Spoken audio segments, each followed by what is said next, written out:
where This they're meeting is having it being from. recorded. We'll get to that, Elizabeth. Okay, sure.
Okay.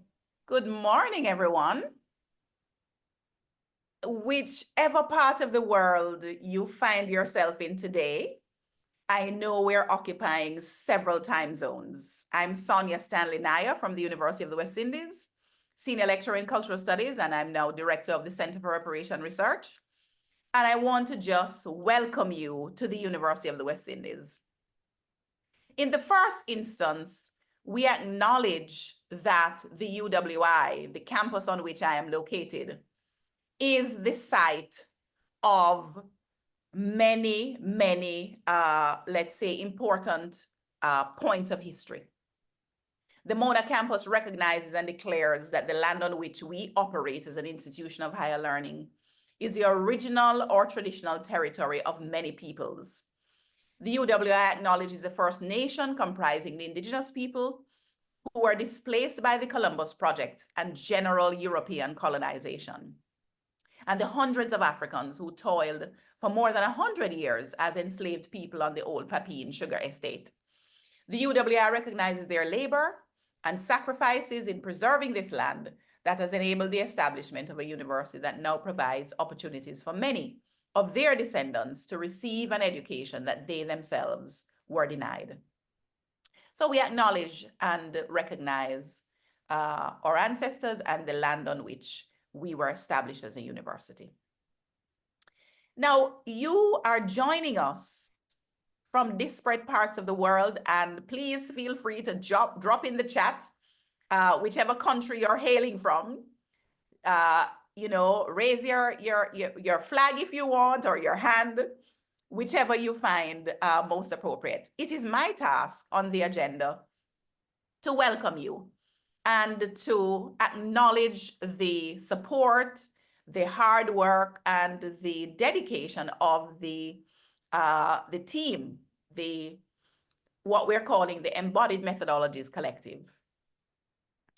I want to first acknowledge and introduce Dr. Elizabeth Anderson, who is Senior Lecturer in English Studies at University of Aberdeen. She's also Undergraduate Program Coordinator for English in the School of Language, Literature, Music, and Visual Culture. And let me admit that this conversation about embodied methodologies began with Elizabeth getting in touch with me on a matter she's pursuing in her own academic life. And it just blossomed into a conversation about embodied methodologies. We were then joined by Professor Julian Henriquez from the Department of Media, Communications and Cultural Studies at Goldsmiths, University of London. He is the convener and MA in the MA Cultural Studies and director of the Topology Research Unit and so many other things, principal investigator of the Sonic Street Technologies ERC Consolidator Grant Project. We were then joined by Dr. Pablo Herrera Vechia, and he's at the Afrosonic Innovations Lab, Department of Arts, Culture and Media, University of Toronto, Scarborough. And of course, the trio, the group is completed by Dr. Tia Monique Azor, lecturer of contemporary African and Caribbean diasporic performance at the Royal Central School of Speech and Drama, University of London. She is also principal investigator on the Digital Black Dance Ecologies project. So you can imagine that as we began to speak, those persons serendipitously, let's talk about it in terms of my own interests in spiritual terms. The group coalesced around this idea, and here you have today a full day of exploration in relation to embodied methodologies. So I want to welcome you all. I want to tell you to have fun. The most important thing, get what you need, but also I look forward to the sharing, to look forward to the ways in which we will communicate and perhaps even explore further beyond today. Now, after the welcome, I want to just have our collective get into the roundtable discussion and to ask, perhaps in the order that I introduced everyone, that we then perhaps give 1 or 2 minutes of introductory remarks, and then we will have perhaps 10 or so minutes left, or 15 minutes to get into a real discussion about embodied methodologies, a workshop for the humanities and social sciences, our vision for today, and the kind of explorations we hope to achieve. So over to you, Elizabeth. Thank you very much, Sonia, and a huge, huge thanks to Sonia and all of your team for all the work that you put into bringing this day to fruition.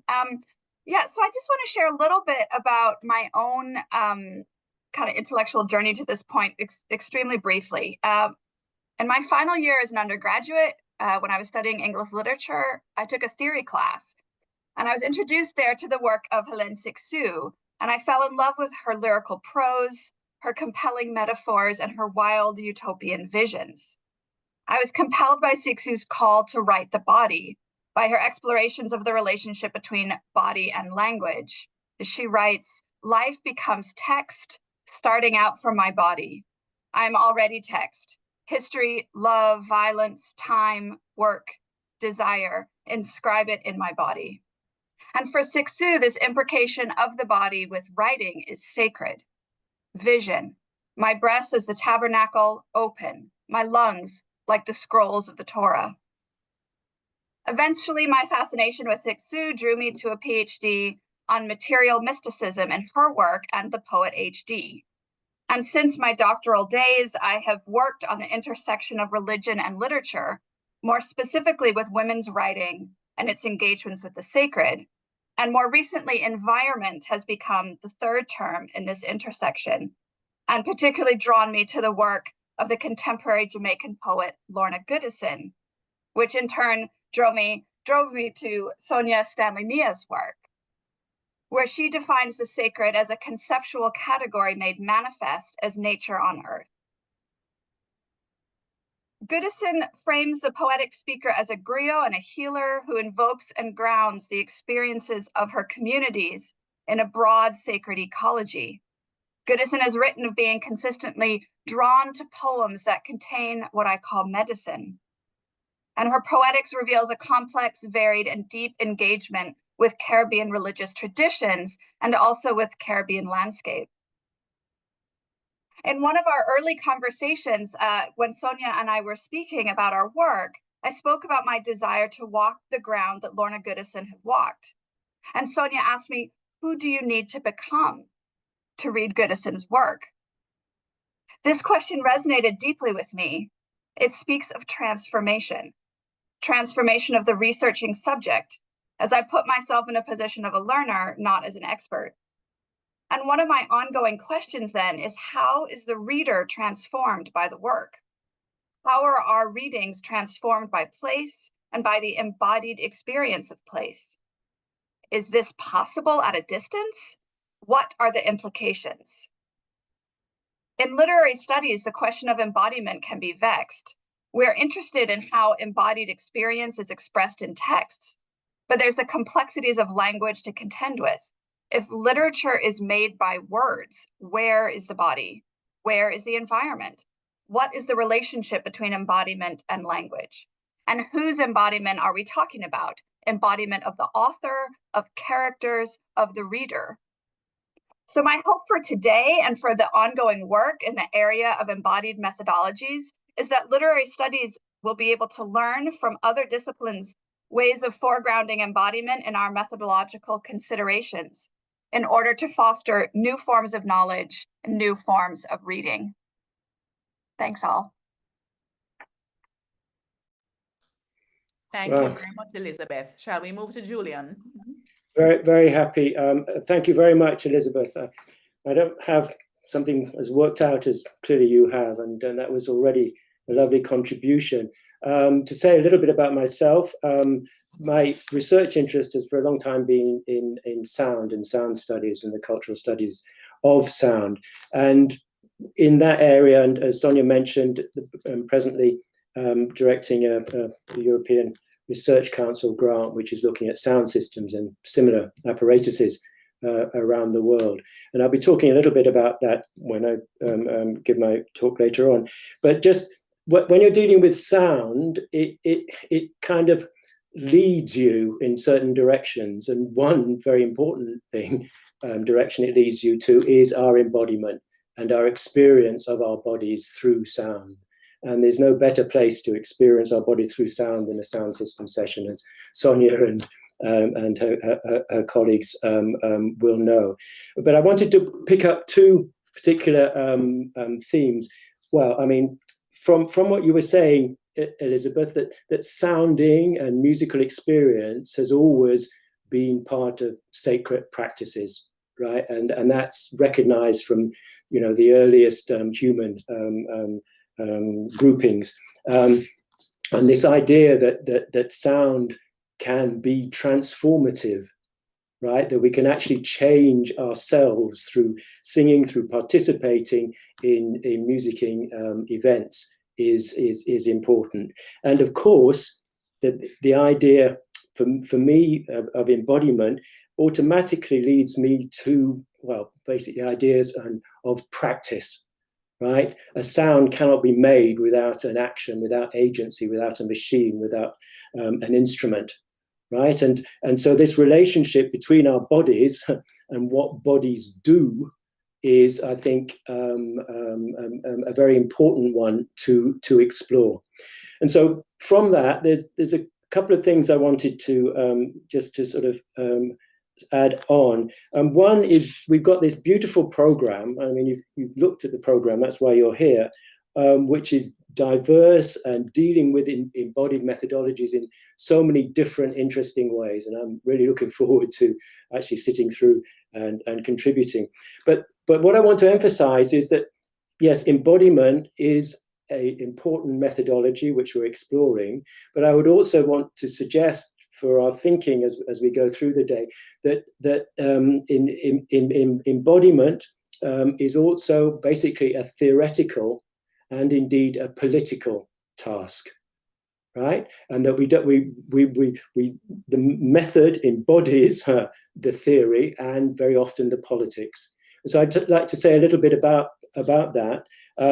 Because basically, from the beginning of Western civilization, bodies have had a rather bad press, right?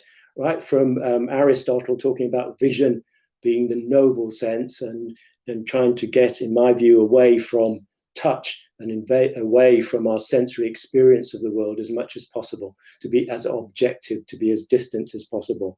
And through the West, the religious teachings, particularly in the Christian churches, were all about the dangers of embodiment, the dangers of the flesh, the temptations of the flesh, right? So you can see there's something building up here to, well, you could say Descartes, and a complete separation of body from the mind, and that's, if you like, being the dominant tradition, right? Which leads us to a very strange place that we can define ourselves as purely disembodied, rational, cognitive beings, right?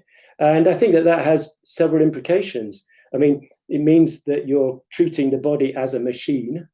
One could say as an enslaved machine, of which the mind is the brain even is the master.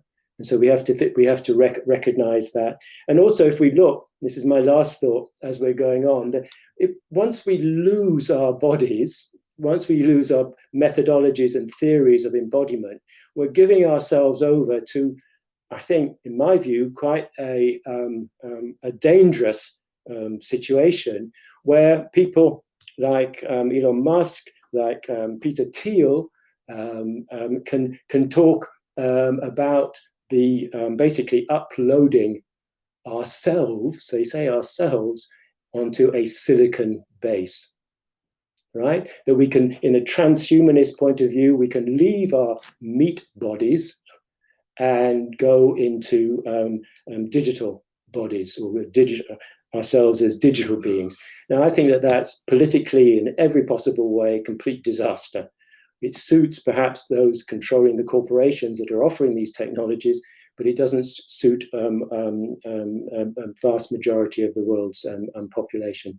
So I think, just to say, in our discussions, is that there's a lot at stake in embodied methodologies, and I'm very happy, very much looking forward to sharing the ideas of all the participants on what they're doing with this. Thank you. Thank you so much, Julian. We have placed some important issues already on the table. Over to you, Pablo.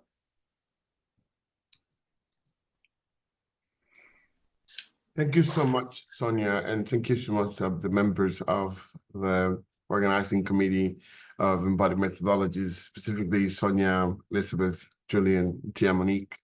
It's a pleasure to be here and join the actual manifestation of these ideas that have been going on and work that's been going on for over a year now. I don't also have like complete things to like something written out to read, but I do have some remarks to make regarding how I entered the collective. I do work particularly on what it is to be Afro-Cuban in Havana today, and Cuba in general. But also that implication or the implications of that kind of intervention that I do as someone who previously was doing production of rap music in Havana has particular implications in relation to my interests and concerns with what is regional about that question, and then how that question then informs or speaks to Afro-diasporic, the status of the Black diaspora today. I'm very happy with the comments so far, because my couple of remarks will be basically about how this question of sound and understanding embodied methodologies for me happened while attending the Global Reggae Conference in February this year. And one of the things that struck me when we were, I was basically participating in the conference as one of the commentators for the interventions that the Afrosonic Innovations Lab made at the conference. One of the things that struck me was that there seemed to be in my mind a divide between what is described as sound studies beyond Jamaica, and the practice and understanding and the life and the articulation and the experience of sound and sound discussions within Kingston itself. And so I felt, and I approached Sonia and Julian to say, how is it that we have this divide between discussions of sound studies, but then that word and those terms are not discussed within Jamaica? And obviously attending to events like Wiki Waka, attending to events like Wedgie Wedgie, in Kingston, I realized that there's a whole other phenomenon that Jamaica is speaking for, and it's this contrast that Julian pointed out quite well between how the North, or the global North, describes understanding and not only philosophical production, but also ways in which we practice and produce knowledge. And how is it that the South, in this way, symbolically represented by Kingston, speaks about how the global South speaks about itself and describes the task of being human and the practice of being human and the experience of being human. So I think that we thinking about other works and other scholarship that's been done in remapping the practice of sound studies and intellectual endeavors into understanding the world that we live in today. I think the Embodied Methodologies Collective tries to make the intervention to recalibrate the way in which we should engage that practice of, what exactly is the South saying about itself? And how is it that the South is saying, if we enter the discussion of any intellectual practice, of any knowledge-making production, on any or knowledge politics, we need to center, and we continue centering the body as that first emitter or first emitter. So I'm very interested in the work that we have just now started, because we know that there's a whole compendium of work that will be produced, and I really look forward to the results of this conference and this event, and then continue working forward with the collective as well. So thank you very much. That's my remarks. Thank you very much, Pablo. Tia Monique?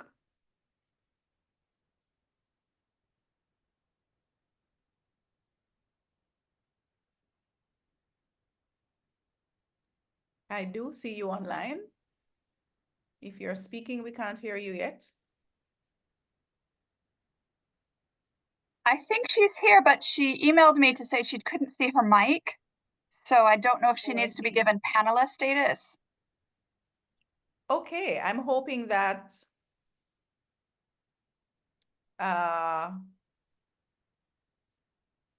let me just, yes, go ahead, Tia. Hi, can you see me? Yes. Oh, We can hear you now. Please go ahead. okay, absolutely. Thank you. I'm not sure why my camera's not on, so apologies everybody for that. But my name is Tiomani Uzo. I am a trained dancer, and my work is in contemporary African and Caribbean diasporic performance at the Royal Central School of Speech and Drama in London.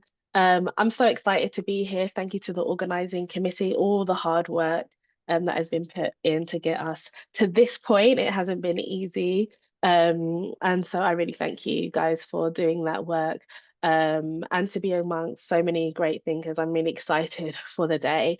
I do have a little bit that I've prepared to speak about, specifically about my coming from my perspective as someone who works with the bodies, train with the body, works with other bodies all day long, and really understanding embodiment as an ascent, as a way of life, I mean, we're all embodied, whether we have become disembodied, as Julian remarked, with technology and with uploading, with avatars, is another thing. But first and foremost, we are born in a body, we exist in a body, and my work is really about connecting with that body, especially as British Caribbean diasporic person, and understanding how embodied knowledge and ancestral.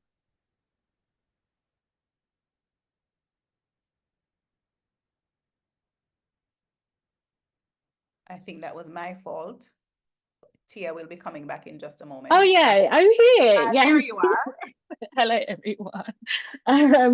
really thinking about embodiment as a place of power, joy, connection, and knowledge. So I have a little thing that I've prepared, which is really on my doctoral work, where I was thinking about this more specifically in relation to the formation of identities. So through my life in training as a dancer, I, as others like me, have navigated a space in which I'm neither deemed British nor Caribbean. As British Caribbean diasporic people, we dance in the liminal space of many identities, drawing from them what we will. As we migrate across geographies, foreign and familiar, we plant ourselves, growing into cultural landscapes. Engaging in practices of rooting, we carry our histories and are agile, adapting quickly and creating new expressions through which to burrow down. As Derek Walcott expresses, it has taken our race hundreds of years to feel the fibers spread from the splayed toes and grip this earth, the arms knot into bowls and put out the leaves. Through the fractures of a colonial disease and oppression, we sink through our dance movements and permeate down, discovering and rediscovering forms and iterations of ourselves. Movement offers the possibility to explore and experience both continuity and change through the different iterations of our British Caribbean diasporic identities. The body then functions as a creative tool through which we carve out what I understand as spaces of performative becoming. So my research is really interested in the identity formation within the choreography of British Caribbean diasporic artists. I'm thinking of embodiment through the choreographic, the shaping of movement, the shaping of space, the shaping of time through the body. It builds on previous approaches and discourses by artists and adopts approach that really places the voices of these artists at the center. In doing so, I deem choreography and movement and the body as a construct that can be read as a system of meaning through which to gain an understanding of identity and cultural processes. I therefore offer an approach to analysing the choreographed movement of British Caribbean diasporic artists. And in this, I want to go beyond metaphors for lineages of histories.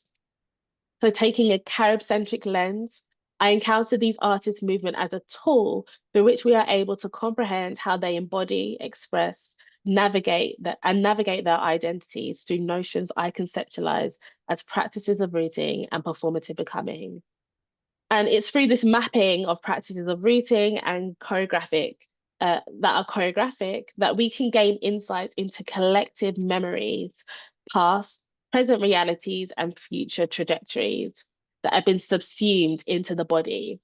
In the space of the theatre, these artists not only disrupt expectations, but they inhabit a liminal space through which they navigate their becoming.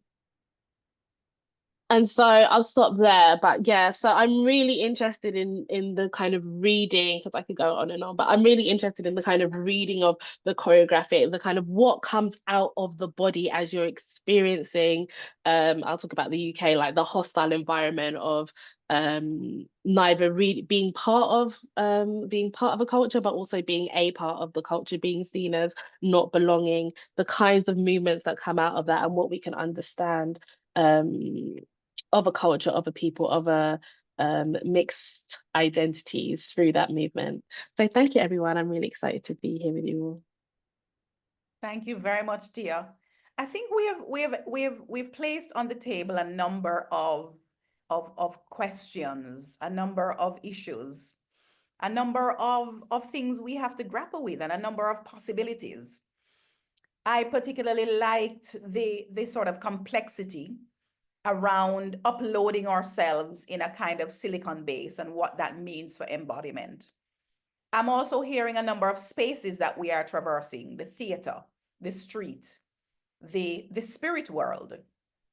And in fact, through this idea of liminality, this idea of uprooting, this idea of migration, the diasporic, planting the self and uprooting the self, what implications for embodiment are there for how we theorize and how we study methodologically this question of embodiment, questions of belonging, And the whole idea of spaces of performative becoming, Tia Monique, I am quite excited about that performative becoming can happen in so many ways, in so many different spaces. But of course, we are going to explore all of these things today. And so without further ado, any questions or comments coming from the round table, we can take those now before we set up for our first panel. So any responses, Pablo, Elizabeth? I know that I wanted to put on the table my own motivation for even engaging with Elizabeth in the first place about embodied methodologies. And that had to do with the way in which I had begun to teach a course at the University of the West Indies called Methods of Inquiry in Cultural Studies. And as we began to explore the whole question of decolonizing methodology, and in engaging with, who is the researcher? Who do you have to become to do research? Depending on the context, it matters who does research. And of course, you will notice on your program, there's a spotlight panel, because I was particularly intrigued by the work of Camille Nakid and others who edited the book Affirming Methodologies. And so even in the context of decolonizing methodology, I began quite unintentionally, let me say, to teach things like violence as method using the work of Fanon, teaching Afrofuturism as method, articulation as method using the work of Jennifer Slack, of course, inspired by Stuart Hall, walking the city as method from Deserto's work, looking at reasoning as method from the work of Jake Homayak, Carol Yoni, and Jelani Nair. Looking at film as method, and of course, from the book Affirming Methodology, looking at liming. And if you know nothing about liming, this is exactly how it is. You have a casual sort of entertaining experience with friends in the context of Trinidad, liming as method.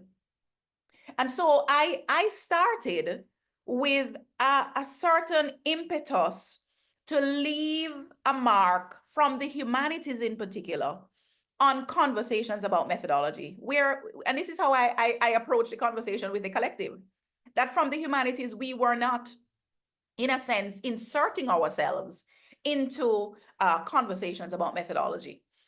And that became my own impetus. And of course, the idea of leaving a legacy for graduate students in particular, who I interact with, who you will all interact with, that there are other ways to think about methodology. So I leave it there and to hope that we will come back to this question of what does it mean to be in a place, and we can think about intersectionality. There are all kinds of intersecting identities that we have to grapple with as researchers that then have a number of implications for how we do research. So those are my, in a sense, comments, and we can now take any last remarks from the roundtable to move on to our next panel. I just wanted to jump in to say, Julian, this idea of because I'm working on a project called Digital Black Dance Ecologies, I was a tiny bit late because I was recording a podcast with some of our network members where exactly we were thinking about what does it mean to bring Africanist technique, Africanist embodied technique into the digital space, and just how hostile and precarious that is. And we were thinking how even it can be even more violent than the kind of systems that we're already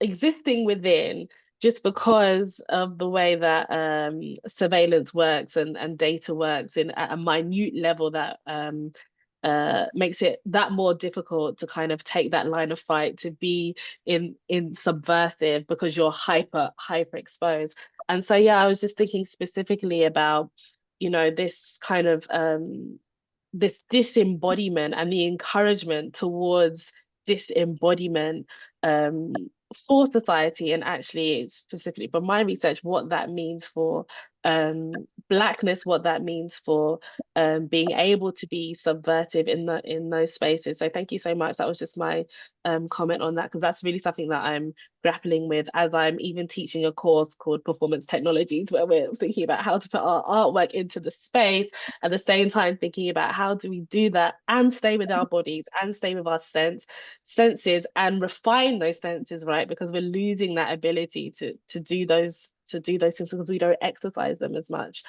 So yes, thank you. Monique, it's just lovely hearing how you're saying that and what you're saying, and and the resonances with the rest of the panel, and I'm very happy for you to be responding this way, because yes, and always, as me and Stuart all taught us, the cultural studies, that racialization is the lens through which we can see so many things, right? And it brings to light, it brings into visibility what is going on in society much more broadly. And here's a case in point, right, where they're massive, hugely funded corporations, right, which are pushing us online further. The whole idea of the cloud. We didn't used to have the cloud. We used to have something on our laptop, right? We used to have a hard drive, right? But because, if you like, to put it bluntly, when we lose our bodies, we lose everything. And it is as Afro-diasporic as our inheritance, our knowledge, right?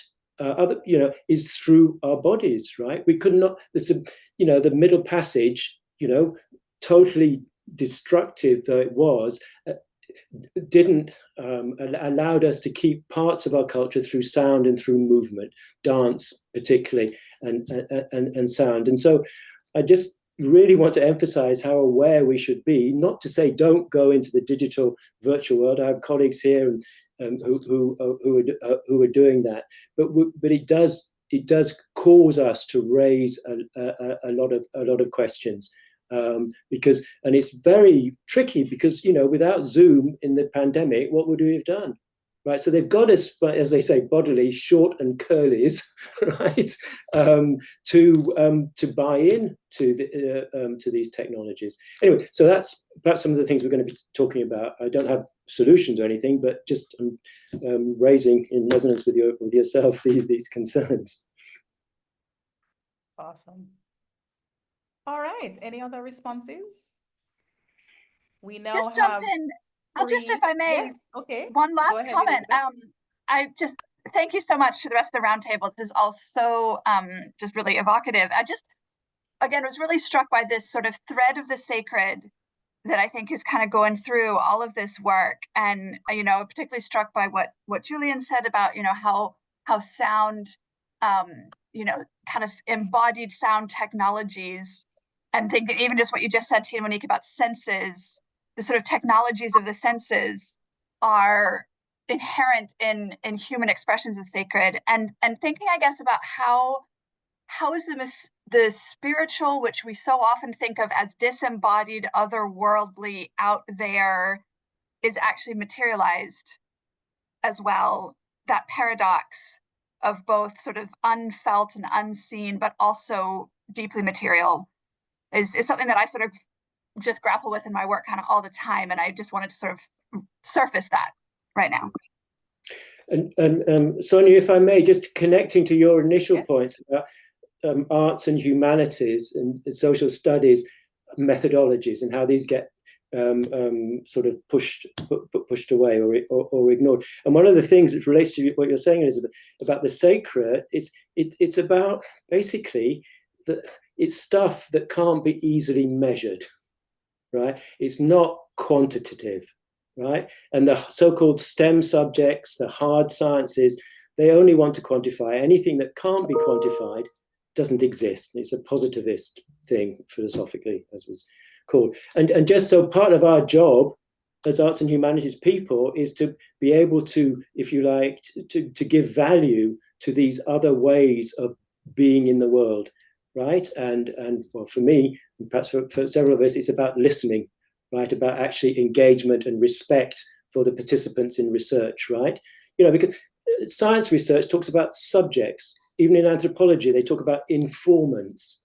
Well, no, that's not how we need to do research. That's not our method. Participants, yes, and co-creators, yes. Anyway, Yeah. and just another thought to throw out into the pool. So what you have in fact effectively introduced as well, Julian, is the whole ethics of research.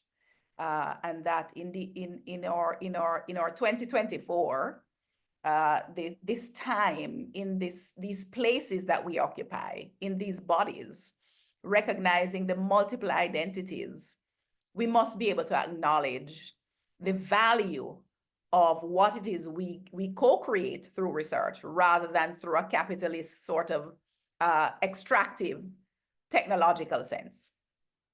So yes, thank you for placing that too on the table. Yeah, no, that's the extraction. Yeah, wow, we have to not do that. All right, And so go ahead. no, it's fine. I didn't know whether we were finished, we were up on time or not. I just had just that one part of like making that work legible, because absolutely, Elizabeth, like this in my work, we talk about Africanist technique embodiment through the ages as a kind of ancient technology, and what does it mean when it interacts with this technology? So actually putting our work within those terms to say, no, this is not just something that was happening back then, but there's a process happening. In the same way, when you click something, there's a code that happens and an algorithm. There's the same kind of thing is happening when we exchange energies with each other. And so, yeah, there's that case of, absolutely, Julian, there's a case of putting value, but for me, it's more than value, because I feel like we do value that. That work is valued within these communities, within these spaces, and as we all know. But it's the academy, right? It's about making that legible to the academy, because in the academy, it's like, okay, we can't compare to the sciences, but yeah, I'm always wondering whether even that ethically, whether we even need to make that work legible, because there's something about it happening in that undercommon space that also allows it to move, it allows it to subvert, allows it to exist in the way that it actually exists. So yes, I know we're probably up on time, so Okay, but Sonia, I have to come back just with it. This is too good, right? No, but just doing encouragement, this, if you like, Afrin diaspora encounter with new technologies, but that historically has been so productive. People have described jazz music, African traditions, modern technologies, right? Turntablism, sound systems. So, we might have a chance here. You might have a chance here to produce something which is actually new. Fantastic. Well, I think we're going to continue the conversation throughout the day. I know some of us will perhaps be able to, we'll leave and we'll come back, but we're here for the day. I suppose I should apologize for the overwhelming response that we received in relation to this workshop, and the fabulous proposals which led us to this full day of presentations. So please take what you need. As I said, we're here for the interaction, we're here for the sharing. And now we go into our very first panel with our fantastic speakers. We will have Melissa Beckford, Maria Grisian, Robert Hall, and Sandrine Velt. I hope I'm pronouncing the names correctly. The panel is entitled Methodologies Focused on Space, Performance, Ritual, Resistance, and Movement. And I'm going to be the chair of this panel, Dr. Sonia Stanley Nair, for those who are just joining us. If you are just joining us, welcome. We have had our roundtable, and we are now on to our 8:35. We're running only 10 minutes late with our first panel. So we'll be joined by Melissa, Maria, Robert, and Sandrine now as our panelists. Thank you so much, Dr. Nair. Yes. I'm unable to show my video or to share screen. Because I was promoting you to be a panelist, so you have to accept. All right. I am not seeing that yet. Okay. All right.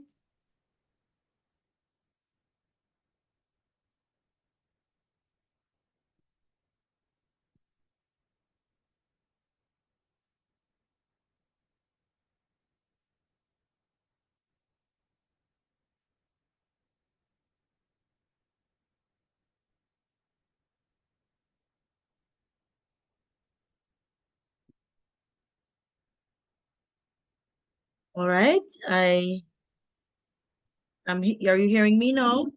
Yes, we're hearing you and we're Okay, seeing you. lovely. Lovely. You might want to turn your video off if you have any questions about connectivity. My connection is fine. Fine, okay, great.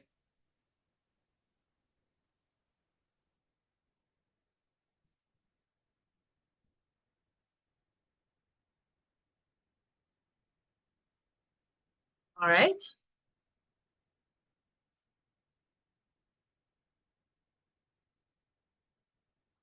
You are able to see my screen? Yes, please go ahead. All right, thank you. All right, so thank you so much. I am excited to share in this panel and for this workshop some of what I've been doing in terms of my work. I am very excited about my work, and just what is on the screen tells you a little bit about what it is that I'm doing, and it's resistance as culture, block roading as a fundamental cultural feature of Jamaican society. And the picture on the front, very important in terms of what it is I'm going to be talking about a little bit further down, in terms of performance and culture.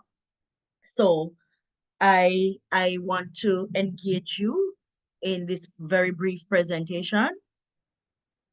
All right, so my research, or the topic of my research, comes out of what I call a culture of resistance and protest. So the work that I'm doing documents the protest, the resistance of Indigenous peoples, the resistance of African people who were forcibly transshipped here to the West Indies in general and to Jamaica specifically, and how it is that we have essentially, created a culture of resistance by virtue of enslavement and plantation life and colonization and all of what that entailed, and all of what the plantation as a total institution enforced. There was an opposite reaction of resistance to all of that. And the scholarship in the Caribbean is extensive as it relates to this culture of resistance and protest. Williams, Monteith, Beckles and Shepherd, and so many other Caribbean historians have documented so very clearly for us this whole culture of resistance. And my work is situated in the culture of resistance and protest from the period of enslavement, but most importantly, very much at Morant Bay. So Morant Bay at 1865 in Jamaica is where my work really begins. And so you will see the 5 different stages of the work that I am looking at in terms of situating block roading as a resistance, as a cultural feature. And so Morant Bay is very important. And then the labor movements of the 1930s is also another stage of my work. And so that's very important. So the thesis statement that I'm working with says that block roading is entrenched as a construct of resistance, and that there is a frequency and structure that makes it identifiable as a cultural feature, in the same way that we have acknowledged other cultural features, dancehall and so on, as cultural features of Jamaican society. All right, my research objectives are, 4 of them. I want to look at how resistance and block roading specifically is steeped in our history of enslavement, and then also to apply a post-colonial lens to that, to also look at culture and power and hegemony and all of these things interplay, and how all of these connect or coalesce into block roading, and to situate block roading, at the very end as a cultural feature, right? And the research questions are also connected to that. Now, these are some archival material that I thought important. I'm just gonna run through them, documenting over time how we have protested, how we have always taken to the streets as and they are in a kind of historical trajectory. If you notice this last one, as late as the 2010, this one was. All right, so I want to run briefly into the methodology that I am using in order to put forward block coding, all right, acknowledging that research process for me is not necessarily linear, but that there is a repeated cycle. And so there are several stages of the research. For the most part, it is quantitative. And so I'm looking at the different periods in Jamaican history and how we have demonstrated block roading. Notice the terms I'm using, demonstrated block roading throughout these different periods. Focusing on ethnography as my base for how I'm approaching. A lot of this work has to do with me and who I am. It has a lot to do with how I see myself as a person and as a researcher and as a member of the Jamaican society. As young as I can remember, I grew up rural, and there's always something that we're protesting about. There's and before I even knew I would study history and culture and so on, it I always seem to have this resistive kind of nature. And I'm always questioning, I'm always asking, I'm always the one to ask the kinds of questions that people are thinking but do not ask. And that comes across always for some persons as off-putting. But a lot of this work is about who I am. And so I feel, as we are using the term here, embodied into the very research nature that I am putting forward. All right, so I want to bring to our attention a kind of methodology. I'm sorry, yes, that applies Carl Specken's work. And Carl Specken really applied his work to nursing, but there is a way how I saw Carl Specken's work as parallel in terms of the stages that he uses. He uses 5 stages in his work. And so what I've done is to recalibrate those 5 stages into block coding phases. Phase 1, the period at the height of the plantation system and chattel slavery. Phase 2, the Morant Bay Rebellion. Phase 3, the 1930s labor movements. Phase 4, the 1970s to 80s period of political violence. And phase 5, the contemporary period post 2000. And I'm looking at something very interesting as it relates to that. So those are the stages that I am using and looking at the parallels between how Carl Specken uses his 5 stages. Now, critical ethnography in particular is how I want to, is what I want to apply to what I'm doing. And my methodology, I call chameleon methodology.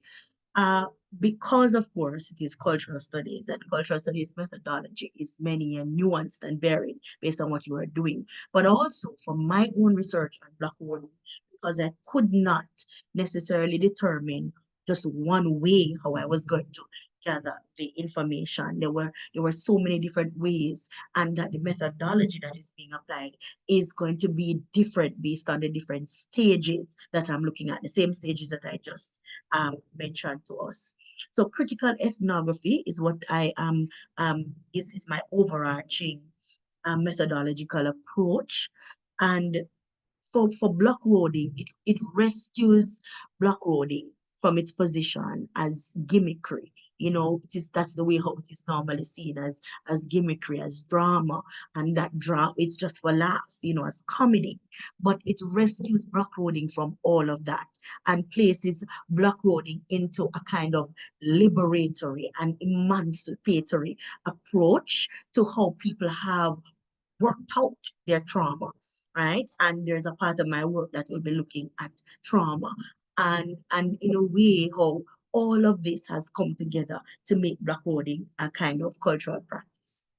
There's something interesting that I did as I looked at my work, was to use social media as a kind of archive, particularly for the contemporary period of that last stage, phase 5 of the research. I used social media as a kind of archive, because there is a way how looking at the how blockloading is done, interrogating it.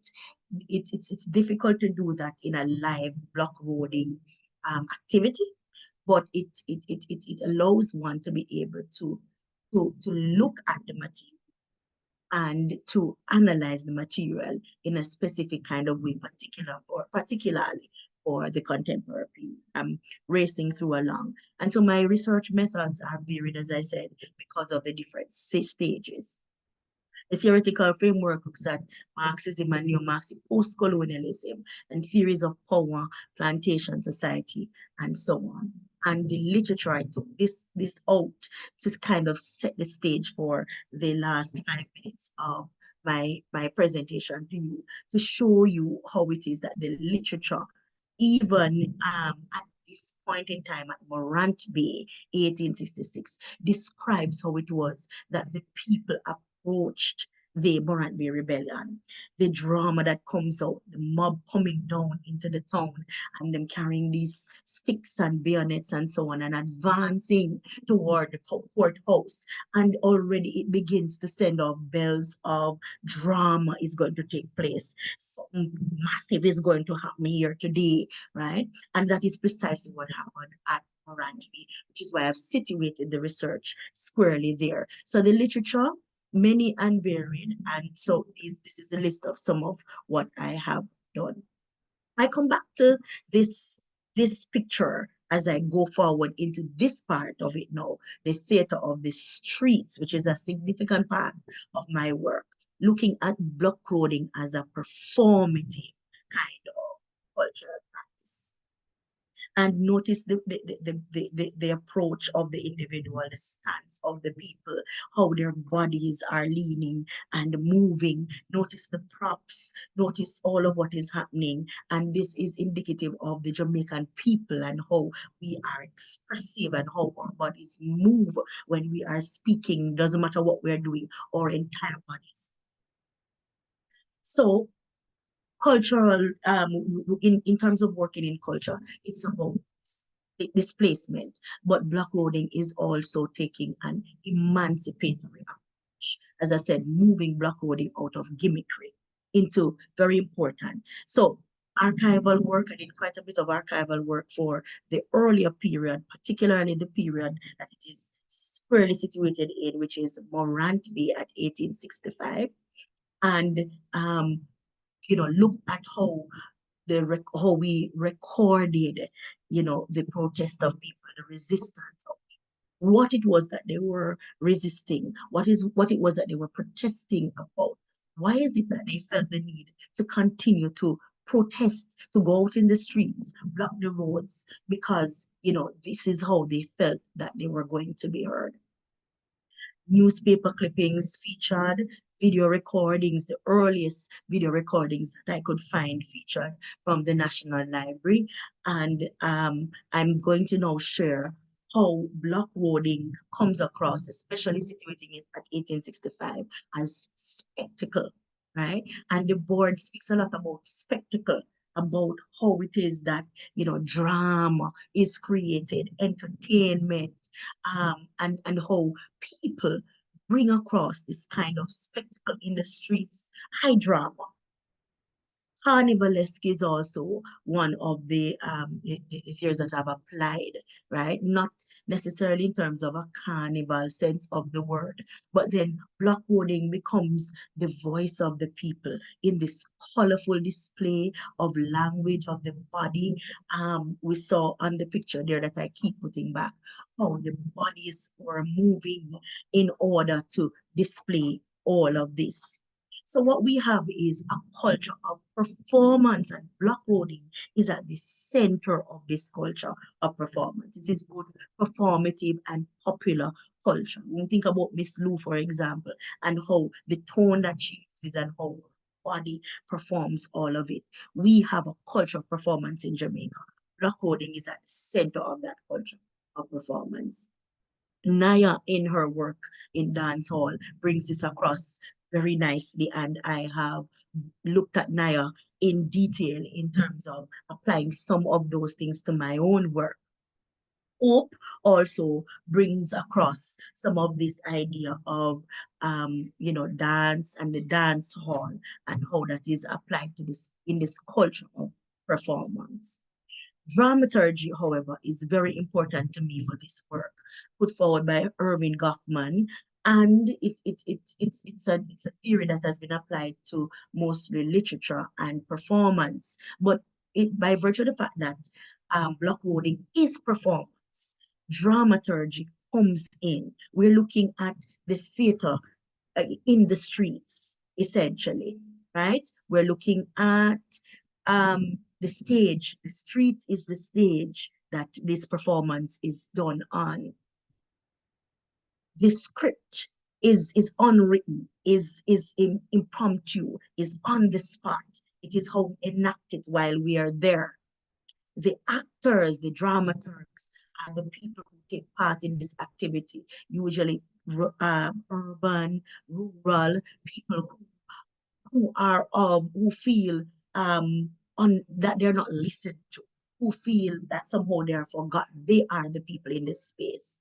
The body becomes very important in how the story is told, the block loading story is told, whatever the issue is. The props are anything that we can find within our vicinity. We spread ourselves out in the road, as Hutchins said. If we become the props, the bodies become the props. And so, the language is also very important because the vernacular is important in how we bring across. We feel that the vernacular readily expresses how we feel about the issues we are. And so, Miss Lou says it best, Jack Mandora, me no choose none. Because, that is how we end a story when we're telling this story. And her own performances also come into how we place. So Miss Lou would have been on an actual stage in the theater, but our stage, the regular people, is the road, is the street, and we go out there and we perform because this is how we tell our stories. We embody all of the things that we are facing, and then the performance itself, block loading, comes into this whole culture of performance that we have. And it's not just to be viewed as gimmickry, but it is to be viewed for what it is, an expression of the people, and indeed a culture of performance. Thank you. I think those are my 15 minutes. Thank you very much, Melissa. Shall we move on to Maria now? I don't see Maria online though. Please let me know in the Q&A, since our chat is not enabled, if Maria is online. But in the meantime, let me ask Robert Hall to present.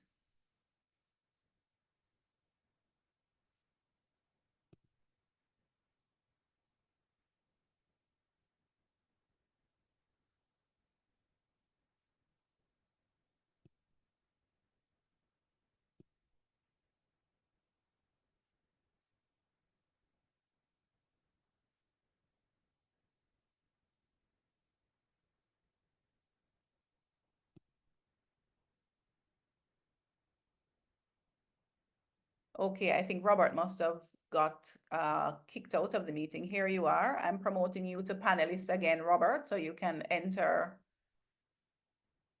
I'm sure I did do that before. So you should have those sharing privileges now.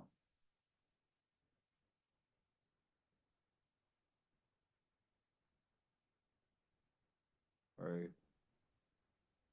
Excellent. Good morning, everyone. Let me just try to get my stuff together.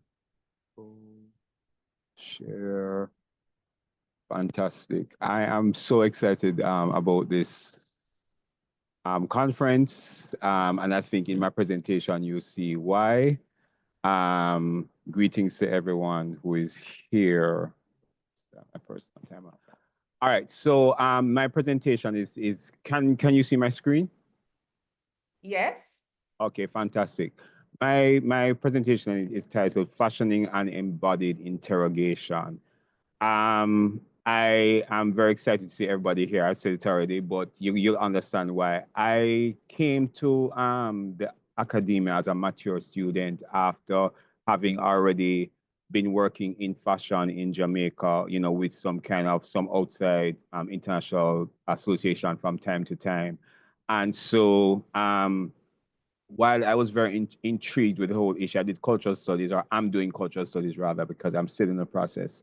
I constantly, you know, was thinking about how could I rationalize, bring together what I was learning in the academy with what I already knew in fashion. And one of the things that I'm realizing more and more, what academia and cultural studies is particularly giving me language for, is to understand how whereas, you know, within the context of traditional academia, we're cued into words and papers and that kind of thing, there's a constant question, especially being immersed in a Jamaican culture, which is so body intent, so somatic, so all these other languages per se, and just ways of being that are just natural to you. You're almost asking, is there a relevance and is there space and place for that kind of expression that's there? How I came, so what I'm presenting today is just really work in progress, really and truly. I just submitted, thank God, my paper for my final paper for my master's engagement, with the intention to continue further in academia. And so even in finding my own path, and these are things that some of the language you also get from the art spaces, because of course, once you're working in design, one of the key elements is really understanding your own language and understanding what you're bringing to the space in terms of your own personal imprint, etc. And so I think there was a sense in which there was a search for that, or there was a searching for that as well to extend that particular trajectory that was already in play. And so for my master's engagement, I did a paper called Circles of Value.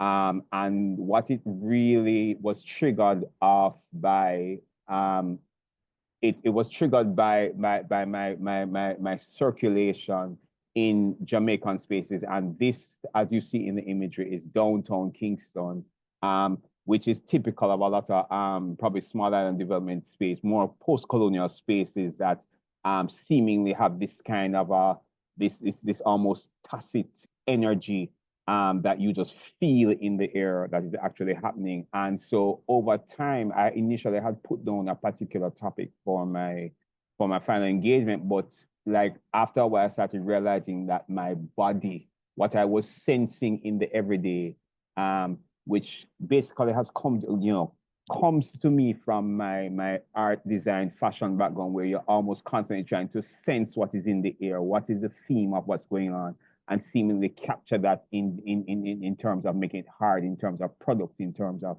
clothing, etc. And so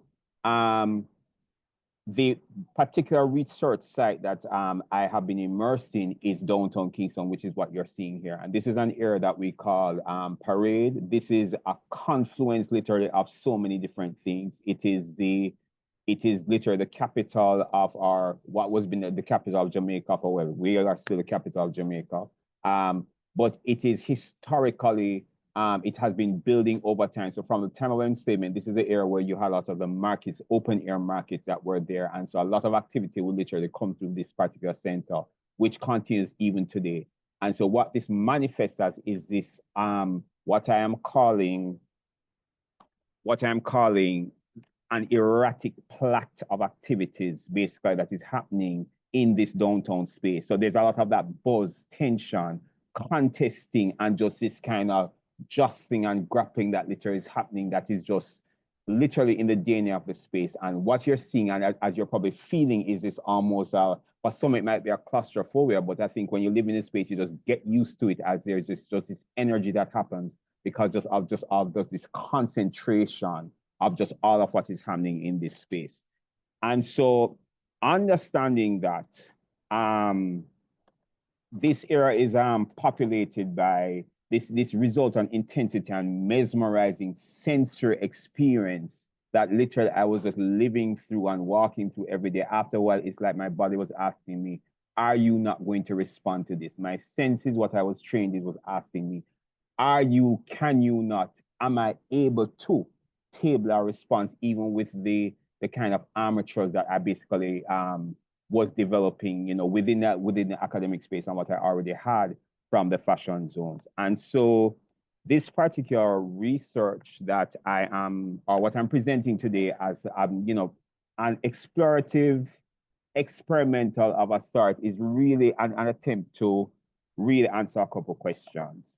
In terms of research questions for this particular exercise, one, are traditional research approaches ample in capturing and unpacking Caribbean cultural phenomena? Two, is there a relevance? Is there the need for an embodied performative approach in dissecting? Is this more, is there a need for an extension of what would be the breadth of what it is that we're calling, you know, what would be appropriate research tools to actually create information and just unpack phenomena at work?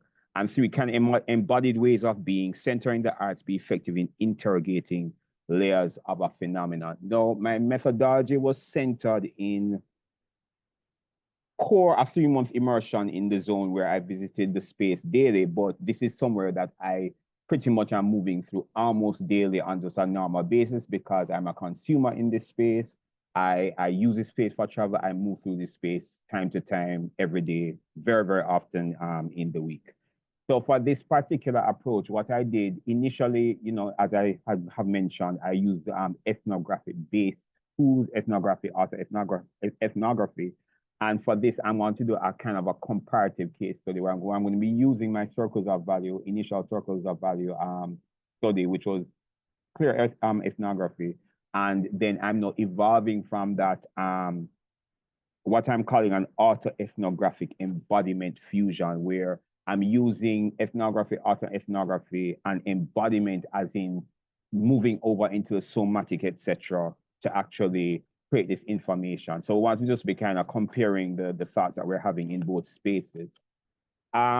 In terms of theoretical framework, and these are just some other elements of the space. So you got the earlier, this was like, you know, this is kind of what the space feels like. And when you start looking at snapshots in the zone, what you're getting is, one, as you see, and this was actually what I used for the initial research, there's a lot of waste that you just see all over the place, garbage, etc., that you're just seeing at the end of the day. And this is me coming into the space at the end of the day. And this is typical of the streets on the commercial side of what is there, where a lot of, I call it the fashion capital downtown, because there are a lot of fashion stores. This is where persons from all over the island come and source it, in a sense. And there's a lot of importing. There's not a lot of making that's happening, but there's a lot of importing. And this is where the, you know, designers come and buy, you know, stuff, and often at better prices than Uptown Kingston, etc.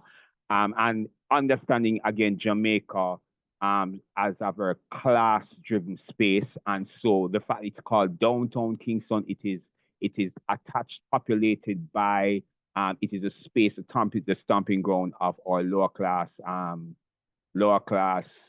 more of the popular, of the people kind of a space in essence, according to Stuart Hall. This is another snapshot, and you're seeing the phenomena where there's this almost a scaffolding, climbing, this taking over the space that you definitely see happening. Contesting of the zone. This is Beckford Street in the morning when they're just setting up, and this is before even way more people come in, and this is just a setup time, and you're seeing a lot of just already how you can barely even recognize the buildings that are there. So theoretical framework, what are we going to be using to just frame up what we're doing and evaluate what's there? I depend heavily on the work of Stanley now, that literally gives us permission to step over into embodiment, as she literally is saying to us, can we use the Can we use the systems, the occupation, the artifacts, the performance to literally map out and describe a space? I also use the work of Tia Monique Ozor in her interpretive embodied exchanges as a core methodology to even evolve just how do you go through, how do you do this mapping, translation, you know, how do you do that translation from embodiment to a language that is supposedly more universal that we're used to in terms of just what's written. Dasha Chapman demonstrates a reparative nature of embodied approaches as somatic body-based processes, reflection, reading facilitate a co-creative response to deeply interrogating and rewriting and repairing history.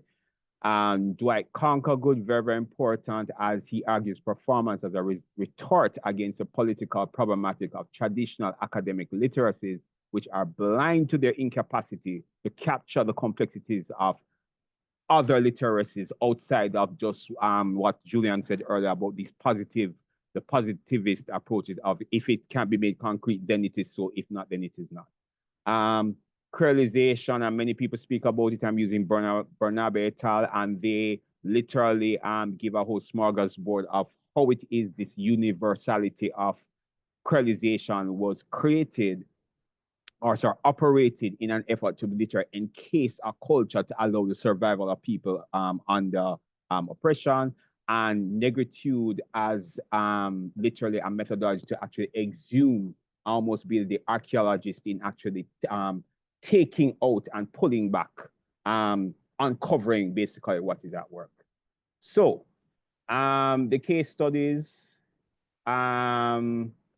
there are two of them, so they both build out from the space, and one uses an ethnographic means, the other uses an embodied approach to basically do the discussion. So I'm literally wanting the making of fashion to actually be the analysis of what is there.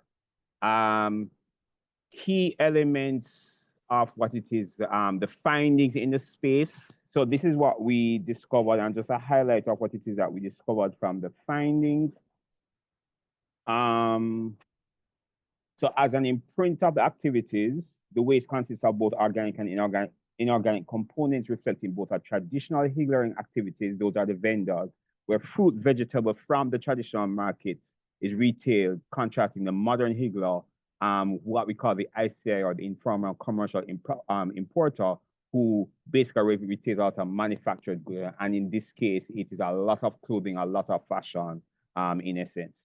There's a deluge of waste, cardboard boxes, plastic wrappings, which indicate the heavy importation that happens with a lot of the brick and mortar stores. Now, key to that space, what it is actually defined by this almost contestive, codependent but contestational relationship between the brick and mortar residents that occupy the brick and mortar stores, which are usually often lighter colored, Syrian, Lebanese, Chinese, those types, sorry, not those types, those individuals from that grouping, and it's versus the higgler, who is primarily street-based. And when we also move into the analysis, we literally see that what is intended as waste is literally extracted, repurposed, combined with other materials to demarcate space, context of formal geography, downtown. Just a snapshot of the conclusion for that element. We can therefore affirm that what is fashion is a new concept of circularity and sustainability, which has been core to the development of the Jamaican culture and socio-economic life. And the research basically repositions the idea as the ingrained methodology repeating locally in the culture, allowing oppressed underclass groupings to rescue a sense of agency. That's case one. Case two, quickly. This is where now we actually now start to move those findings into physical structure, into this making. And so I start from just literally creating motifs, building out layouts for prints and fashion, choosing color. I'm using the background of my starting point literally was basically these polywoven crocus bags that you find everywhere. And also what you see, there's almost a remapping of the space, and part of literally that, what is it now? That contesting of the geography and beginning to mess with basically this very grid-like layout that is already there. by actually stretching out these tarpaulins and creating these other structures to actually sell in, etc. So literally evolving color, evolving a language of color, and evolving a language of fabric around waste materials. In essence, dance hall literally is we know dance hall primarily as music, but it is a whole culture, a whole lifestyle, and the philosophy of it is literally what drives that whole zone in essence. And so I'm using Shabaranks. This is historical dancehall basically to just kind of inform a lot of the structure, which I'm merging with other elements to begin to evolve, clothing structure. And these are just beginnings of some explorations in what is there. As I said, the work is continuous, it is ongoing, we're not quite finished. And so in terms of analysis, one of the major things that came out of this second case is the issue of just as the research of the information coming through my own body, what does that say? And so my own privilege, even as a consultant lecturer, as how I work in the fashion space, and I'm privy to a lot of information training that is just not the normal thing across the space. And so even how it is that I might interpret fashion might be quite different than how the regular Jamaican interprets. And so there's a sense of almost this tension that's there to unpack. That's right there. There are also tensions of local preferences in working a copy and paste manner versus, energized by Instagram, TikTok, etc. The issue of small local markets with design center and importance for identity formation and just basically looking your best and looking outside of trying to just, let's say, pick up something off the rack, and globality being a major and constant theme that is there. So in terms of the comparative analysis, and comparing the case, I'm depending heavily on Conkergood, who basically talks about the incapacity of traditional academic literacy to capture the full range of nuances that happens in spaces like these. He basically cites it as being deaf to, literally the methodology being unable to capture basically even just nuances of things like, just different ways of being that people are. It's almost an assault that basically we're just using one type of literacy to even capture all of what is here. Hence the need for the embodied and some or an opening for embodied and somatic kind of ways of being. Robert. Yes, let me just rush.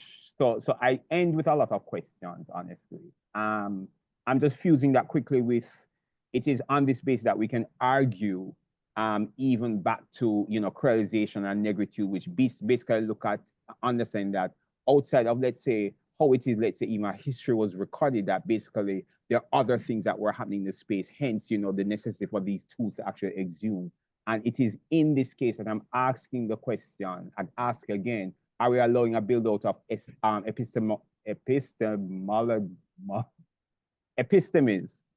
amateurs and machinery to further the programs of exhumation and just discovery? And are we allowing research conducted to reveal other literacies to inform and widen the breadth of our research, amateurs that we basically have to operate? And that's the end of my presentation. Thank you very much, Robert. Very stimulating presentation. Raised a lot of questions for me, but we'll hopefully have some time to really get into that. Sandrine, shall we have your presentation? Welcome.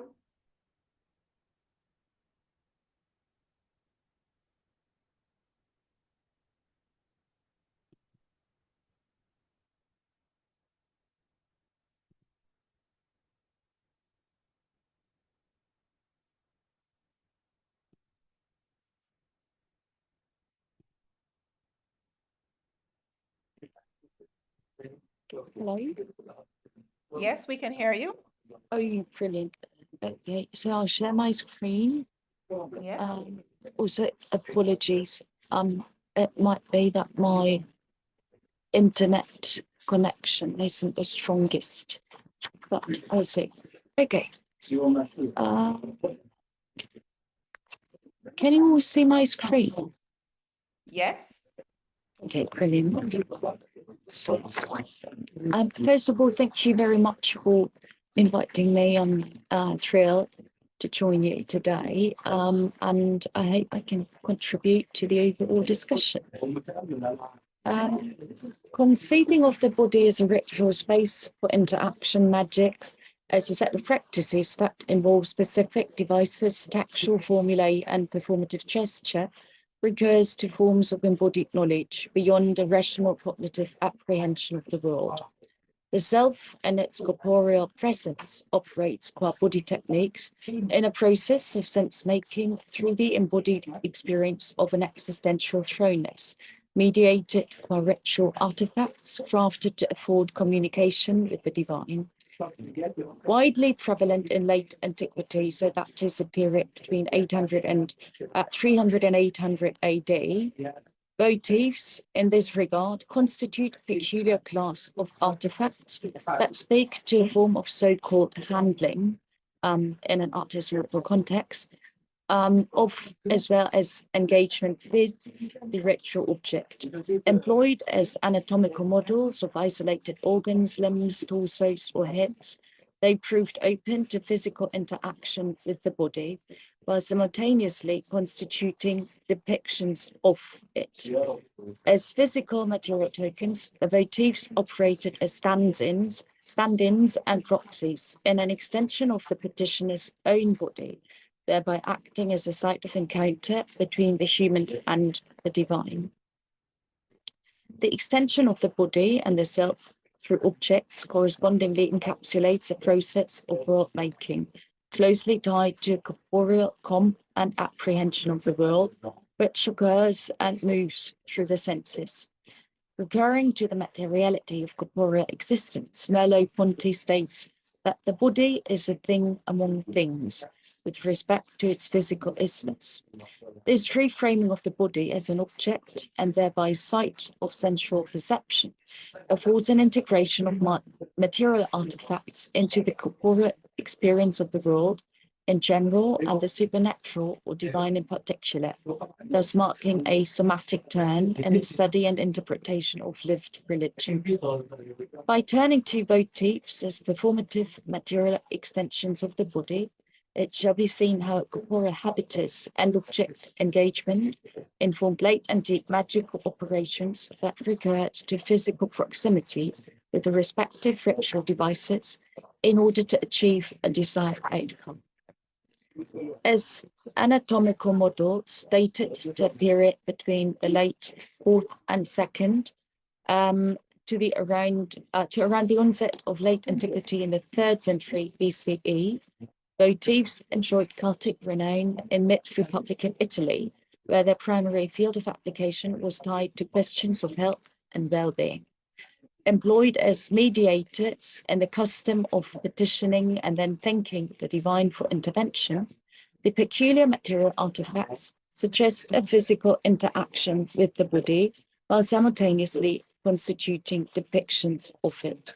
Rather than merely representing specific body parts, they moreover came to stand in for them, thereby acting as surrogates in a deferral of the physical corporeal boundedness of the user.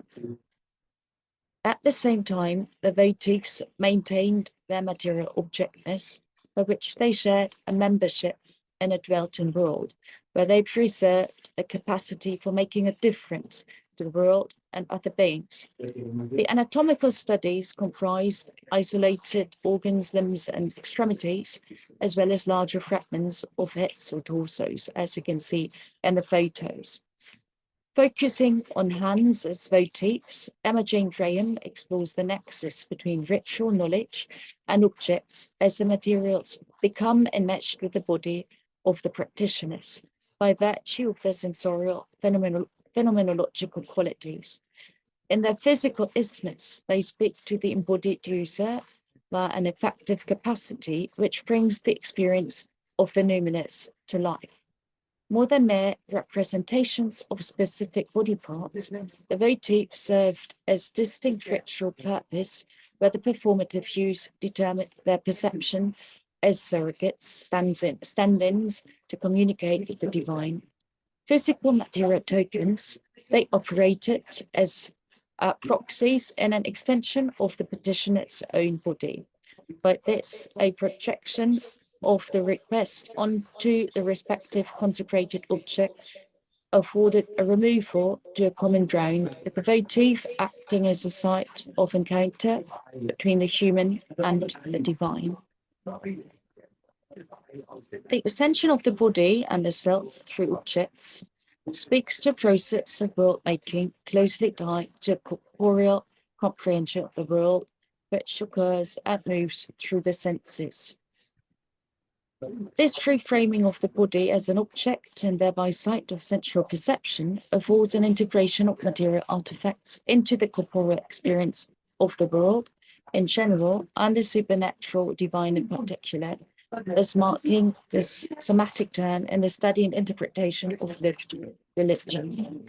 For the embodied self to emerge, the active engagement with and incorporation of the material surroundings by the interface of the body proves seminal in view of the corporeal extension of the self beyond the surface of the skin. As Michael Polanyi formulates, the instruments, tools, and devices receding from our consciousness form part of ourselves as we assimilate them as parts of our own existence. By this, the respective objects become extensions of the body, integrated into a corporeal habitus as a practical knowledge.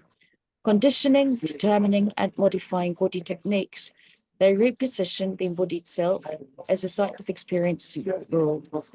A corresponding nexus between human physique and animate things evokes the trope of the cyborg read through the optics of the extended self. This body-object relation with respect to magical artifacts further comes into play through the amulets and cameo rings worn by practitioners as they unfold as material presence and through their impact. Lambros Malaforis, in his discussion of a Mycenaean ring, remarks how an ordinary personal possession can become coextensive with our or the body.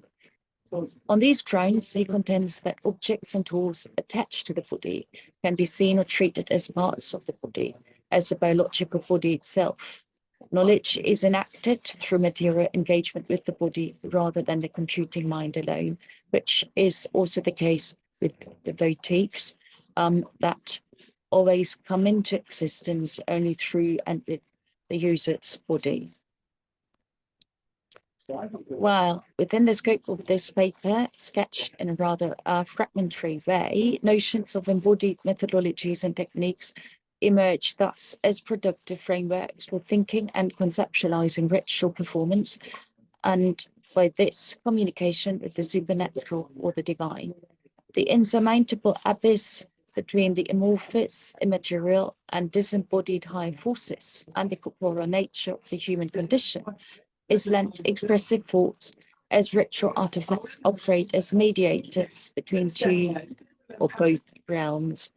Reifications of ritual magical formulae and requests, the respective material objects, such as votives, constitute powerful devices to establish communicative links between the physical reality inhabited by humans and the intangible sphere of the numinous. In an extension of the bounded body and the skin were objective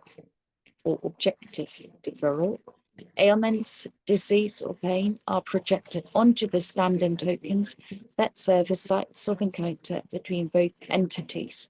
By this, the anatomical motifs illustrate the very mechanisms of ritual communication at play, which in their embodied performative guise prove as salient today as more than 2 millennia ago. Thank you very much.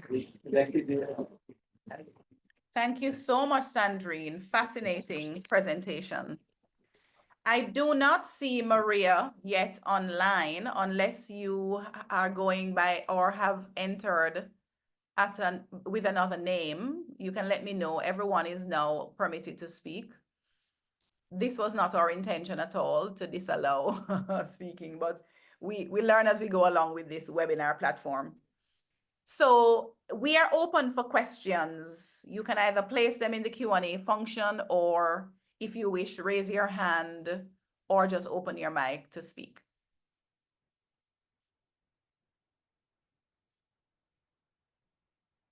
Questions, comments? We have about 3 or so minutes. We can take 2 questions. If nobody yet, just want to highlight the kind of synergies across the presentations, not only in terms of the discussion of embodiment as a sort of method, but also the diverse, let's say, conversations happening around the extension of the self. And I wanted to bring that forward.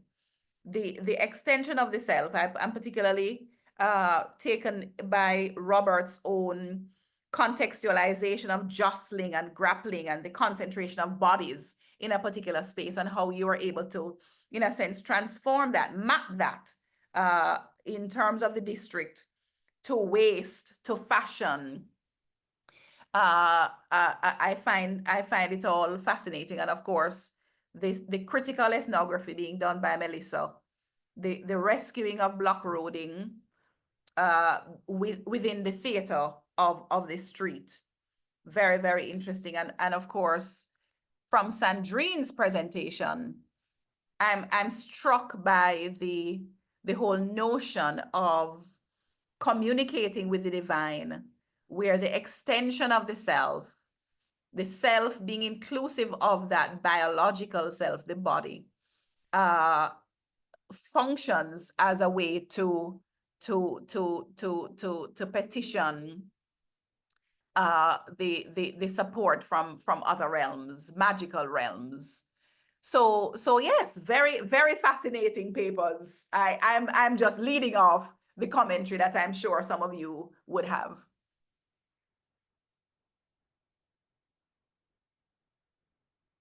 Robert? Yeah, just quickly, thank you for that, Dr. Nair. I think one of the things that I started to realize, even as I was just working through the issues, you know, being in the spaces, what's becoming apparent to me is just the language of culture, the language of the particular culture, and then because I'm located here, the language of the Caribbean, and even understanding that outside of, let's say, a word, a sound, an identifiable sound, then what are the other languages and literacies that are circulating around you? Hence, you know, so it's almost like, can I allow myself to be open-ended as opposed to be exclusive in terms of even receiving, communicating the messages that I'm sending? Indeed. Any other comments?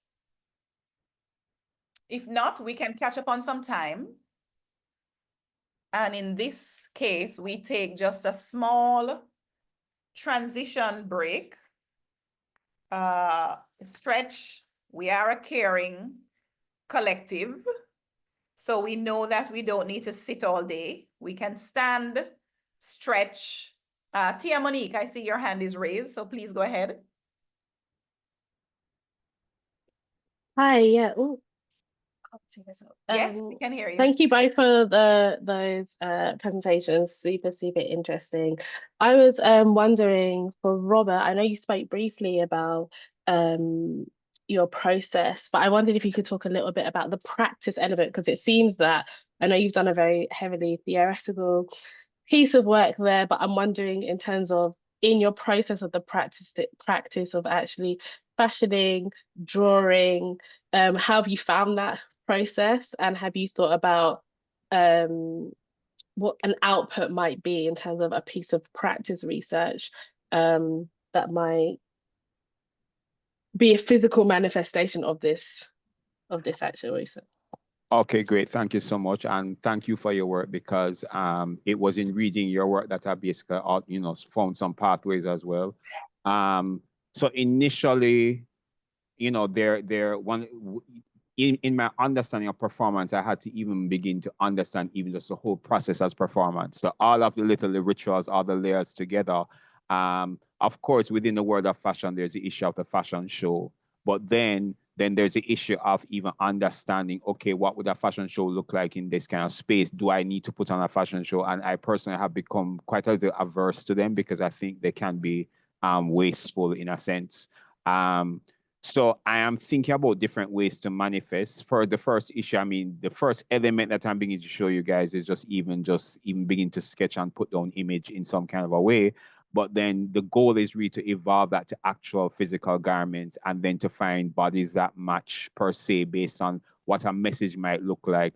And then how do I respectfully regard the space that I'm referencing, understanding my positioning too, and how they might meet me or not, or are meeting me or not per se. And then how is it that I could even position the work, present the work in a way that, it might be open to, different layers.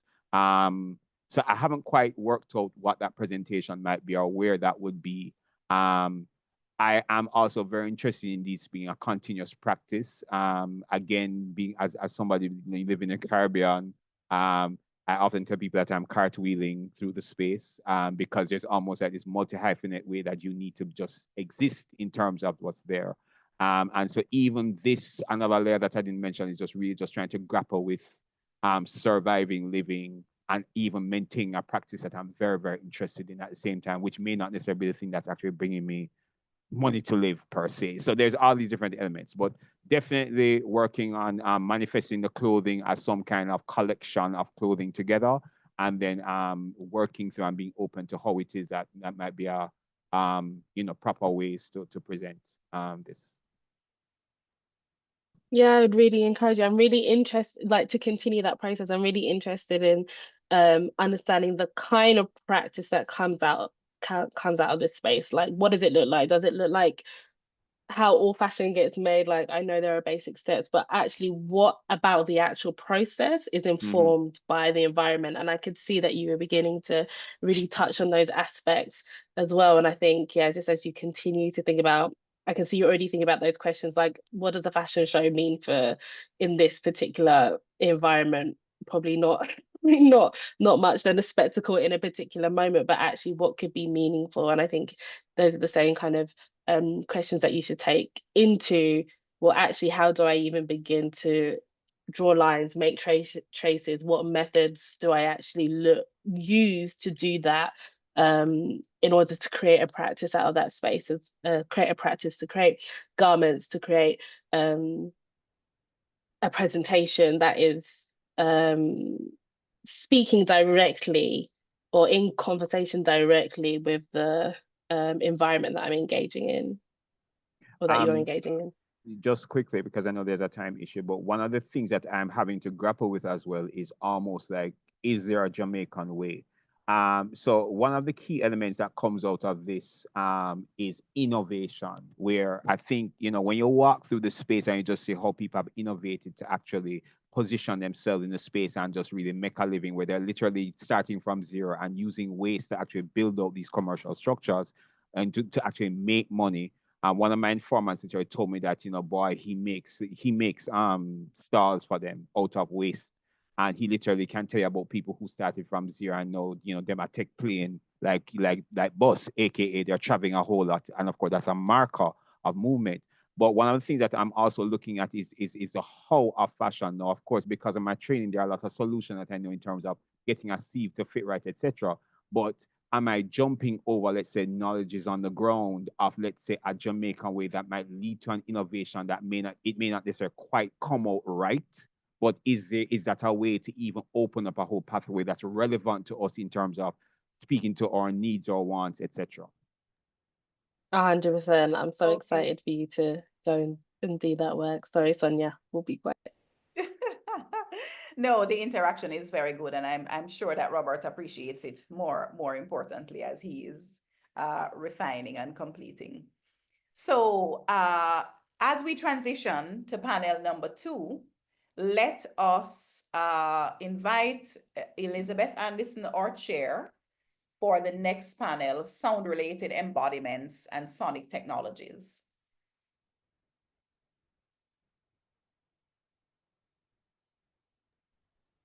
Thank you so much. Yeah, so I'd like to welcome everyone to panel 2, and a warm welcome to everyone who is just joining the workshop. We'll go ahead and dive right in. I'd like to introduce our panelists. Today we have Alexandra Balandina joining us from the Ionian University to speak on embodied and sensory music ethnography in Iran. We also then have David Bosquet and Dimitri Karaz joining us from, I have a correction here, David is at the University of Burgundy and Dimitri, the University of Strasbourg, to speak on studying reggae dancehall sound systems in French academia. And then we have Ramusio Brazil and Jana Orlova joining us from the Federal Institute of Maranhão and Silesian University to speak on ritual, body, and reggae section. So I'll go ahead and ask Alexandra if you're ready to begin. Yes, I am. Wonderful, Hi, go for it. thank you for organizing this workshop on embodied methodologies. I'm very happy to be here with everyone. Let me share with you my PowerPoint. Okay, so can I start? I'm also timing myself. Yes, please. Yes, please do start. From the moment I boarded the plane to Iran, wearing a rosary, a headscarf, and my long manteau, in compliance with Iran's air regulations, I sensed that my fieldwork would be an embodied form of participatory observation. Over time, I realized that my social, gendered, cultural, and musical body became a key tool, or rather a subject that gradually experienced and better understood the historical, political, and social conditions, as well as the music culture of the country. Doing ethnographic fieldwork in Iran, participating in everyday life in Tehran, revealed and imposed culturally specific embodied ways of behaving, perceiving, and understanding daily life on social, cultural, political, and economic levels. My body was at times submissive, compliant, and accommodating, and in other times receptive, eager to learn, and adaptable, but never neutral. These physical and cultural shifts were markers of my embodied immersion in the music culture I was studying. Immersing myself in Tehran rhythms, its laws, rules, ethics, and aesthetics shaped my daily life, particularly due to my gender identity. I learned how to dress wearing a headscarf and covering my body, even in the summer heat, where and what I could eat, never in public during Ramadan, how to adjust my headscarf discreetly in public spaces, and how to behave in public spaces modestly as expected of women, depending accordingly always on the location, time, and company. In Iran, I aim to study the shifting social status of professional tombak players, as well as the development of the technique on the tombak, which is a goblet-shaped drum central to Iranian art music. Following Jones Bailey methodological approach of learning to perform a musical instrument as a core component of music ethnography, I immersed myself in mastering the tombak. My learning process involved music lessons with master musician, extensive daily practice, and deep engagement with professional tombak players. As I will discuss, musical apprenticeship offers a unique opportunity for sensory apprenticeship as described by Pink. It encompasses learning movement, touch, hearing, memory, proprioceptive and kinesthetic skills, and musical aesthetics, elements I personally experienced. My musical body initially engaged in learning an Iranian musical instruments following the same teaching methods applied to Iranian students.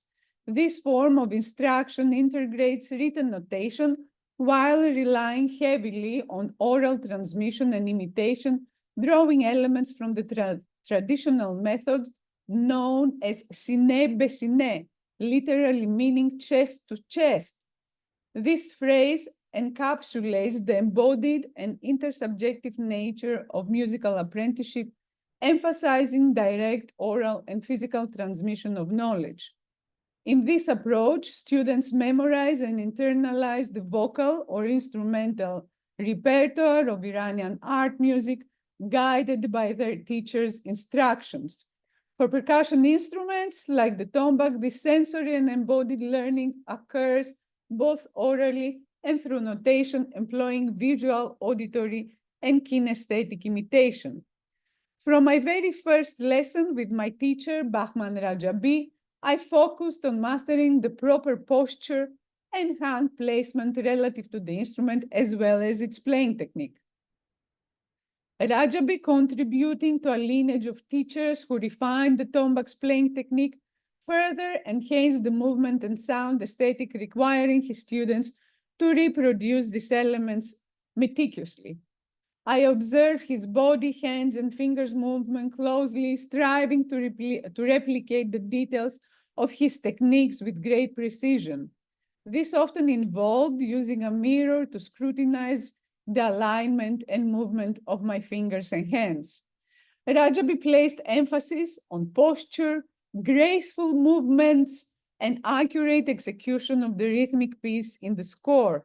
Early on, he frequently corrected my technique. For instance, during our eighth lesson, while practicing the classical wrist technique, which is a kind of finger roll, he immediately noticed that my thumb of my right hand was not touching the skin of the tombak, a subtle detail I had overlooked despite my efforts to mimic his technique. Let me try and show you just a 10 seconds of his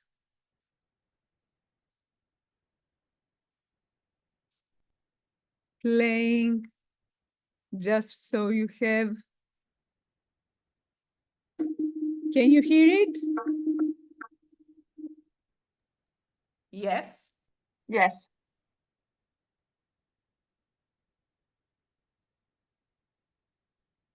We can't hear it now.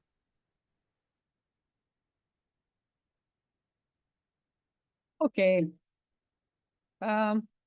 We don't have much time, so I'm going back to my own presentation.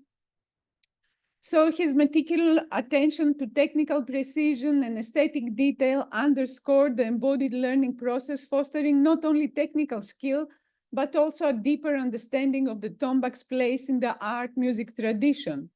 The time I dedicated to practicing the tombak was significant, at least 4 hours daily, split into 2-hour session in the morning and afternoon. The tombak is an instrument that is both physically and technically demanding. Its playing technique has evolved substantially over the last 50 years with great advancement in the past 2 decades, largely due to Navid Afghah's introduction of a new playing style and technique.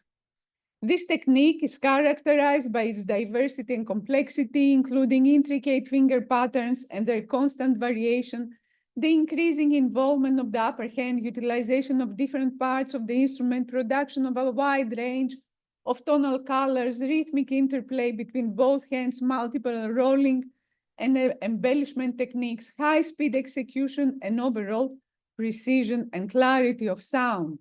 Mastery of this technique requires persistent, systematic, long-term, disciplined, and detailed development of physical dexterity. As a result, contemporary tombak players, both students and professionals, invest heavily in technical development, focusing on the embodied aspects of playing.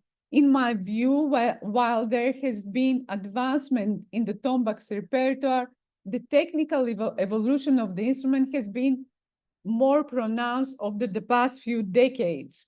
Players often devise various exercises to strengthen their fingers, improve flexibility, and enhance speed and precision. I adopted a similar approach, dedicating increasing time to developing my finger technique, essentially investing in my body itself.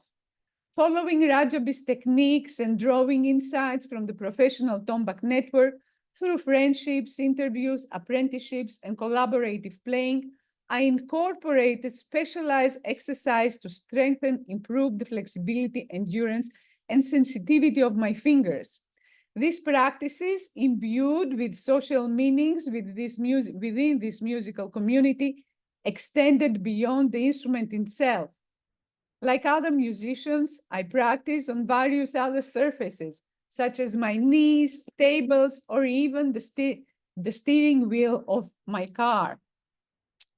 Through these intersubjective learning and sharing relationships, I began to internalize and embody the sensory and cognitive practices of professional tombak players.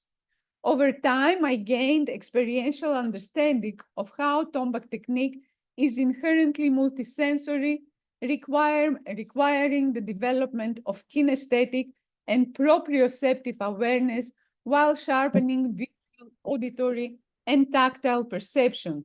This learning process underscored the embodied sensory and emotionally engaged nature of my participating in musical activities.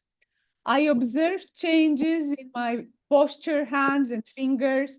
My awareness and confidence in my physical presence grew, while my fingers, especially the ring finger of both hands, became stronger, more flexible, faster. My auditory perception also improved, enabling me to discern the quality of sound in different rolling techniques and appreciate the tonal clarity and nuances of individual performance with greater certainty. After months of playing, I was particularly struck by the heightened development of my tactile senses. When holding a tombak, I could immediately and easily assess its sound qualities. This ability brought me great satisfaction, especially when my tactile discernment aligned with that of professional tombak players. It allowed me to connect emotionally and sensorily with the instrument I played. This musical instrument, crafted from living materials such as wood and skin, responded in its own unique ways to what I offered to it physically and emotionally. I also became aware of the limitation of my own physical body compared to professional tombak players, which occasionally brought feelings of frustration. Some techniques were exceptionally difficult for me to master, such as the extremely fast execution of complementary patterns requiring different techniques for each hand. I realized it would take me many years to practice, to perform them the way Iranian musicians could. Additionally, during the first 2 to 3 days of my menstrual cycle, my fingers felt particularly stiff and uncoordinated. On one occasion, this affected my performance during a lesson with Bahman Rajabi, where I struggled to play the rhythmic exercise he had assigned. He reprimanded me in front of the other students, assuming I had not practiced enough, unaware of the physical challenges I was experiencing during my menstrual cycle. This entire process of learning the tombak placed embodied sensory and emotionally engaged experiential learning at the center of my research. The embodied sensory experiences I gained and the knowledge acquired with a structured community of practice, such as that of professional tombak players in Tehran, provided valuable insights into their musical, social, and cultural worlds. These experiences allowed me to interpret. Sorry, my dog and my daughter are around me, playing under the table. These experiences allow me to interpret the practices more deeply and to draw conclusions on multiple levels. At the musical level, through an embodied interactive, dynamic, and dialectical research process within the community of professional tombak players, I developed a nuanced understanding of the aesthetic particularities of Iranian art music. This included the aesthetics of tombak playing in various contexts, accompaniment, duets, solo performances, and group collaboration with greater confidence and clarity. I was able to identify and analyze the musicological elements that have shaped the evolution of tombak playing techniques since the mid-20th century. Conducting fieldwork in Iran also revealed that the social status of tombak musicians has significantly improved since the mid-20th century. This advancement can be attributed not only to broader socio-political and cultural conditions, such as the state patronage of music and musicians during the 60s and 70s, but also to the relentless efforts of the musicians themselves in putting efforts in investing in their physical bodies, refining and elevating their playing techniques to levels of exceptional complexity, sophistication, and demand. This dedication has been instrumental in enhancing their musical and social standing within Iranian society. I have 2 more paragraphs and then I will finish. By engaging with these embodied practices, I was able to comprehend how the intersection of artistic innovation, technical mastery, and socio-political factors collectively contributed to the elevated status of tombak musicians and the transformation of their art forms. Concluding, learning a musical instrument carries epistemological significance. As a research method, it provides new theoretical perspectives, creating further possibilities for embodied research, analysis, and theorizing of musical phenomena. It enriches the sensory, affective, and intersubjective aspects of fieldwork. In essence, learning an instrument is a way to train oneself for embodied multisensory participation, experience, and understanding of humans and their music cultures. Thank you so much.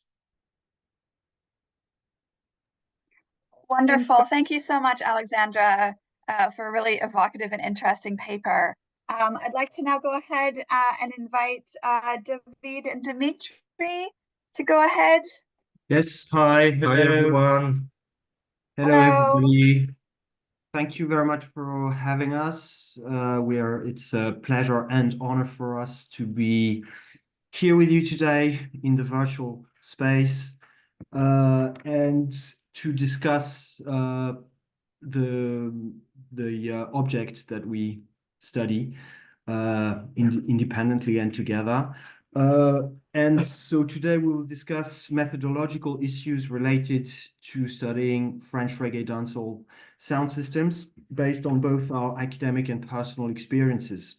For my part, I mostly approached the topic of Jamaican popular music and its adaptations in France from a perspective of cultural studies and post-colonial studies, and I specialize especially in the analysis of song lyrics.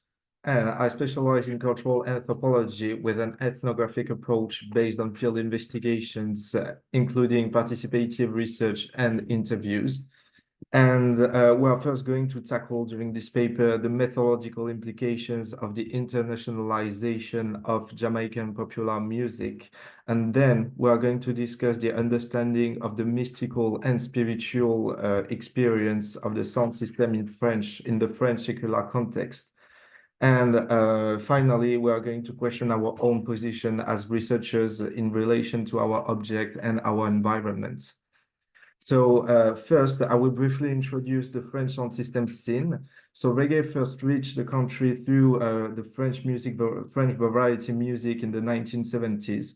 And before a local scene emerged under the crossed influences of French Caribbean and sub-Saharan diasporas. And reggae dancehall music gained a significant recognition on the underground scene through sound systems, especially in the Parisian urban underprivileged areas. And then came the advent of the UK style in France during the 1990s, and its different material and musical approach of the sound system brought a new aesthetics, coinciding with the technological evolutions widely influenced by rave music. And this diversification of the sound system movement was also caused by its popularization in the mainstream music festivals, which largely opened access to dances to middle and upper social classes. and the sound system apparatus and its heavy bass lines remained at the core of the cultural movement, though. So we identify nowadays three dynamic poles in this scene, which are traditional Rasta-influenced roots dances, rub-a-dub dancehall sessions, and heavy dub techno dances. So to situate our approach more precisely, we'll briefly present our personal history with the reggae dancehall sound system scene. As for me, I was first exposed to reggae music during my childhood and early adolescence through my father's records. As my father was a sympathizer of the French Communist Party, he had a strong interest in African American music, as the civil rights movement in the US deeply influenced the French radical left. Jamaican music featured very marginally in his collection, though, and was limited to a few classics by Bob Marley. So it's in the late 1990s that I got to know reggae musicians from the underground circles I was frequenting back then, and they gave me a much more in-depth knowledge of Jamaican music. Like many in my generation, I had the privilege to see Jamaican foundational roots artists on stage, while I got interested at the same time in the burgeoning French scene and started to attend sound system sessions regularly. And contrary to David, I was drawn to the sound system through the rave culture and its heavy beats and sound systems. And my true sound system reggae dub experience was back in 2017 at the 2017 edition of the Dub Camp Festival in France. And what truly struck me at that time was the power of the long bass lines and the sight of thousands of people widely skanking on the same rhythm. And also what I imagined as reggae was quite different from what I could witness at that time. And a mystical aspect made out of smoke and sound enfolded the dancehall, and that represented for me an alternative way to party similar to rave culture. And the free and autonomous spirit combined with a truly different material and sonic experience offered a new approach to festivity. So these brief narratives evidence that the physical experience of the sound system remains a central element of reggae culture in its French iterations.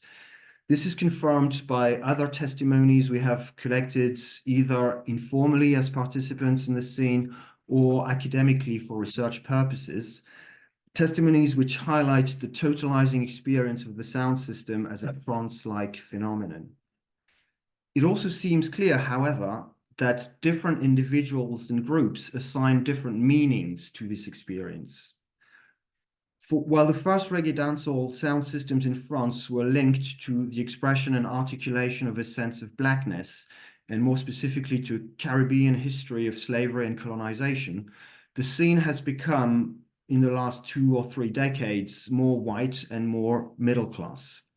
For such audiences like ourselves, the sound system experience is more often conceptualized through notions of the musical party as an autonomous aesthetic, social and political space, either as part of a political ideology of social emancipation or in a more individual escapist sense, and or finally through idealized, essentialized, or exoticized reconstructions of the Afro-Jamaican roots of the sound system. These idealizations play a major role in the way Jamaican popular music is marketed and mediated in France, but also in the fans' own understanding of the culture.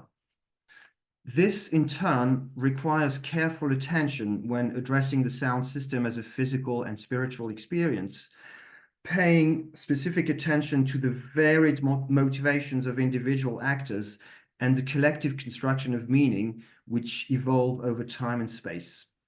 This requires to strike a balance between the acknowledgement of the Afro-Jamaican roots of reggae music and sound systems, inspired by an ethics of racial and social justice, and a rigorous critical approach which resists essentialized notions of origin. In France, there can be, as I said before, an idealization or even essentialization of the Jamaican scene, sometimes the British scene as well, as being the authentic experience of reggae music. This perspective somewhat fails to acknowledge that the Jamaican scene itself evolves and has always been divided into various sub-scenes that sometimes come to clash. It is worth noting that similar debates take place in the French scene between, for instance, traditional roots-oriented sound systems and, on the one hand, and on the other hand, digital stepper or dancehall hip-hop oriented artists. Since the vast majority of the audience is now from a white middle-class background, as we've mentioned before, this idealization of the sound system experience stems from a somewhat problematic desire to acknowledge the influences of the African diaspora on dances today.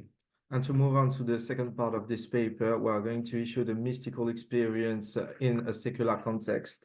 So since the French Revolution and the 1905 law separating church and state, France has upheld a long-standing tradition of secularism, or what we call laïcité. However, throughout my interviews, words such as trance and mysticism were frequently mentioned. And interviewees noted that even though they did not adhere to any religious belief, they often felt, though, that they were going through a profound experience of connection with the crowd, characterized by a sense of communion centered on in the space of the dance hall. And some also spoke about a sense of elevation and meditation. And these sensations are caused by repetitive sound frequencies and effects like delay or reverb, and deep dub versions that are often associated with drugs and drug consumption, like including alcohol. And also the baseline triggers the two senses of hearing and touching, underlining the material aspect of the sound. And an interesting fact is that some people who reject Rastafarianism and more broadly religion express an interest in the meditation instigated by reggae music. And it seems they are quite attracted to the mystical experience of the sound system, which closely resembles to religious practice. And thus, there is a paradoxical aspect in the rejection of religion coupled with the attraction to the spiritual dimension of the dance soul. And this could be related to Durkheim's theory of religious forms, which do not necessarily imply the explicit worship of a god. And this aspect of some dances may prevent some fans from falling into institutionalized religious practice. And there is also a reconstruction of the spiritual embodied experience, characterized in some cases by the absence of any explicit religious affiliation. And in this way, knowledge and personal connections are renegotiated through the embodiment of the physical sound system experience. And this also connects to the reconstruction of an idealized practice that is renegotiated to fit the secular norm of France.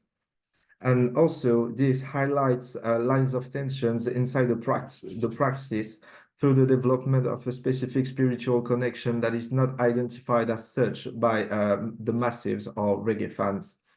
And yet, it is unconsciously embodied through the reggae dancehall music. And of course, traditional Rasta dances are still frequently organized, and tributes are paid to this religious practice in music festivals, even though the promoters are not Rasta themselves. So we come now to the third part about alternative knowledge and academic positioning. A similarity between the French and the Jamaican reggae sound system scene is the emphasis that is placed by the participants on autonomy. Autonomy can be understood on an aesthetic, social, or political level, but also on an epistemological level, and that's what's going to interest us specifically. In that sense, the knowledge developed inside the scene about the culture itself is of primary importance.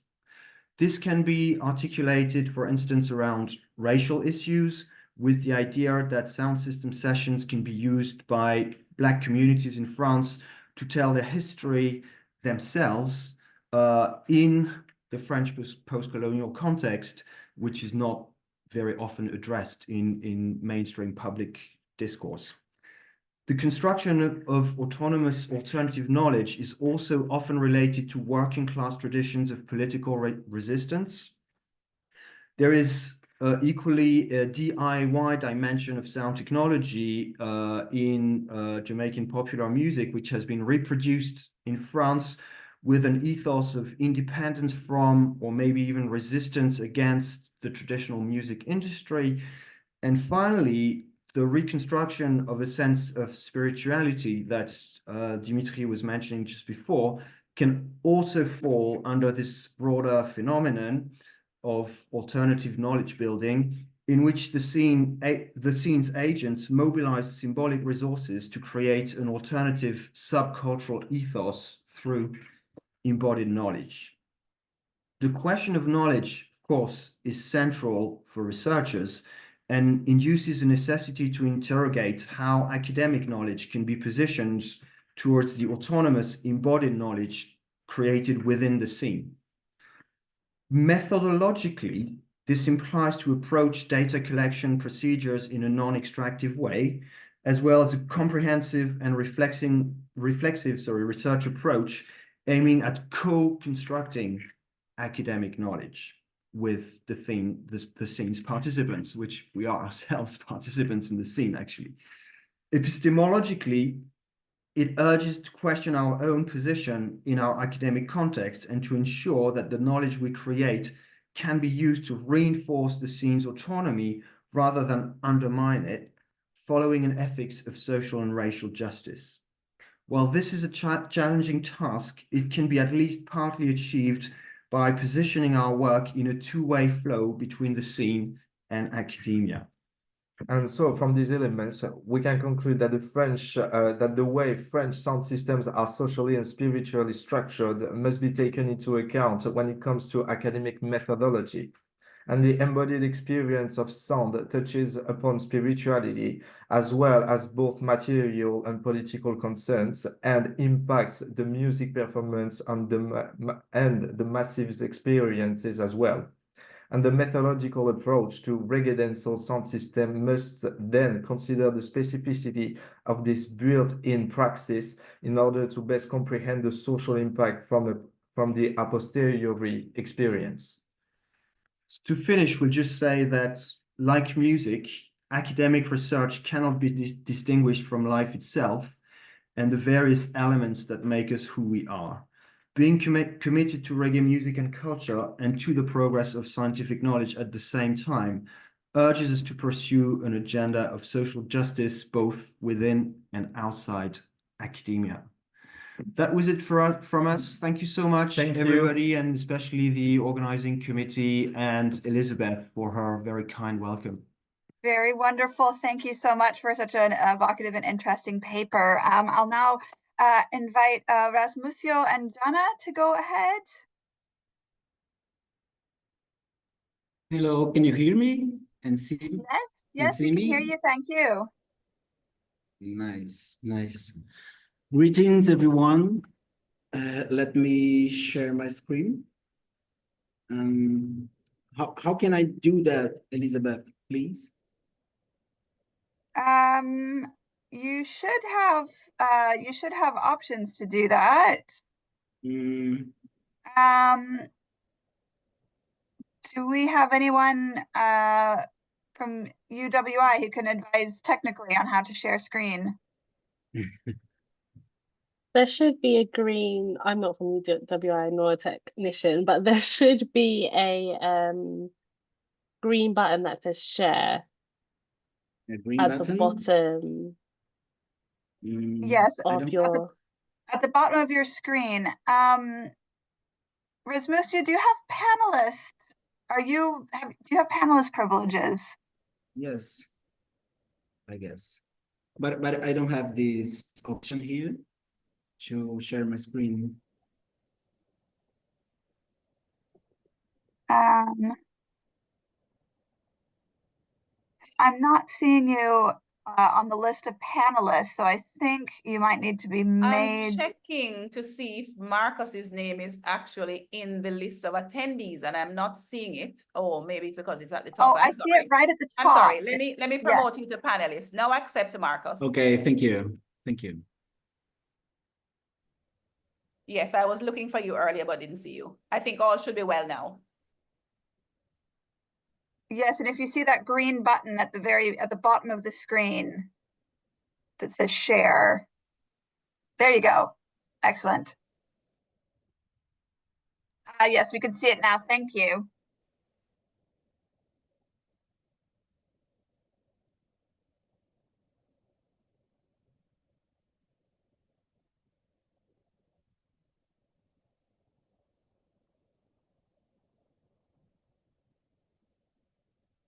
Marcus, you may have to unshare and then reshare and click the sound.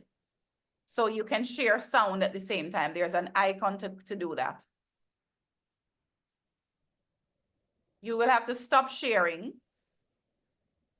and then begin the sharing again.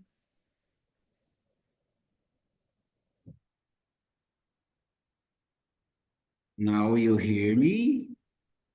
No, I can hear you, but we're not hearing the video. So we're asking. No, no problem, no problem. The video Okay. have no sound, okay? Oh, I see. My apologies. No problem. Let's go again. So our research follows the some projects from Brazil and from Goldsmiths University. One of the projects is the reggae music, culture, and technology in Kingston and São Luís, Brazil. And when we have the chance to bring Julian Enriquez for 12 days to São Luís, and so we enter in this project of SST, the Sonic Streets Technology.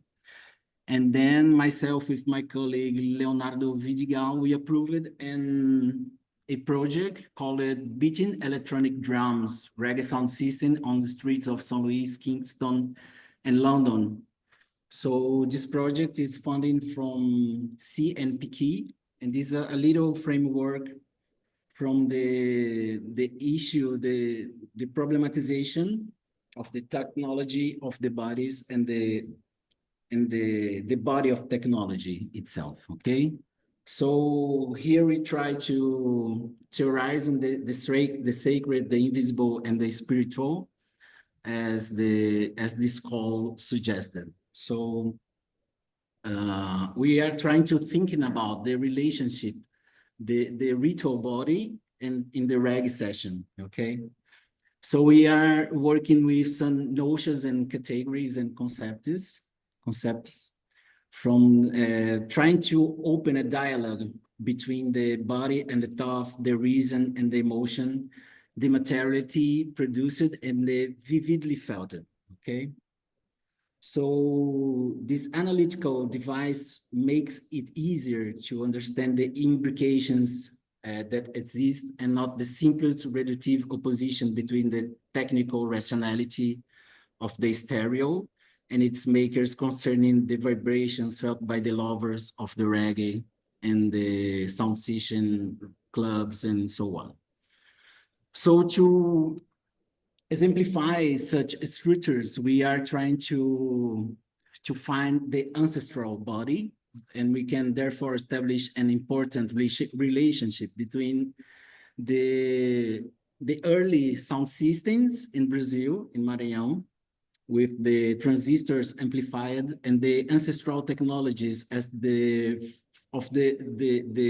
folk cultures manifestations, as the tambor de crioula or bumba meu boi. It's very common in this region of Brazil, in the middle north of Brazil, okay? So the heat that provides the ideal sound to the first reggae sound systems in Maranhão is the same heat that tunes the sounds of popular culture.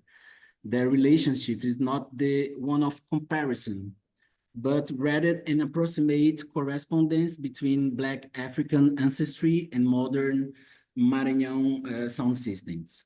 So the heat warms the bodies and minds of the local reggae fans in the insular flows of identification between the island of Jamaica and São Luís, providing a cultural context for both places, okay?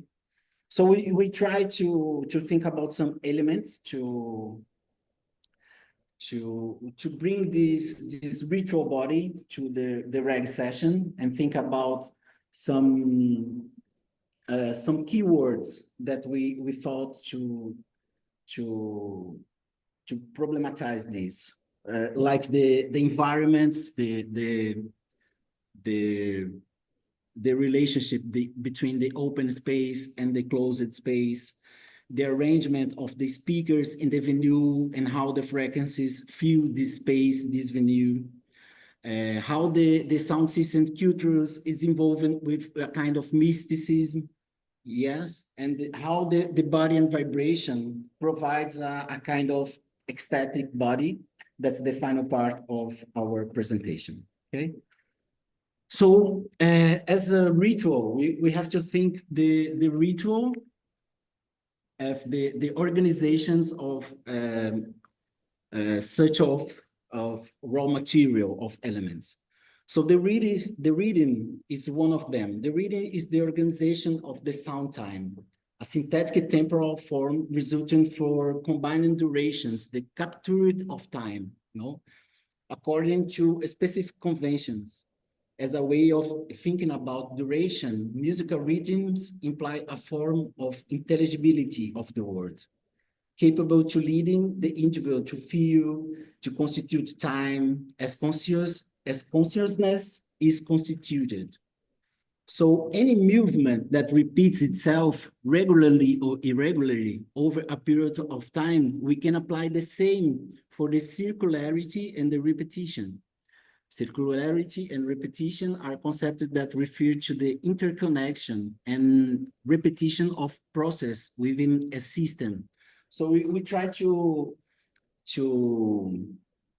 intend the sound as a system, the sound system as a system, but also the sound as a system and the body as a sound for system and creating a system also. And another element of the rhythm, and for a ritual body is the vibration, no? Any movement that repeats itself over a period of time. And to think this, we have to think about the ritual body, no? And to think about the ritual body, we have to think about the movement. This space-time of psychophysics coordinates in order to values embodied in a body, yes? The atmosphere, the lasciviousness, the sensuality provides a specific kind of embodiment for the adepts, for people, yeah? The term ecstatics come from the Greek ecstasis, which means to be outside oneself, or to be beyond oneself. The role of the bass in the reggae and sound systems environments and how it affects the body and the raw materials is the raw material for this study. The ritual experiencing of the body is affected by certain frequencies during a collective reggae session. The venue, the bodies in a relation to each other, the vibrations of the underbelly and the air displacements in the environments provide the raising of a indisciplined body, okay?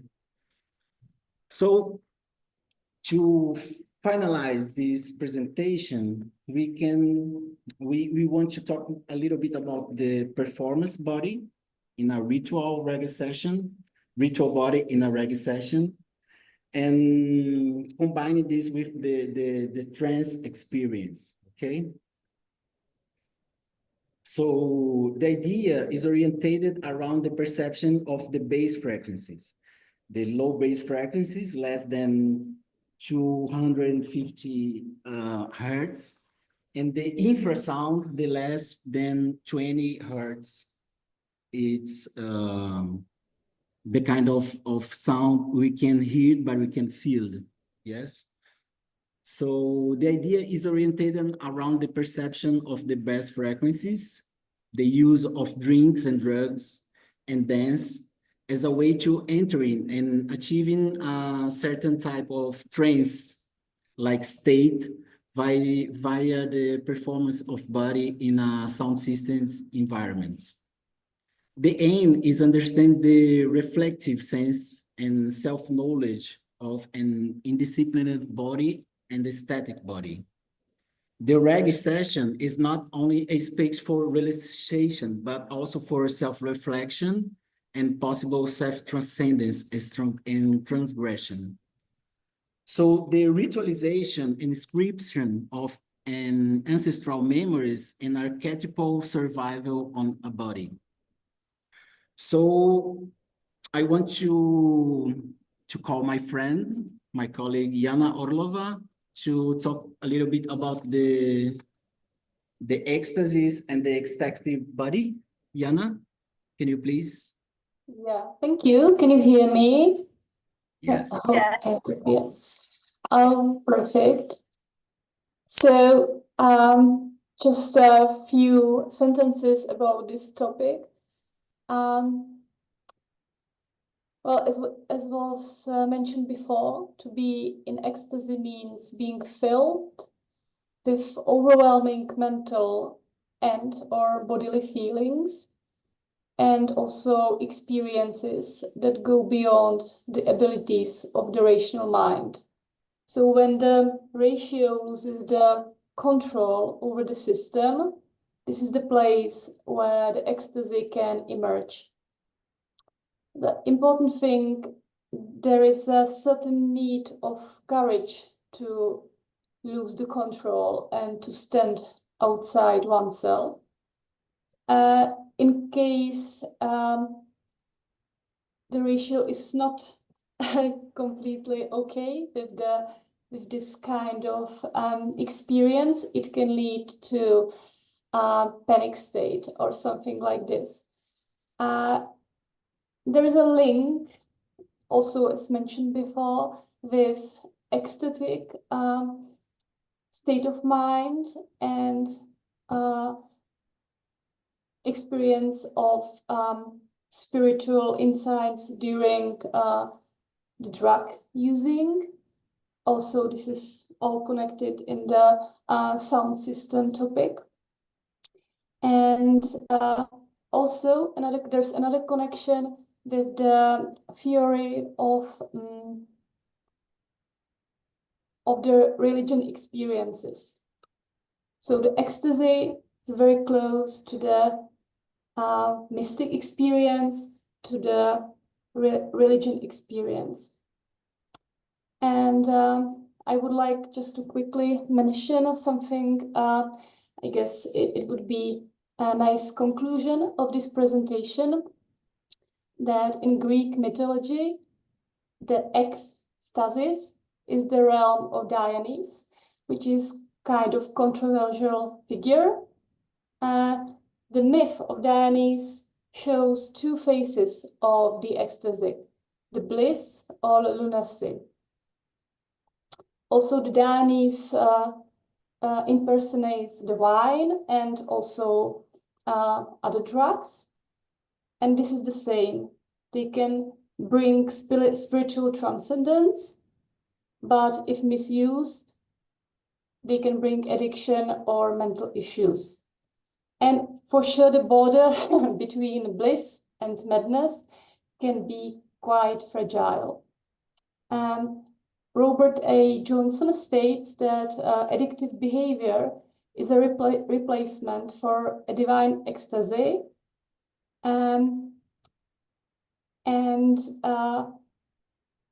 The addictive behavior can be also expressed through, for example, excessive shopping, exercising, cleaning, or certain love or sex addictions. And it's a sign of society that has lost touch with the mystic and ritual side of life. So the sound system experience can be some kind of modern ritual, some type of contemporary way how to deal with all the stuff I mentioned before. Yeah.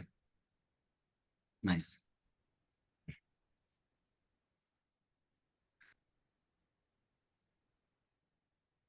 Wonderful. Wonderful. Thank you so much. That's it, Elizabeth. Thank you.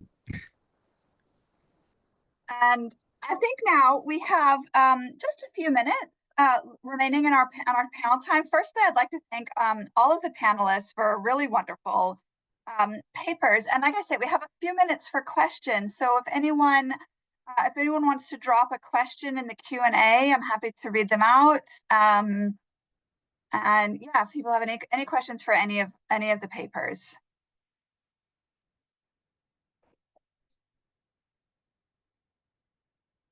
And if I might then take chair's privilege, just while people are thinking, I was so struck by the commonalities and connections between the papers, and of course also with the panel has come before. And so this is really a question kind of for all the panelists.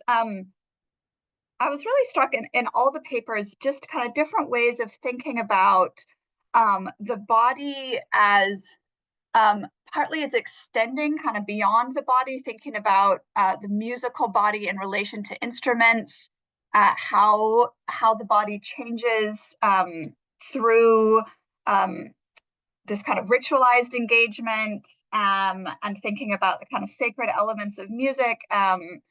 This also, of course, extends kind of to what was spoken about ritual and objects in the last panel. But also about this, I'm curious about the relationship between this kind of changeable, extended body and this idea of the collective. And David and Dimitri spoke about the collective construction of meaning. So I wonder if anyone wanted to speak on that, just on that relationship between the individual body and the collective construction of meaning.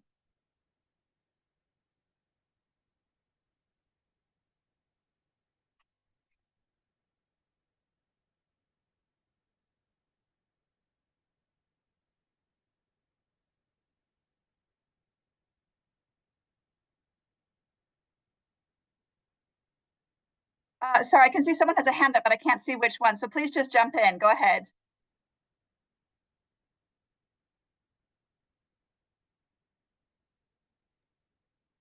But yeah, I have a question to Alexandra, I guess. It's Oh, yes, Aria has a question. Well, yeah, that's fine. Go ahead, Aria.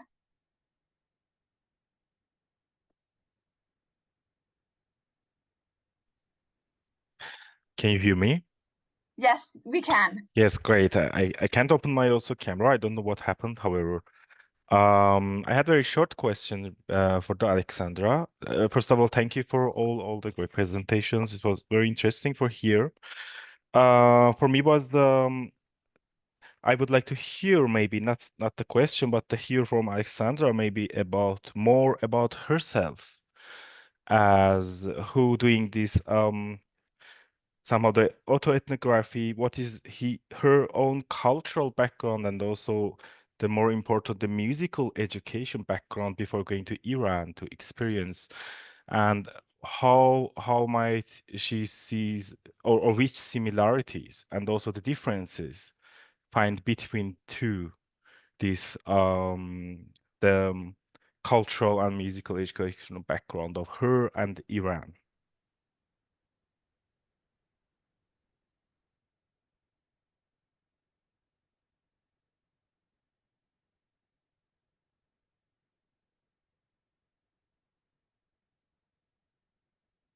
I think we might be having some technical problems because it looks like David and now Alexander are also just saying they can't, their mics are not opening anymore.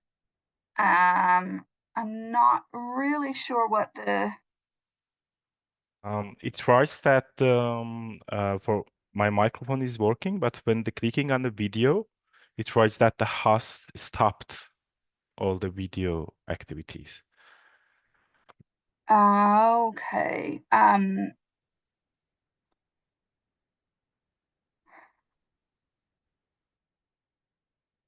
Is it possible for Alexandra and David to be made panelists again?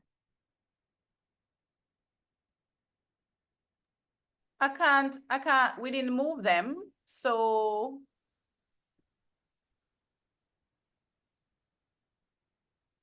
Okay. I can see they're no right. longer in the list of Alexander, panelists. who are we trying to make panelists again? We're trying to make David Bosquet and Alexandra. I can't see if Alexandra's still on the call.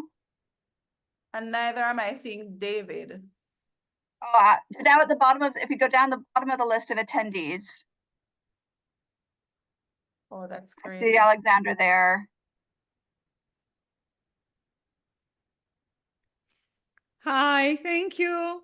Aria, thank you for your questions. Wish we had more time to discuss. I'm Greek. I'm culturally Greek, and I had several cultures before becoming Greek, Yugoslav and Russian, and then I adopted a bit of Iranian culture. I don't know if I'm being heard. My music background is similar to that of the Iranian music, art music culture, because I was performing and learning to perform traditional music here in Greece with Rose Daily. So we perform music, model music from Turkey, from the Arabic countries. So it was not, my music background was not that far away from Iranian music, because it's a model music culture that I was brought up here in Greece. However, the political milieu in Iran is so different from the Greek one. And being woman in Greece, it's a different experience of being woman in Iran. And I wish I had more time to discuss about other ways of adapting myself to Iranian culture, because I spoke about mostly about the music ways of adapting, but there were many, many others embodied and sensory ways of adapting to Iranian culture. So I hope we will have time. I hope we'll be able to take some of these conversations offline, yeah, and consider them. Could I give a minute to David before we move on? Yeah, go ahead. Yeah, thanks, Elizabeth. Just since you asked the question very briefly about collective bodies in the collective, pretty much, I think that's what Professor Henriquez is obviously more qualified than us to speak about that. But following on from his arguments, it's obviously the sound system is a collective experience. So you experience it through your individual body, but also through an interaction with the other bodies present in the session. And I think everything we've heard so far today has been going in that direction, because, and we used the term totalizing experience. So in that sense, it's physical and spiritual. It involves things like, of course, the sounds, but also the visuals, the dresses, the costumes that we heard before from Robert, I believe. The dance, of course, we heard from earlier during the roundtable, also from our colleagues in Brazil. So there's really an interaction, and it's this interaction itself which is both physical and spiritual. Wonderful. Thank you so much. Well, I'm sorry to draw this panel to a close, but I know we do need to move on. It's a packed day. I'd like to thank all our panelists once more for their wonderful contributions. And we'll go ahead and sign over Pablo to take us Do I have a moment? Do I have 1 minute to sure, go ahead, Alexandra. 1 minute. Thank you so much. Aria, thank you so much for your question. I'm Greek, but I have had several cultures, Russian culture, Yugoslavian culture behind me. So besides our body being malleable and changeable, our culture is also something that we can adapt and forget and readapt. So, and with relation to my music background, I was performing modal music So it's very close to Iranian model music, although the theory is different. The Iranian theory, you know yourself, you are from Azerbaijan, so you know that the radif is different than the makam, but nevertheless, the theory is more or less, we understand each other because there is the improvisation, there is the music instruments are playing the same melody, some of the music culture is the same, but being woman in Greece, it's completely different than being woman in Iran. So this is another thing. Well, just few things I don't think we have time to go into, but thank you very much for asking those questions, and I will contact you at some point so we can continue our conversation. Wonderful, thank you. Thank Go ahead and you. hand Thank you, over to Elizabeth. Pablo now. Thank you, everyone. Bye. Bye. Bye, Anna. Hi there, everyone. Can you hear me well? Can you hear me? Yes, yeah, we can hear you. Hi there. So good morning. Can we continue with this wonderful workshop on embodied methodologies? So welcome to panel number 3, titled Sound-Related Embodiments in Sonic Technologies. My name is Pablo Demetrio Herrera Itia. I'm an Inclusive Excellence Postdoctoral Fellow in the Department of Arts, Culture, and Media at the University of Toronto, Scarborough. And I'm part of the organizing committee of the Embodied Methodologies Workshop. Today, we have presentations from 4 presenters in this panel.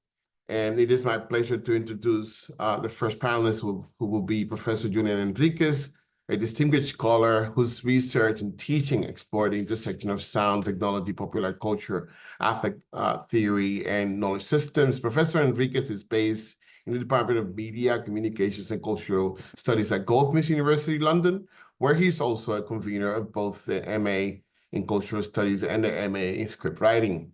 With a rich background in filmmaking, Professor Henriquez brings a unique perspective to his research on street technologies and cultures, and particularly reggae dancehall systems, sound systems, and the fact that his profound contributions to sound studies include establishing the Sound System International Research Group in 2015, which centers on the culture of technologies and sound systems. In addition to his research pursuits, Professor Enriquez is also a practitioner deeply committed to a practice of research methodologies.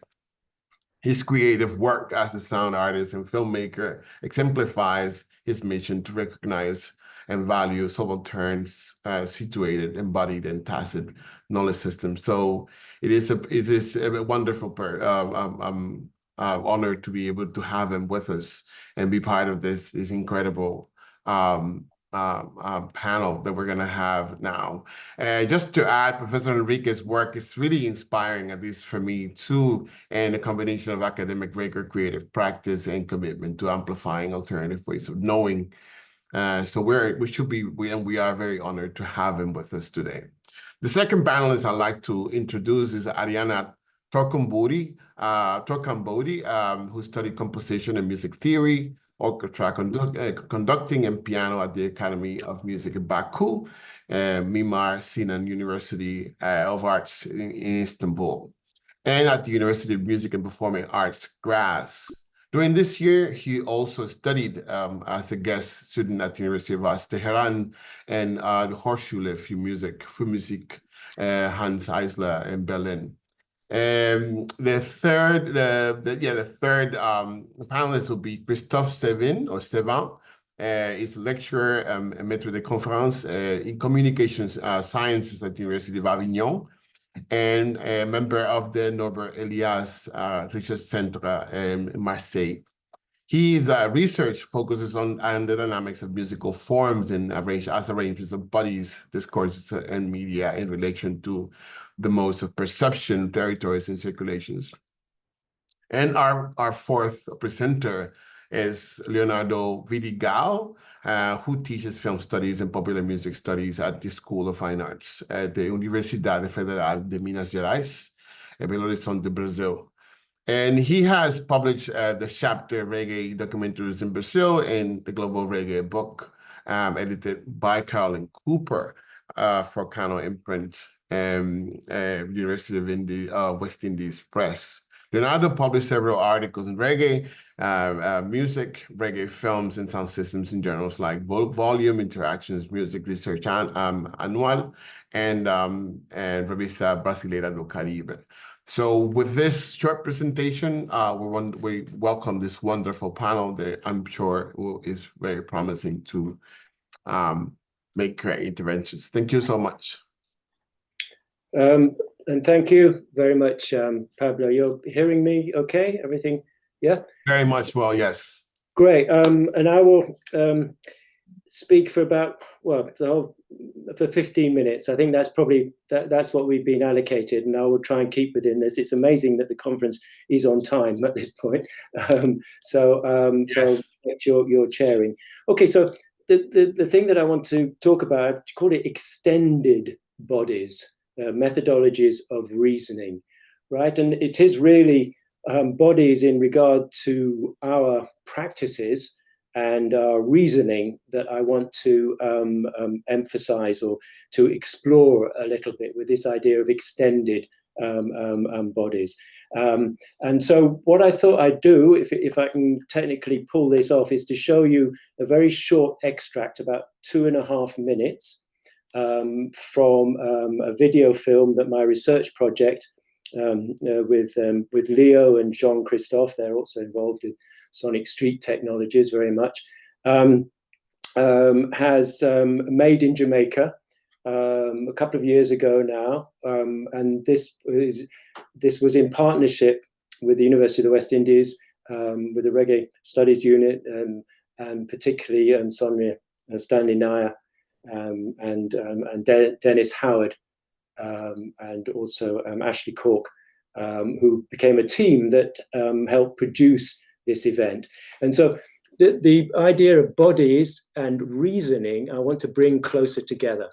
Because the traditional thing, as I mentioned right at the beginning, is that the body has been separated by Descartes and many others from the mind and from reason, and that separation is pretty catastrophic, actually, if we want to understand bodies. There's a nice quote that I can start with here from a philosopher, Richard Rorty. He said, "If the body had been easier to understand," it's quite a famous quote, this, "if the body had been easier to understand, nobody would have thought we had a mind," right? That I find quite provocative. And so I'm looking at, with the embodied methodology, I'm looking at reasoning as part of an extended idea of what the body is and what it's capable of in terms of thinking and in terms of doing, and the two very much come together. Now, what I need to do is share my screen for this little bit here. Yeah, I'm authorized to do that, am I? Share screen. You should be able to, yes. Yeah, I'm sharing my entire screen. Is that working? Are you seeing my entire screen? Not yet. It's coming up. It should be coming up soon. Entire screen. It says entire screen. Application window, Chrome tab. Yeah. Are you seeing my screen? Are you seeing yourself there? We just see you. We're not seeing your screen yet, Julian. But you well, have. What should it be? Application window. Yeah, that's what I think it should be. Are you seeing my screen now? No, not yet. Do you have to give me permission? This is a bit. Oh, no, no. You're a panelist, so you have those privileges already. Let me just. Yeah, you're a panelist, so you have those privileges. Okay, here we go. Is that it? Are you using that green button in the middle there? Share? Yeah. And it comes up. You have to select which. Yeah, no, I've done that. You want to share. Share screen.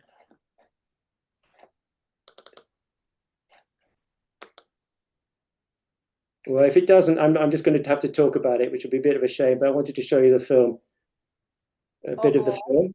which Sonia, you well know you were involved with. So you're not seeing that. I've just made you co-host. I don't know if that's going to make a difference because Yeah, everybody I don't want else to delay my.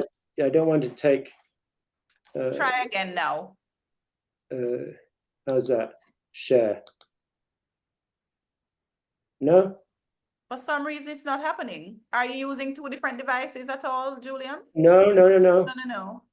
I'm not sure.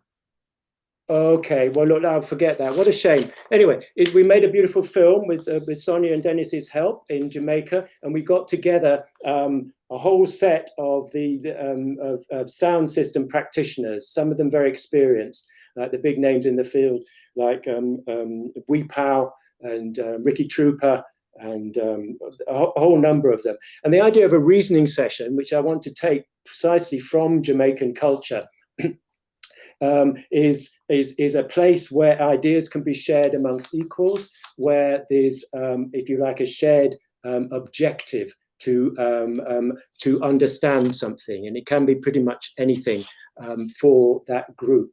And so, as a research methodology, it's kind of interesting because it's rather different from just doing interviews with people.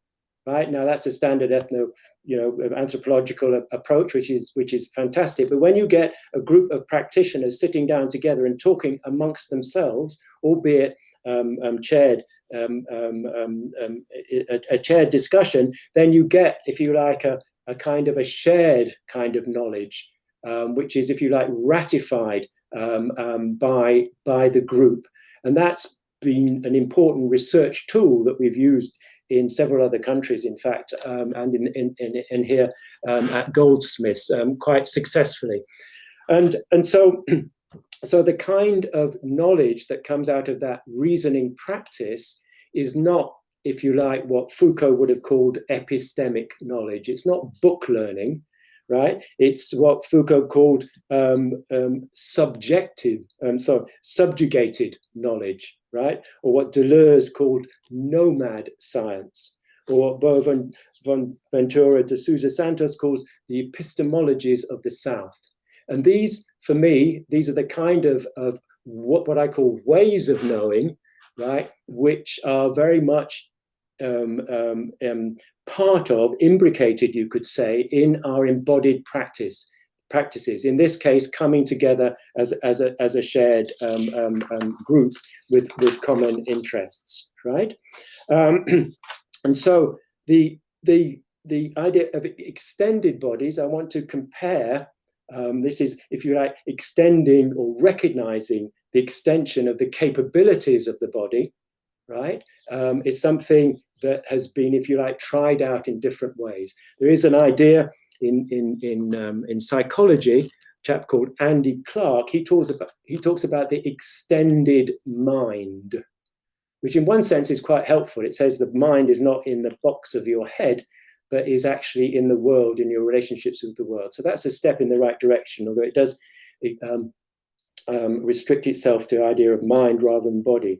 And then the one of the founding figures of media studies, Marshall McLuhan, he had an idea of extended media, right? Where the probes of our telescopes and televisions and this distancing and sending our bodies or there is our sensory bodies out there into the world is quite inspiring. But extended bodies specifically is a way I would want to suggest of bodies being understood in terms of movement, right? What do bodies do? They move. What do? They feel moved. We feel moved. And so what we're talking about with bodies is not something stored away in a text. We're talking about an event. And as Tia Monique was talking about right at the very beginning, what the movement of the body, and the movement of the body extends in space, right? In very important ways. It's about performance. It's about gesture. It's about a dance move, as in the dance hall. It's about presentation, right? Not representation. right? And that is important. And then again, bodies move. I mean, in Afro-diasporic context, we have to talk about the Black Atlantic. They are moved, not in a good sense of feeling, but in terms of enshipment to the as labor. And so that's the idea of the body not being extended, but being restricted to a laboring machine on the plantation, of course, right? But also bodies extend in time, right? The time of the event. You can't have a performance in the sound system scene, an extemporization, and making it up on the spot. And so the spot is an ongoing moment, which is very rich and is part absolutely of our embodiment, right? But also I'd like to talk about the extension in time in terms of the future, the time that hasn't happened yet, the futurity of bodies, the way that we can move through our intentions as well as our extensions to places that we haven't been yet, and so that we can hopefully use our body movements to better imagine, to better concretize these moves that we want, that we have agency through our bodies collectively to make. And then we extend in other ways into our environment. I make a lot of use of James Gibson's ecological psychology. He's the person who made useful the term affordance, that an environment doesn't cause things so much as allowing them to happen as a possibility. And that's a bit like a body, isn't it? To allowing things to happen as a possibility, the potentialities of our embodiment. But importantly, our bodies extend socially. They extend in relation to the bodies of others, right? Of our being in the dance with others, kind of alone, possibly, or with someone you came with, but the importance of bodies that they become, if you like, we become ourselves in the company of others. Most of all, we discover ourselves in the company of others.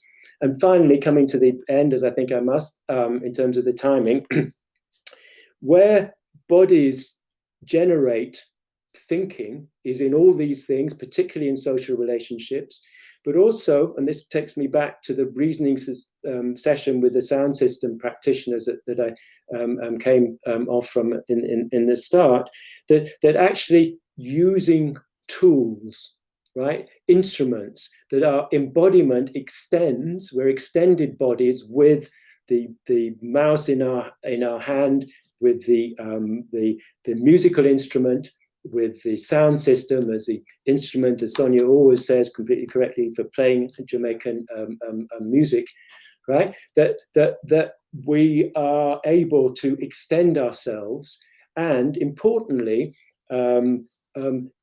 generate abstractions from our practices.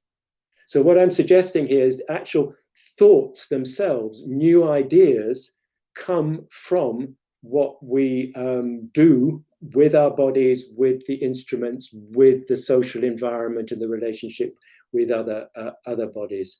And there's a literature that you can use to back up, if you like, the claims. You can Pierre Bourdieu, with his Logic of Praxis, is a very useful text. And then there's quite an obscure Marxist philosopher called Alfred Son Rittel, Alfred Son Rittel, and his argument is that abstractions, big ideas, come from the social relationships of exchange, particularly of barter and exchange, that we do things before we think things, right? And so basically that takes me back to where I started and where I'm going to have to stop. But actually, just one thing I do want to mention, we before I get to the very end, that it's not just, if you like, practice is important and research practice as research. It's the practice of research.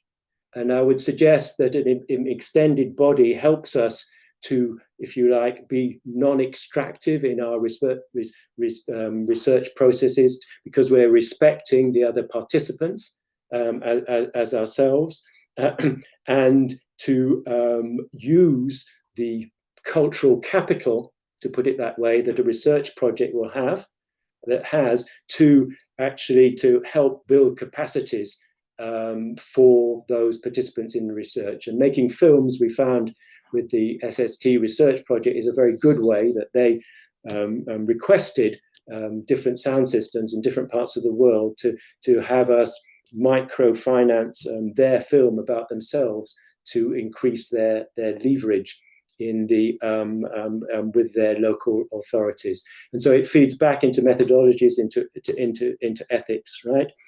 And basically, so the last line of my presentation is bodies go further than we think. Thank you very much.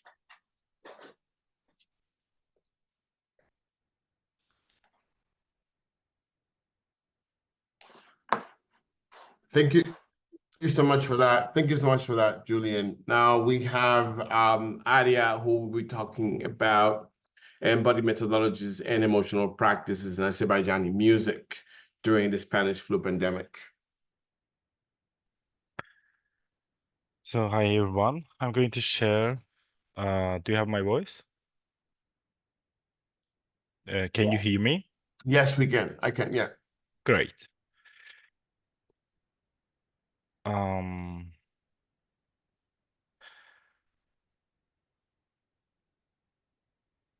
Can you share your screen? I would like to share it. I just looked at this. It is not allowed to give my sound also voice, but I would maybe that check that can you hear or not just before starting. Yes. No, the sound of the video. No, the sound of the video we cannot hear. Yeah. And how we can change it? If you stop sharing and then Yeah, I share already. It is not show me that I can share sound. click on the sound. Yeah, it is off.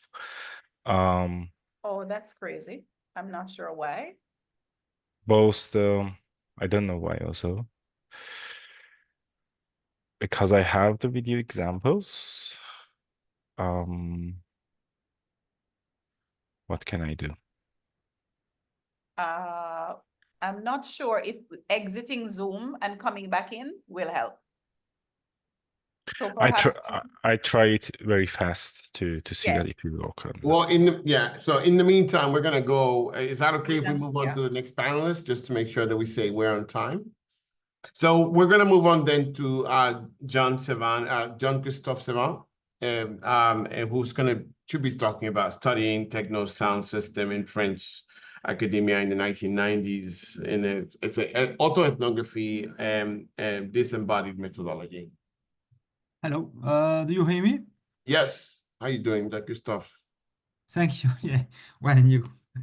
Happy to see you, and thank you to the organizer to allow us to share this beautiful moments and reasoning. And so yes, the starting point for this talk was an observation from the call that all methodologies are embodied, but the extent to which they admit their embodiment differs by discipline and approach. And I like to deal with this by taking my own experience of research as a student in the mid-80s to investigate electronic music and free parties in the French academic context. My first approach to techno was from someone who didn't like it without knowing anything about it. In fact, as I remember, friends coming from Germany brought us the cassette of Gabber music, and we threw it in. Incomprehensible for us. And as I later discovered, it was kind of very representative attitudes, because in fact, techno music spread mainly through rave and free parties. It was on the main medium of free party was the free parties themselves, not disc, not radio. And in fact, people discovered music by experiencing it in situation, in front of a sound system, dancing, feeling the bass, and potentially potentiated by drugs like MDMA that disinhibited so anything that represents a kind of soma aesthetic, to quote Richard Chesterman. So it was a discovery of this music and a discovery of oneself as a fan of this music. And in the 80s, there were few theoretical resources for studying popular music in France. What's more, popular music was not really seen as a legitimate subject of research. And in the case of electronic music and raves, it was exacerbated by the fact that this phenomenon, like rap music, was conceived or perceived like a kind of fashion was destined to disappear quickly, in fact. So this made quite difficult phenomenon to grasp. So the only solution was to exploring this world, experimenting with this music. And it was the only way, so to talk, to investigate this subject. So the concept of trance take from the work of the ethnomethodologists, sorry, Gilbert Rouget, was one of the few resources, available resources, a concept that could account for what could happen in the sonic environment of rave and free parties. But in fact, a close reading of Rouget, however, shows that in this work, trance results from a cultural model that informs the experience. It is the identification of the possessed with the divinity that triggers the trance. So, in fact, music and sound intensity in Rouget are secondary, which is quite the opposite of what I would find in free party, of course. So, with Rouget and his book, Music and Trance, we are in the ritual framework of a highly codified and sophisticated practices, in fact. And this is far cry from the loose, messy, and more experimental framework of rave, in fact, which is more a matter of collective experimentation. So in my investigation, I've been able to experience state of bodily and collective intensity, but I never experienced any kind of trance states like was describing, of course, in Rouget, and I never really observed this kind of states in this kind of described in the anthropological literature. So I think as a result, the concept of trance came to seem more like a false friend. I don't know if it sounded English, but in my opinion, it's kind of misled much of the research that has tried to talk about raves as a collective trance phenomena.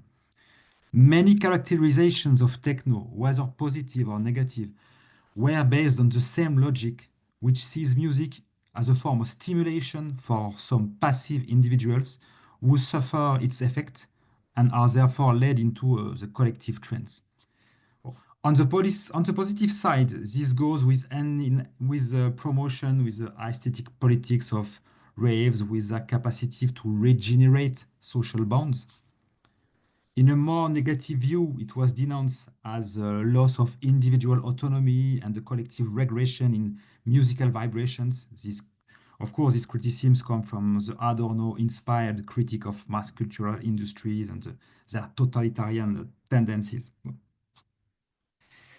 So this link between trance and the discourse of collective fusion in music via Durkheim's theory of elementary forms of religious life give raves a kind of social rationale formed, and it formed the backbone of the social science work on raves in the 80s and part of the 2000s. Emphasis of trance and socialization in studies on raves has resulted paradoxically in the erasing of the aesthetic relation to the musical and visual environment of rave.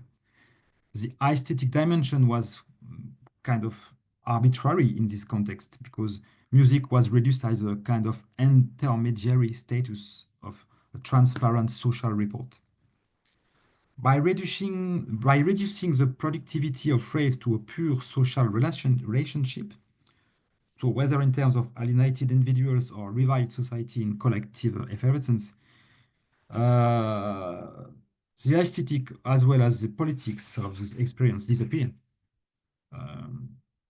So in the dominant discourse of the late 80s and 2000, beginning 2000, music as a physical and sensual experience paradoxically disappeared in favor of this social cause.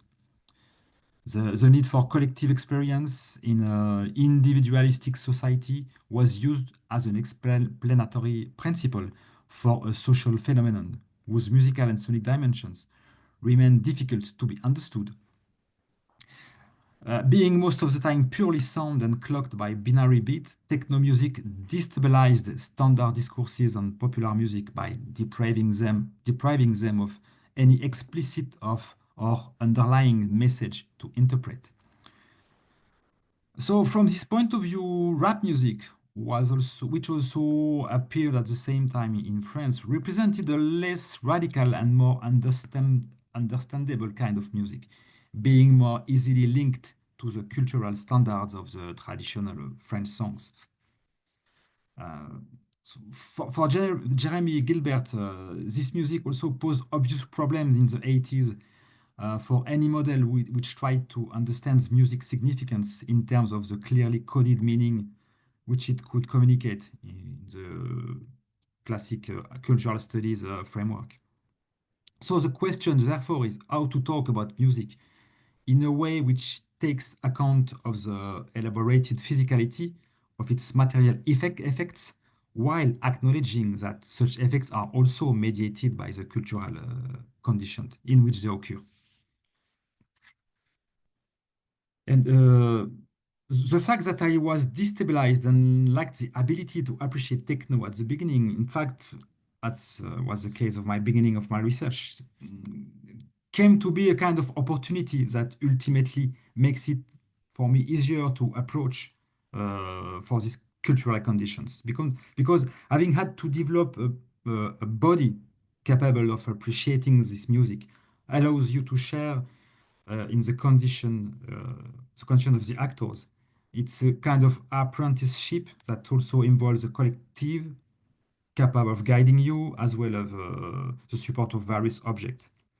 So the fact that I've been in a situation where I had to develop a disposition to appreciate this music allows me to ask more relevant questions to my interviewees in the field, and not limited me to mere interview, which is often enough to qualify studies as ethnographic. Putting yourself at risk and sharing the condition of those involved in free parties is an embodied methodology that allow us to not only to ask the right question, but also to pay closer attention to the procedures, to the forms that participant develops, and to follow the means, the techniques that they develop. Putting oneself and one's body to the test in this situation can be seen as an investigative guide to finding the right questions and establishing a minimum of intelligibility.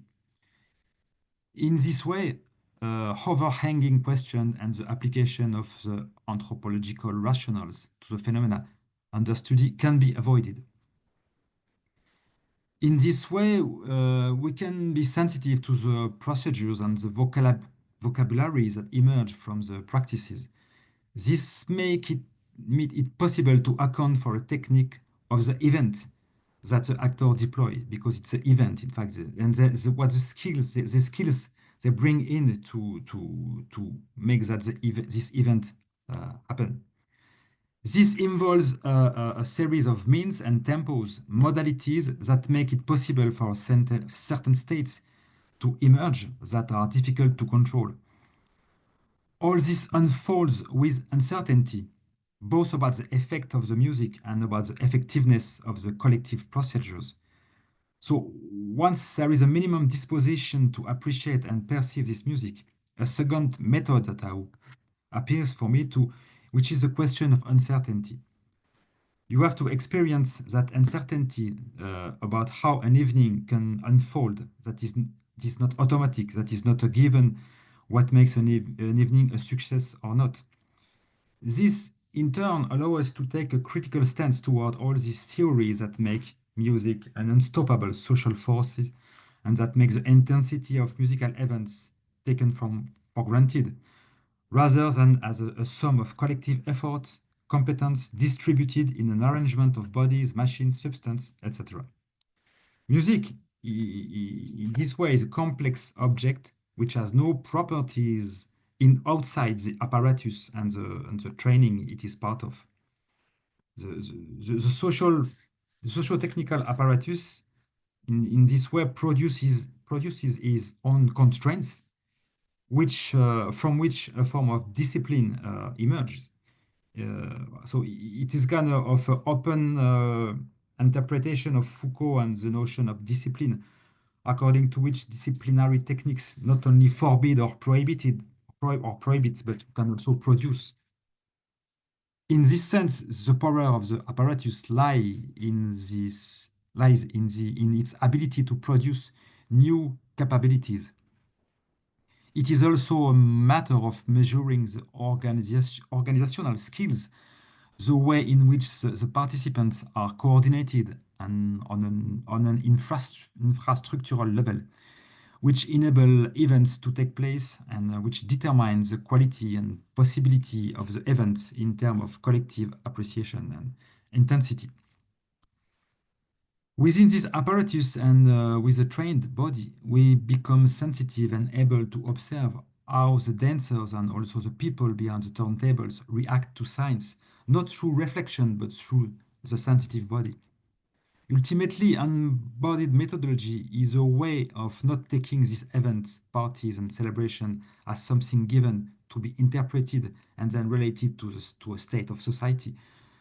Paying attention to the uncertainty of a successful evening also means measuring the sum of the skills of the participant and group involved, skills in caring for others also, as much as in the music, in the quality of the relationship with others, all things that are not given in advance, but that unfold and are put back into play in each evening.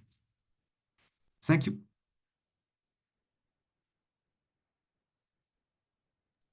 Thank you so much for that, Jean-Christophe. Thank you so much. Now we move on. We go back to Aria. Aria, we have you now. Yes. Yeah, thank you. I see your screen is loading up. And yeah.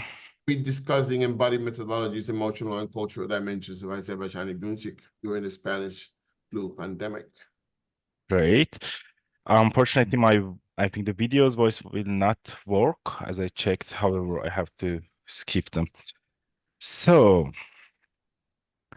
good afternoon, good morning also for everyone. And I'm happy to be here and thank you for accepting my paper for this great workshop. Today, I will present insights from my research on Azerbaijani music during the Spanish flu pandemic conducted as part of the ERC-funded project Going Viral, Music and Emotions During Pandemics, explores how music became a vital medium for emotional expression, social resilience, and the shaping of national identity during a time of profound crisis. This period marked by the challenges of war, famine, and the pandemic coincided with Azerbaijan's emergence as the first secular democratic nation-state in the Muslim world. Within this transformative yet tumultuous context, music not only reflected modernization, but also responded to the societal upheavals of the time. By exploring the embodiment of emotions in music, I aim to reveal how Azerbaijani musicking practices served as a dynamic response to the profound disruptions of the Spanish flu, contextualized within war, famine, and the nation building. This study contributes to the conference's focus on embodied methodologies, showing how embodied emotional and social practices intersect with knowledge production. My research is anchored in theories of embodiment, experience, hybridity, and emotional practices, with two central perspectives shaping its framework. Monique shares praxeological approach and Christopher Small's concept of musicking. Building on Bourdieu's concept of habitus, Scher's approach considers emotions as rooted in both mind and body, understood as embodied practices shaped by social structures. By conceptualizing emotions as embodied practices, my study examines how individuals experienced and expressed emotions through music during the Spanish flu. This shifts the focus from passive emotional responses to active practices performed within the pandemic's context. Drawing on Small's theory of musicking, which frames music as a holistic practice rather than merely a performance, this research explores the sociocultural and emotional dimensions of musicking in Baku during the pandemic. Here, the role of musicking is emphasized as a collective, embodied, and emotional practice during time of crisis. Theories of hybridity, revival, and globalization illuminate how Azerbaijani music adapted to crisis, blending Western influences with local traditions. These intersections underscore the music role in cultural transformation during this period. At the core of my methods is archival research grounded in holistic and critical historical inquiry. I analyze historical sources such as personal accounts, music scores, journals, newspapers, letters, diaries, and historical audiovisual records through sensory, embodied, and social aspects within their spatial and temporal context. Additionally, ethnomusicological fieldwork, including the collection of oral histories, plays a vital role in accessing intergenerational narratives and first-hand accounts which are essential to understanding music emotional practices in the context of identity categories such as gender, ethnicity, age, and class. The positionality of the researcher as a historical investigator is central and is explored in depth within my case study. The Spanish flu pandemic of 1918-1919, often called the forgotten pandemic, provides critical context for this research. Historian Alfred Crosby in America's Forgotten Pandemic highlights how the Spanish flu has been overshadowed by World War I in historical narratives. However, recent scholarship, including Guy Biner's Pandemic, Rewakings, and the Laura Spini's Pale Rider, reveals the pandemic's profound cultural, social, and political consequences. Spini emphasizes that Spanish flu dramatically disrupted and often permanently altered global politics, race relations, and family structures, while spurring innovation in medicine, religion, and the arts. Biner identifies the forgotten status as a mix of social forgetting and cultural forgetting, which helps explain its limited presence in collective memory. In Azerbaijan, the Spanish flu coincided with the challenges of war, famine, and political instability, amplifying its impact on communities. Early archival research reveals that the Spanish flu was not the only epidemic ravaging the region. Cholera, typhus, and typhoid fever were also widespread, leading to high daily death tolls. While exact figures are unavailable, some sources estimate that famine and disease claimed up to half of the neighboring country Iran's population during this time, illustrating the devastating scale of this overlapping crisis. Coming to the historical context, Baku, a crossroad of modernization and crisis. Azerbaijan as a mesoregion comprises the Republic of Azerbaijan with 10 million people and Iranian Azerbaijan home to 35 million in the current time. Baku, the republic's capital, has historical and cultural ties to Iranian Azerbaijan. Beyond its oil wells, Baku's significance was highlighted by Henry Dodd in 1905. If oil is king, Baku is its throne. The city's oil boom attracted Westerners, fostering cultural fusion and supporting art like Western music, opera, and ballets. However, Baku's cultural vibrancy was overshadowed by geopolitical turmoil. After World War I, it became a hotspot for Ottoman, British, and Russian ambitions. The 1918 March Days massacre fueled the nationalist movement, weakening Bolshevik control.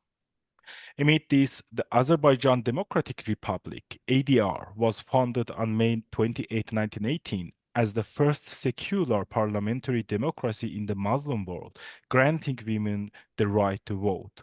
As we can see here, how the women became a symbol of the Azerbaijani independence, and how, interestingly, the establishment of collapse of the ADR coincide with the Spanish flu pandemic dates and starting and ending.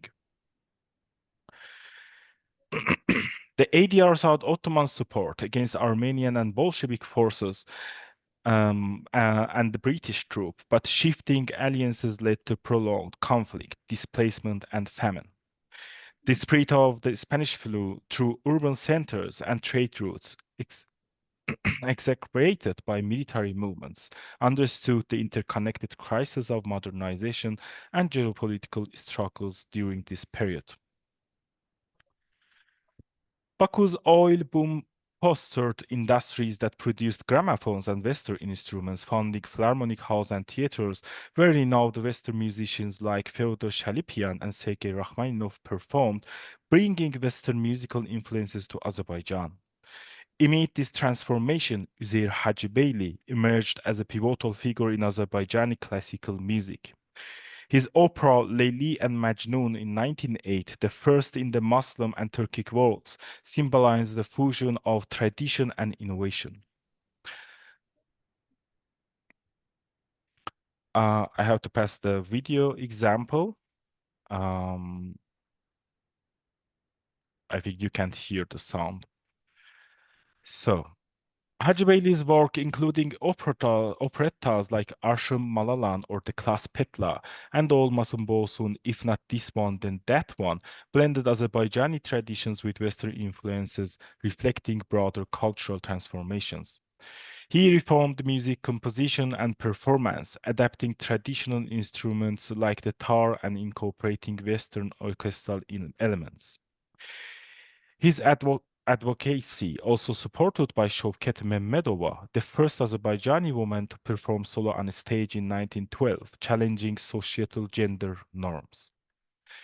Resistance to modernization was evident in incidents like the 1909 burning of the Tagiev Theater, depicted in Molla Nasreddin's journal. Despite opposition, Hacıbeyli's work thrived even during the upheavals of 1918, including war, famine, and pandemic. These two operettas were widely performed across the Caucasian, Iran, and Turkey in multiple languages in time of high death numbers because of both pandemic and war. Temporarily relocating to the Iran during this period, Hacıbeyli staged Arshım Malalan amid British air raids. I would like to show a brief clip from the 1945 film adaptation of Arshım Malalan, The Klas Petla, where Askar, a wealthy businessman, disguises himself as a Klas Petla to meet women in his quest for love, a clever way to circumvent traditions that restrict women's choice in marriage. I show if you're not also here, just shortly see how visual is that.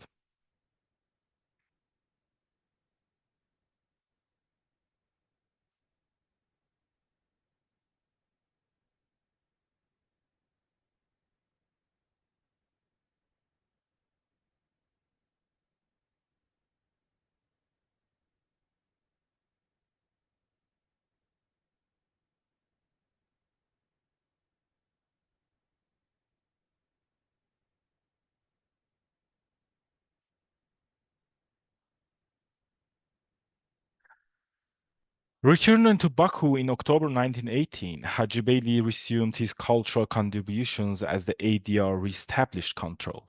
Archival materials such as Azim Azimzade's illustration of ADR celebrations offer insights into how Hacıbeyli's music reflected and supported resilience and modernization during a turbulent era. These observations inform ongoing research into his work's cultural and emotional impact during this critical period. As we conclude this exploration, I want to reflect on some of the key methodological challenges this research faces and the opportunities that embodied methodologies might offer. At its core, this study seeks to uncover the emotional dimensions of Azerbaijani music during the Spanish flu. Yet, accessing historical emotional experiences is inherently challenging. Indeed, it is impossible to fully reconstruct what was precisely experienced in history.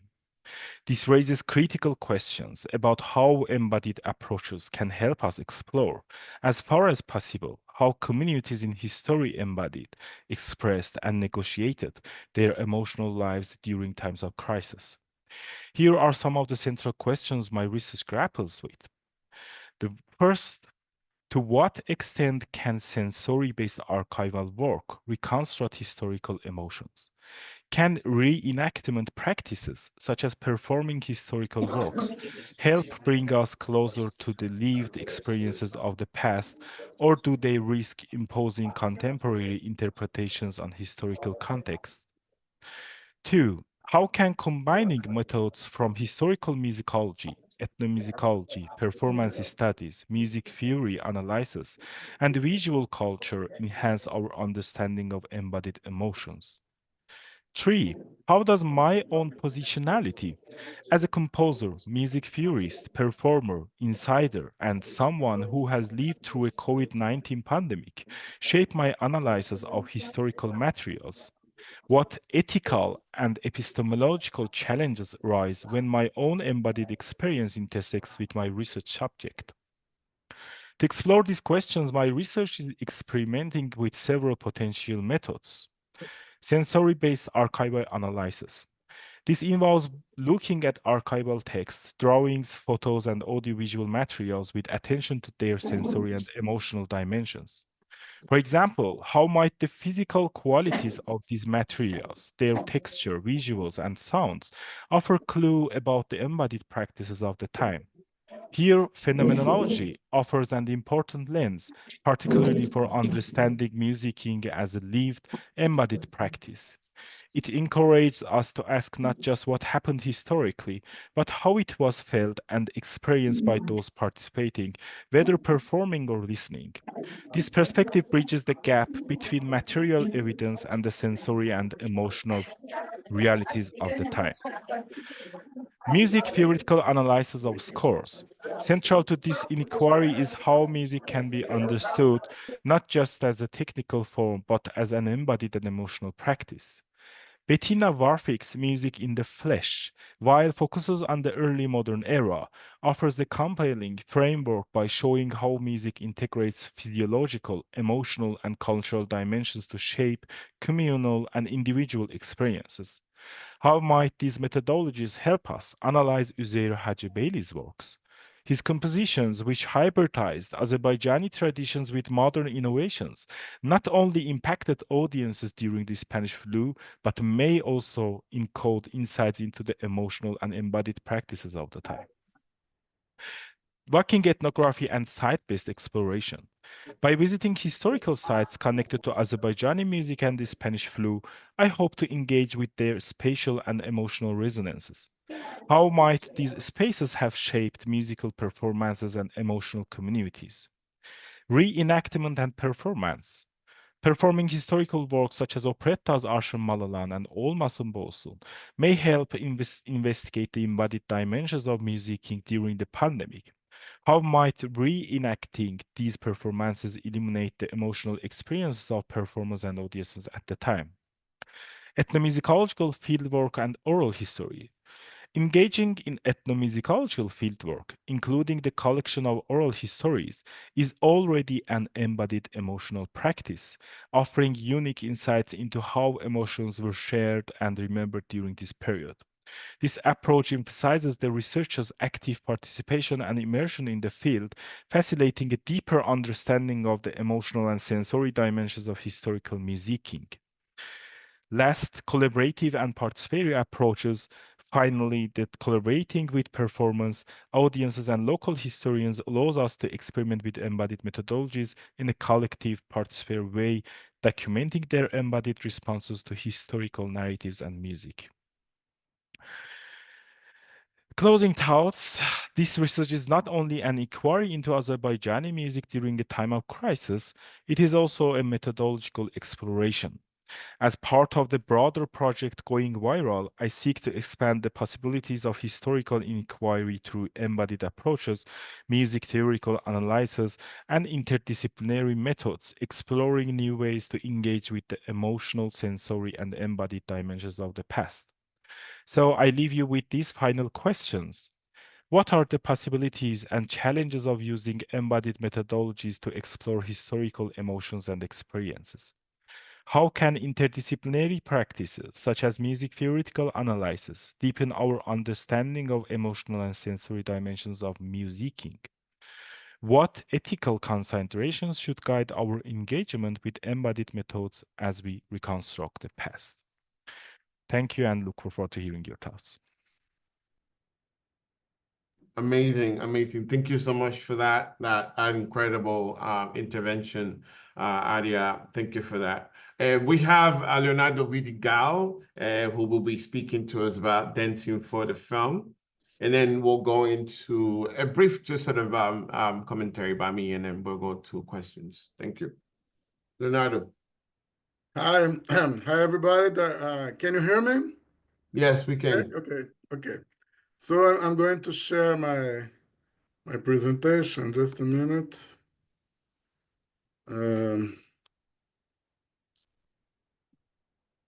Okay.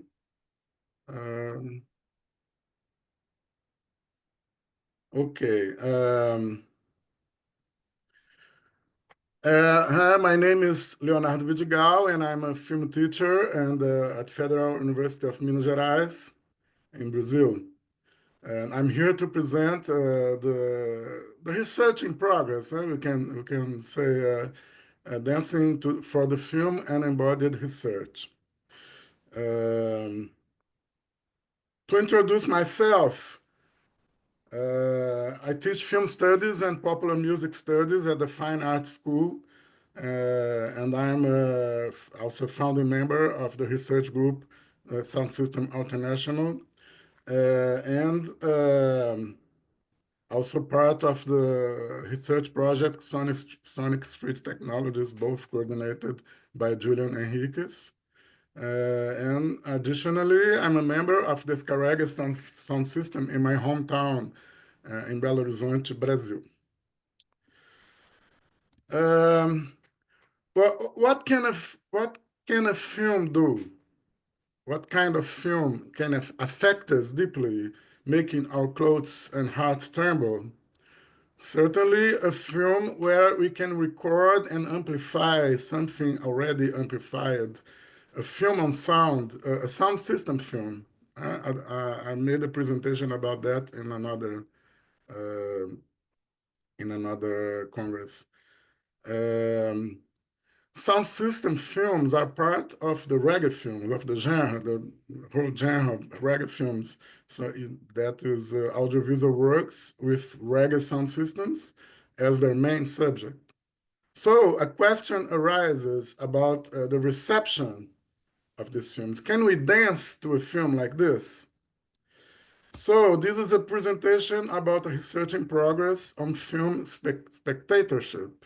There's a whole theory about that, but I'm not going into the theory right now because it's more an empirical research. But let's go back in time to the sessions of the film Rock Around the Clock in the 50s. Part of the audience, especially teenagers, could not resist to the rock and roll beat and often started to dancing in the corridors. And this spontaneous dancing sometimes led to wide excesses or wide scenes with seats being damaged and something like that. Since then, there has been an implicit or explicit fear of dancing in the film theater because it can be dangerous according to the common sense. So Weapon is My Mouth with Word, Sound, and Power is a research film I made with Delmar Marvinier in 2016 during my postdoctoral research at Goldsmiths, University of London.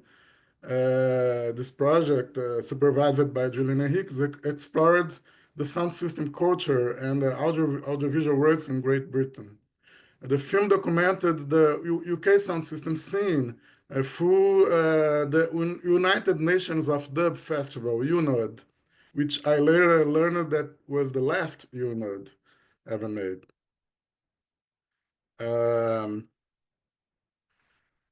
UNOD was unique as it featured only sound system in this festival. No bands, only sound systems.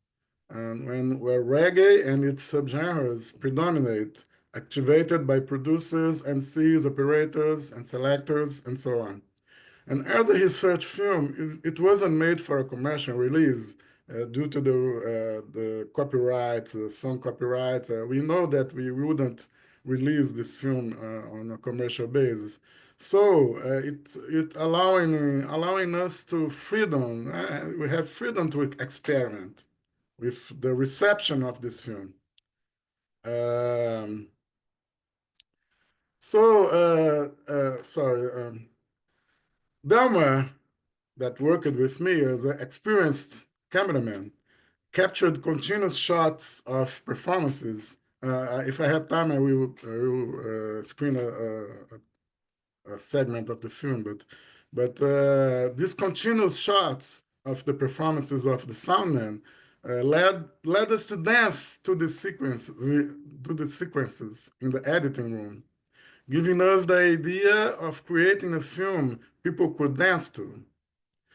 The final edit includes interviews with soundmen, like Mark Aration, singers and dancers, alternating with segments where the selector plays tunes for several minutes, captured in direct sound, which creates conditions to dancing.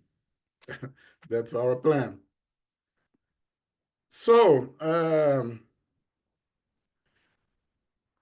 to record a sound system with direct sound is very uncommon in films about sound systems due to the extreme amplification of frequencies. We have succeeded in recording the sound systems without distortion, but the microphone muffled the bass frequencies, the most important in a sound system session.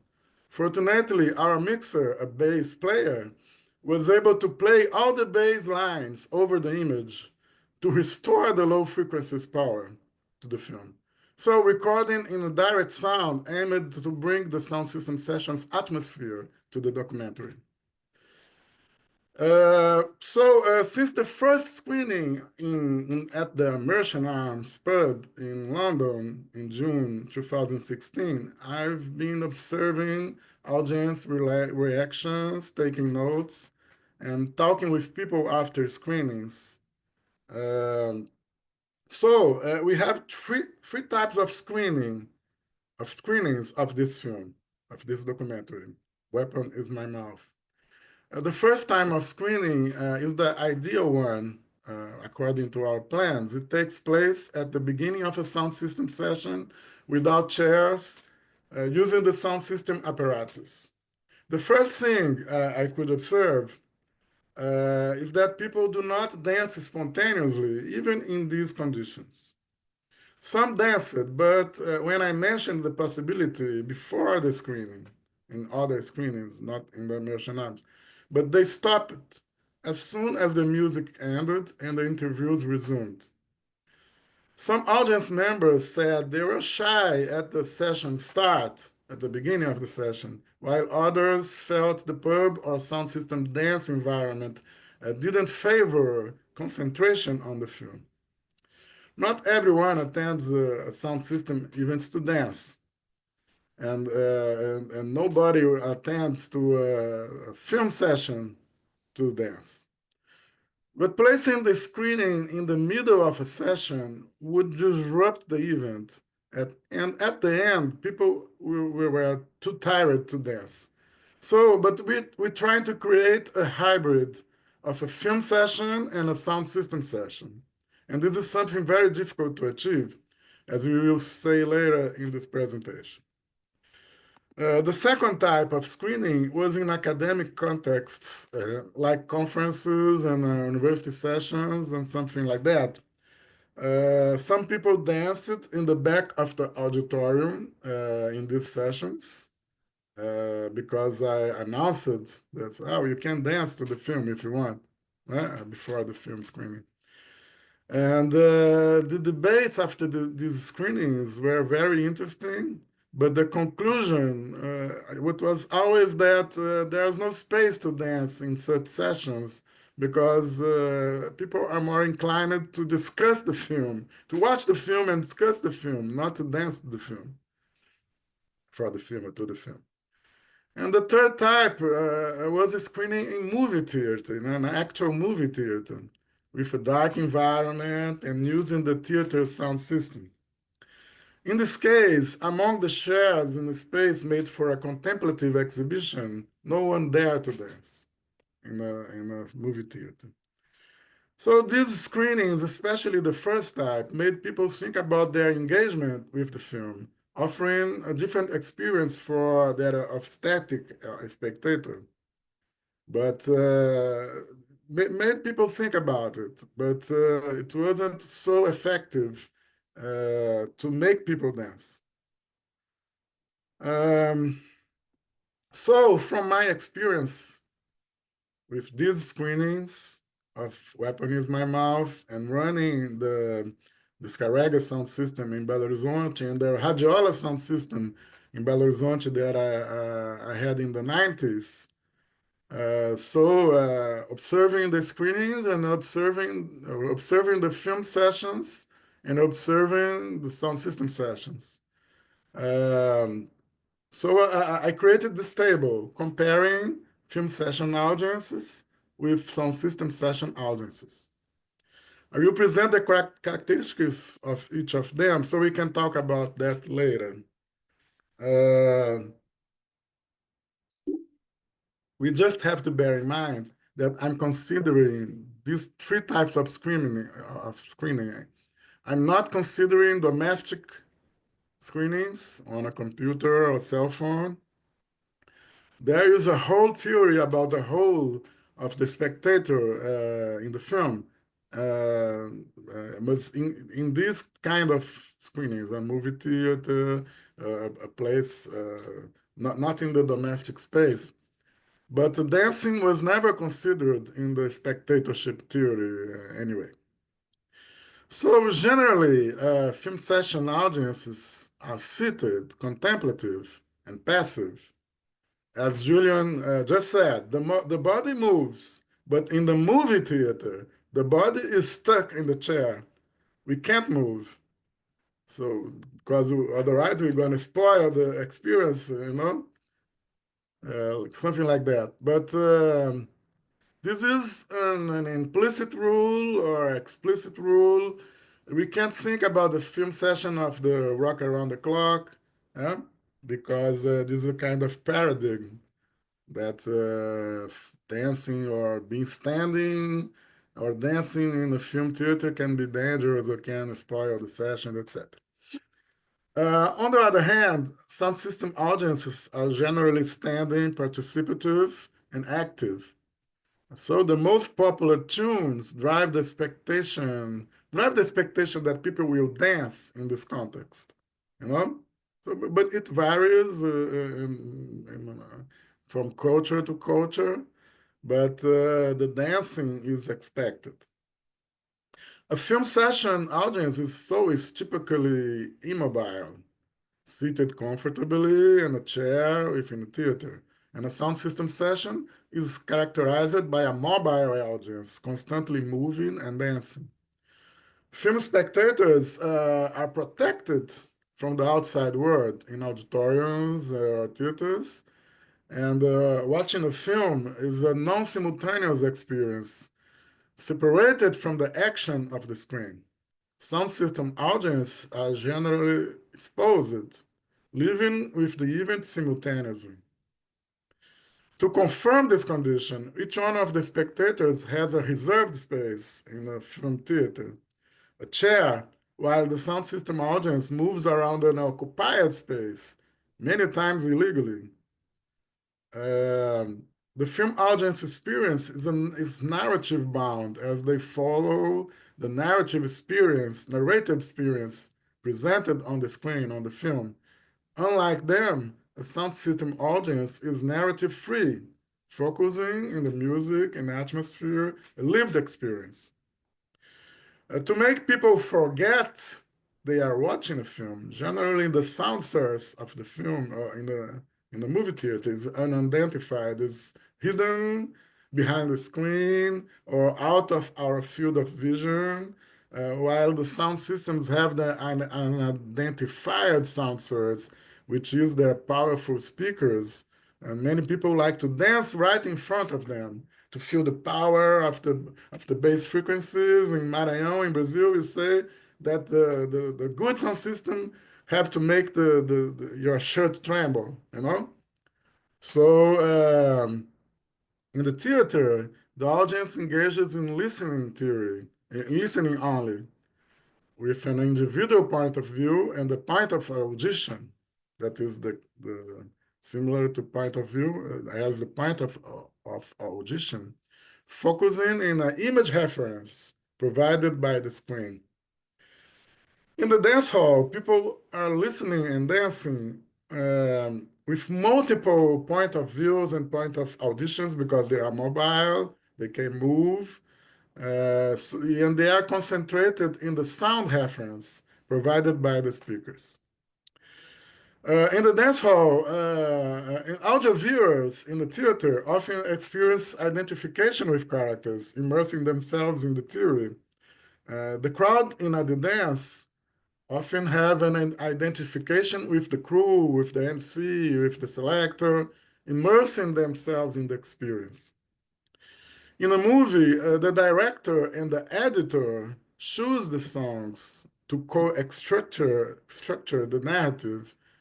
In fact, we have a big team to deal with music and sound, like the composer, the music editor, but at the end of the day, it's true, the director and the editor have the final word about the sound. In the sound system session, the selector chooses the songs, guiding the session's energy and flow. So film studies theory on the whole of spectators proposes that when we watch a film, we do so from the perspective of many different selves, each of which gain a particular pleasure from the experience. And one of them are what Murray Wilson called the social self.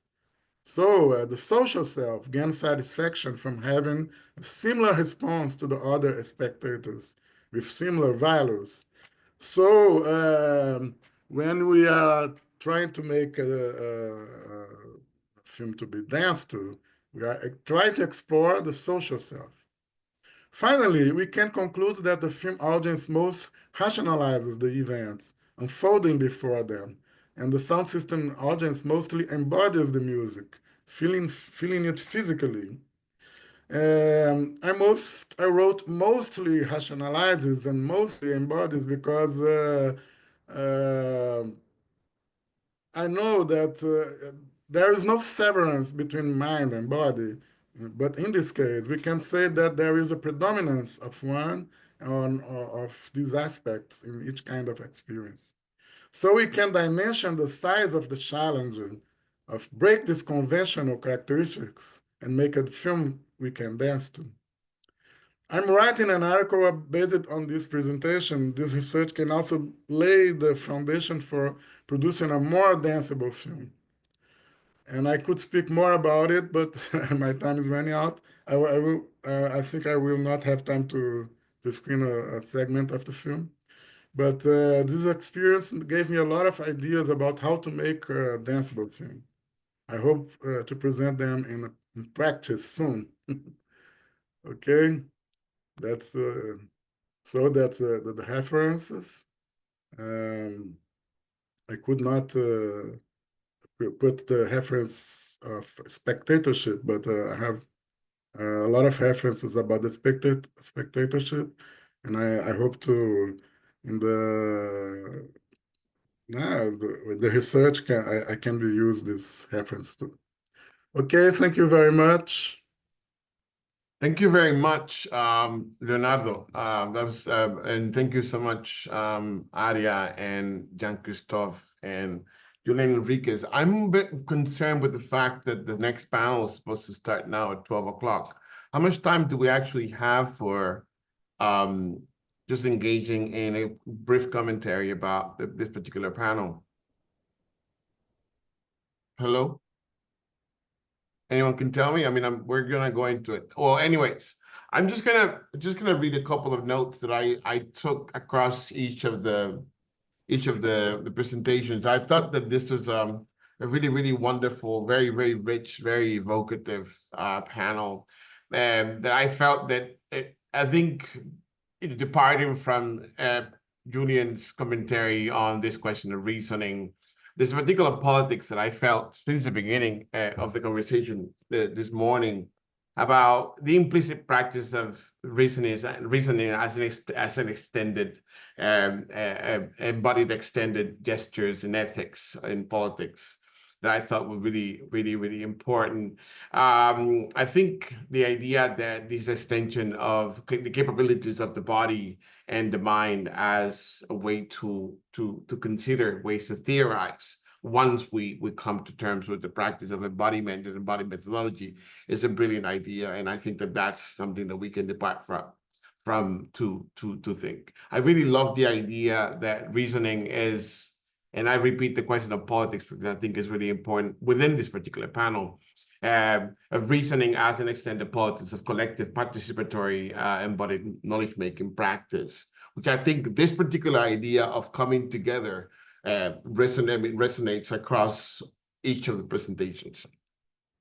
In the case of Sevam, I really love the fact that even though he didn't really mention the name, he was describing a kind of practice or habitus, in thinking through Bruget, kind of this particular idea that the ritual, that we arrive at the ritual and the intensities of the collective. It also something that speaks about the idea of reasoning and how that actually there's an implication of this trans phenomenon as a sort of this, in a way, if we were to think about Bourdieu, this question of the habitus and the practices and the palette of practices that come with the question of embodied methodologies.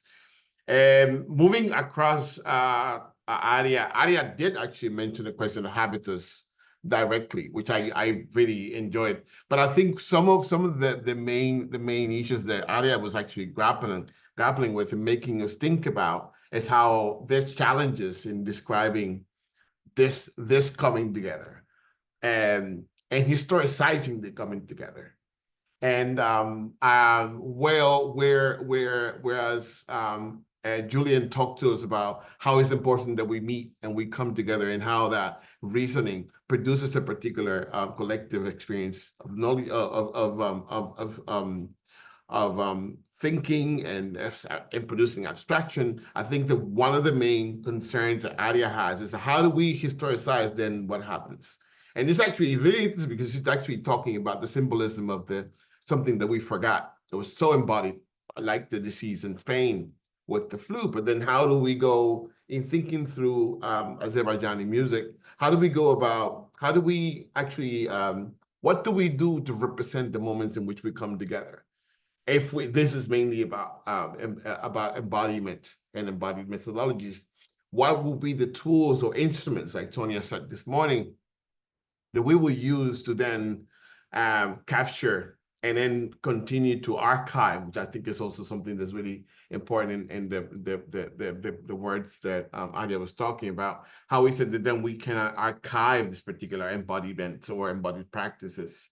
But in historicizing, I think I'm just gonna do a little bit on the presentation by Aria. I wrote, in historicizing the embodied, then what are the implications for its representation, and can the experience of music as an already existing similar instrument for the embodiment offer a blueprint for a future sort of system or systematization of this, this archiving or historicizing embodiment, or embodied methodologies. Now, what I really loved about how this is so really nicely done is that then Vidigal talked about using the idea of film as like, okay, this is a case study where film itself is a traditional form that, you know, has brought people together as a form of not only ritual of trance, like Savan talked about, but also like this moment in which we also engage in digesting the representation of the past in a particular experience, and then how does that meet with or stand vis-a-vis the actual embodied experience of the sound system.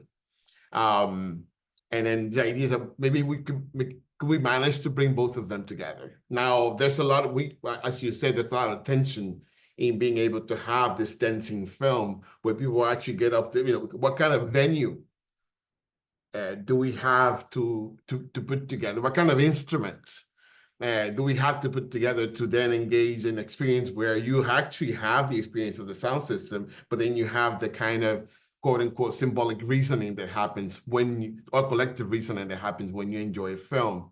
And how does that have to do, or how does that speak to questions of ritual and questions of trance, as Savan talked about, just go somewhere to just enjoy the movie or just enjoy the film? So I think that this is a really, really, really, really rich panel. But I think the kind of question that I have here is, where's my, okay, so yeah, again, going back to this question is, you know, in this clashes between the representation and mediation that Vidigal was talking, mediation of the embodied, archiving, historicizing the embodied, putting it somewhere, you know, these instruments that we use. What are the challenges of that vis-a-vis the embodied experience in itself as a tool that continues to be outside of any kind of encasing, outside of any kind of, or within, or continue, or these extended practices of liberation that we may be talking about in their politics? I'll leave it to that.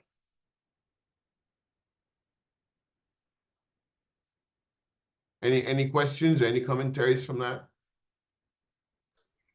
I could come in here. Are you looking for questions from each of us, or from the? Yeah. So I believe that there's a really interesting line of thinking about the moment of coming together that you talked about, Julian, and reasoning, and how that is important as a methodological practice. That then not only is a coming together physically, but also it's a tool or instrument to produce this abstraction that you talked about, right? But then how is it that once we get to the abstraction that we have it? I think something that Aria and everyone has talked about is what are the implications of how do we do then archive that? How do we put down? How do we jot it down? And what are the pitfalls of archiving? I mean, based on the traditional systems within which we work. But I've got one thought on that. In fact, relating well to Aria in the first instance, very interesting. What you were saying, and but what one could say is that the body does its own archiving, right? But not necessarily in a good way, or rather not in a pleasurable way, and it's called trauma, right? And there's a famous book, I've forgotten the author, about trauma, and it's called The Body Keeps the Score, right? And there's research that people might be familiar with a bit, you know, of intergenerational trauma and how that's actually transmitted through non-conscious embodied experience. And so I don't know whether Aria's got anything to add on that, because clearly the experience of a pandemic, as we've all experienced, is traumatic, right? And whether in a way that one way of understanding might be that the music is a kind of a therapy for that trauma, for living through that trauma, and that's, you know, that's what dance and what rituals are substantially about. One could say, and so that was, for me, that was one interesting thing. But I mean, Pablo, you did such a good summary of what the themes were. It was very, very helpful. But Leo and Jean-Christophe, this idea of bringing people together right? And in a way, the challenge, Leo, that you had, I mean, there was a theorist that said that when we're watching television, we're alone to be together, right? You could say the same in social media, right? When we're at a film, we're together to be alone, right? But when we're at a dance, we're together to be together, right? And so what I found interesting, because I remember that showing that you did, Leo, in 2016 at our local pub in Goldsmiths, and God rest Ras Muffet, who passed just this week, whose sound system your film was playing to. That what was so good about that was actually, if you like, disrupting the norms and expectations, the conventions, if you like, of what we can do with our bodies where, right? I find that interesting in a way, looking back on it and hearing what you were saying about it, which I didn't appreciate at the time of the actual viewing, nearly all those years ago. But I mean, and yeah, well, that's probably, I should stop there. I've got more to say, Jean-Christophe, but we can share that in another conversation. Yeah. Thank you very much, Julian. I think I have to also add a comment because of my name also already came. I think, yeah, you touched a very important part that mainly the first challenge and thinking about is the subjectivity here, as when we are thinking about the historical phenomenology, not the ongoing in the present. And William Jean Ruberg also talks about, as you touched, about psychoanalysis and the unconsciousness, so adding inside the maybe phenomenological research to avoid to going inside this subjectivity. However, I still not thinking about psychoanalysis analysis as thinking about the unconsciousness. However, I think the already habitus of the Bourdieu provide to be aware of this the subjectivity, or to avoid to be in a let's say that it might be very helpful. In one of the things can be helpful. Already the habitus of the Bourdieu, it's not correct to say that connect with the collective unconsciousness of for example, Jung, but it is very, the collective unconscious is a universal viewpoint. It's also caused, but however, the habitus somehow connected with or through this cultural side, as maybe that the important things that we see the body as the raw bodies call it, that the biocultural, not biology. And here the cultural background, these all the habitus inside as the also Monique shares, the praxeological approach touches the habitus, help us even in the history go to understanding the experience. Even it is impossible ever to fully understand what experienced in the history, but it might be, I think, from interdisciplinary methods, which I try to do that. So my background allow me to do that as being a composer, music theorist, and ethnomusicologist now in the historical musicology, to go to combine the interdisciplinary way as possible as to understand the historical experience and emotions, or somehow to add inside the history of emotion, history of experience, in particularly when talking about the Baku, Azerbaijan, out of mostly the Eurocentric research, added so many new things. Yeah. Thank you. Jean-Christophe, you have something to offer? Anyone? Just remarks about what Julian presented about the extended body, because for me it was very useful, and it's offer quite an alternative to this ideas of fusion, of collective fusion in music that was the kind of main discourses and all the interpretations that we can derive from that in terms of socialization, blah blah blah. And so this kind of extended body, yeah, it's really offers an alternative way to draw on this kind of event. So yeah. And then Leonardo. And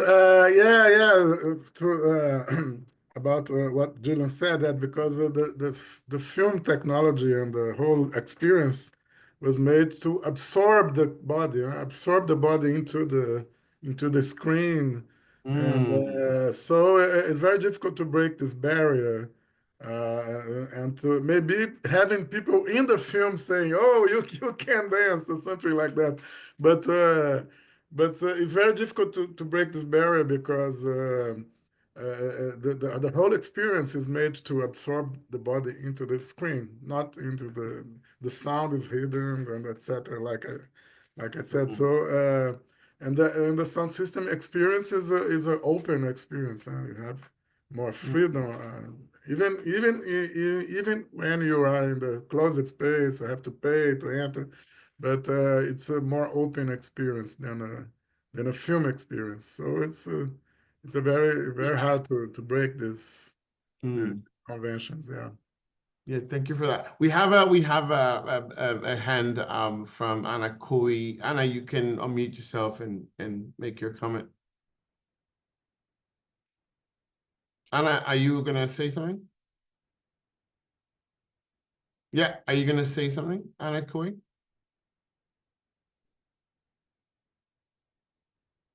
I'm asking you to unmute, see if you get oh, it was an accident. Oh, sorry. So yeah, so no problem. So yeah, so this is really interesting, Julian, that this position that you propose about this idea that we come to film, or we come to this particular practices of coming together to be alone, or that we enjoy the television to come together as those of us who may be sharing the room, each within our rooms, this experience of the mediation of particular content. But that makes me think about Baudrillard, this idea of the private, and this spaces are uncontrolled by politics, or exist outside of politics, and as a way to think about the disembodied practices as both is public and also private. Like, so in many ways, the way in which you describe this sort of sessions of reasoning with the sound system masters in Kingston sounded like these were almost like private sort of meetings or collective. And then there's this idea of the public itself with the sound system as the model for an embodied experience. So I wonder if there's any other comments from the panel on that direction in terms of this embodied public experience and embodied private experiences.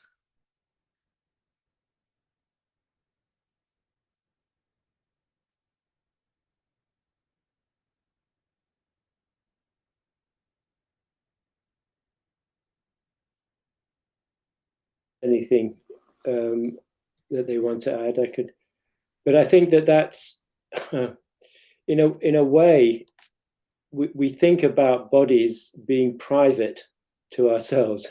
We literally talk about private parts, do we not? Right? And that's to one sense true, but the idea of allowing ourselves to appreciate our extension with others is in a way to break that down, not to display oneself, but in terms of not understanding ourselves as contained within, as people have called it, the sac of the skin, or this bone of the skull. Right? We have to, in a way, literally get out of our heads,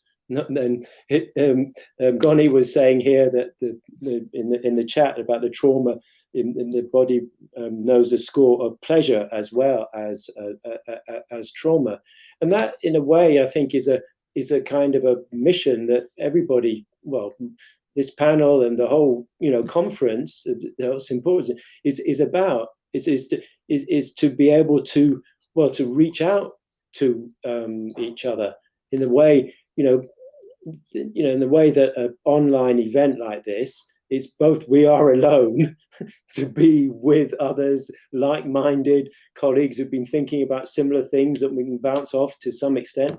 It does make me wish for. That's brilliant. That's brilliant, because actually part of the I feel like part of the actual theme of this conversation is this idea of historicizing, archiving, sort of how do we capture this moment in which we come together. And this is like really what we're addressing. There's actually a commentary by Alison Maleczki on the chat that says, has anyone thought about how this platform itself embodies or disembodies attendance and participants? So in a sense, I think that based on the tensions that Vidigal talked about and the trauma that you talked about and that Aria and the trends that Sivan talked about, this idea of this experience as being together and historicizing those moments, we continue to be in engagement in the politics of the actual system itself, following us constantly, and everywhere we go. So I think this is how do we manage this idea of mediating what we do, and as a way to perform some sort of liberation.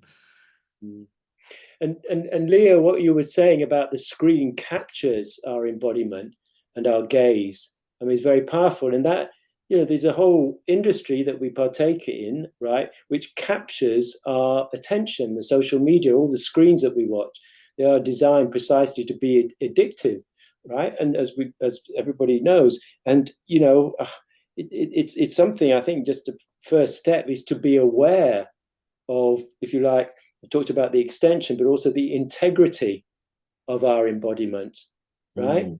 And to respect that, and we talk about private spaces, and to respect spaces for healing, for helping, and for being with each other, which is a dimension of current politics, apart from the bad dimensions, which I'm very encouraged in younger generations.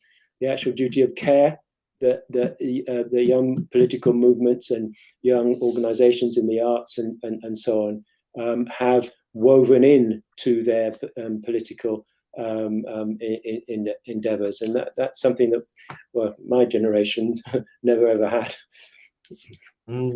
Yeah, so there, just to sort of cement it, sort of nice ideas, I think that the panel is pretty much, following this idea of the beginning of an ethics of embodied methodologies.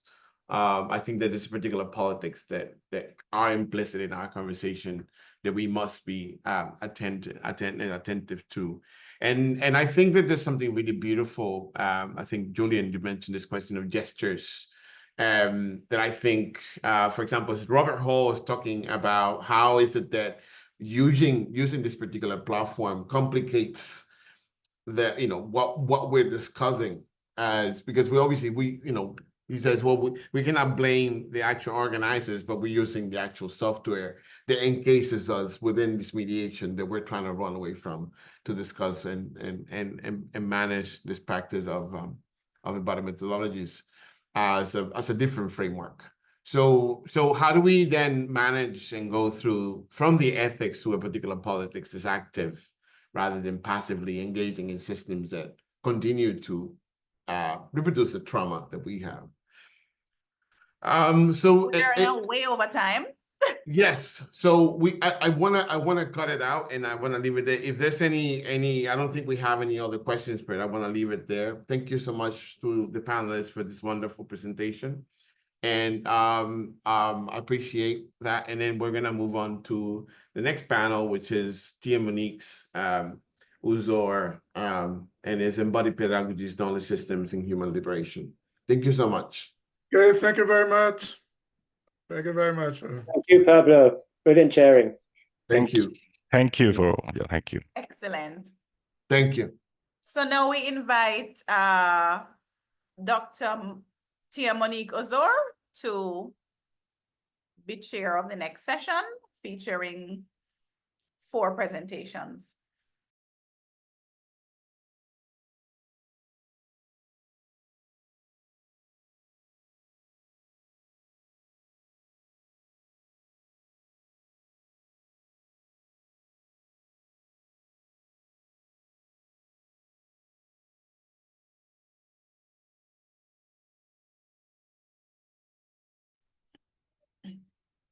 Tia has raised her hand. She's not a panelist yet.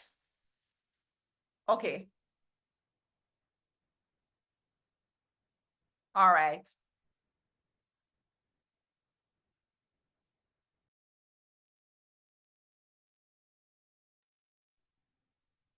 You're unmuted now, Tia. I think you can go ahead.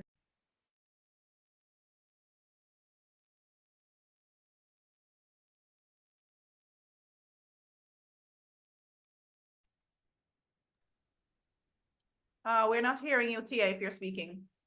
Yes, I am trying to. Can you hear me now? Beautiful. We can hear you.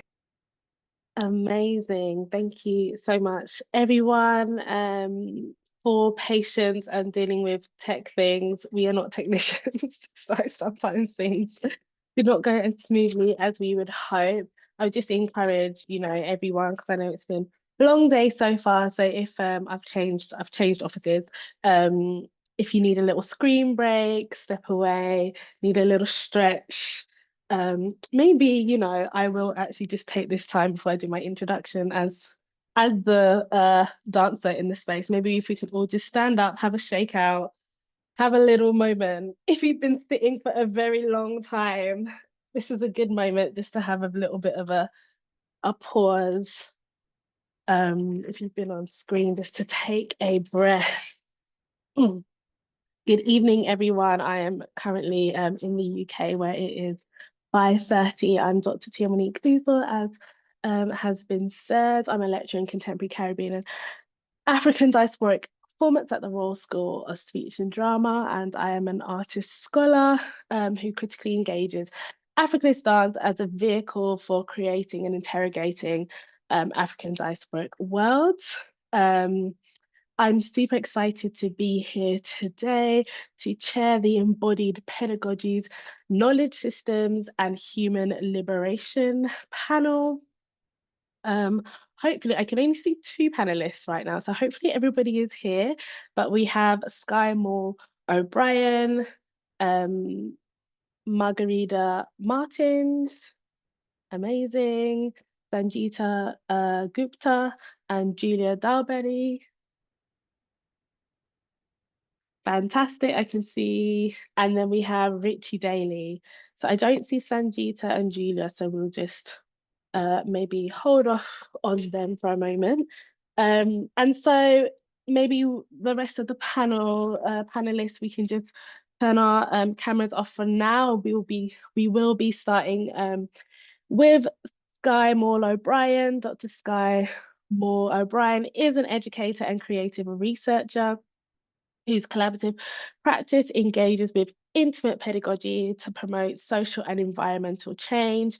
She's currently a principal lecturer and a research fellow at Rotterdam University of Applied Sciences, William de Kooning Academy, leading interdisciplinary projects and fostering decolonial shifts in the curriculum. And Sky Moore O'Brien will be presenting the paper Intimate Pedagogy, Exploring Bodily Knowledge and Decolonial Praxis Through Wind and Colonial Memory. Really looking forward to this. I'll pass Hi, over to you, everybody. Sky. Can you see me? Yeah, okay. I can't see myself, so maybe that's an okay thing though. And just to say, when you have 2 minutes left, I don't actually know, what am I going to do? Okay, I can't give you I might give you a visual 1-minute warning if you can see me. Yeah, I can see you, but when I share my screen, I'm not sure if you're going to disappear. So please just feel free to interject and Great. Yeah. Hopefully I Great. won't go over. Thank you. I'll try this.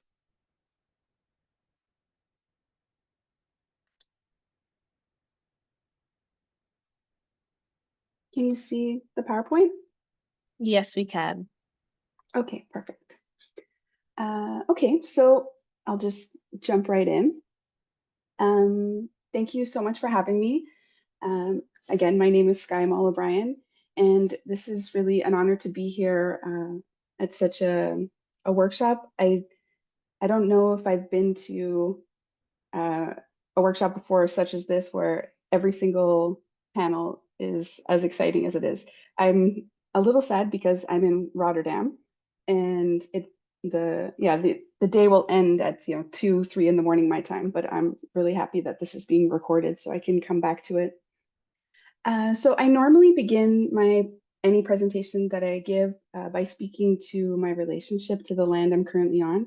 And today we're sharing this virtual space, but as I said, I'm calling in from Rotterdam.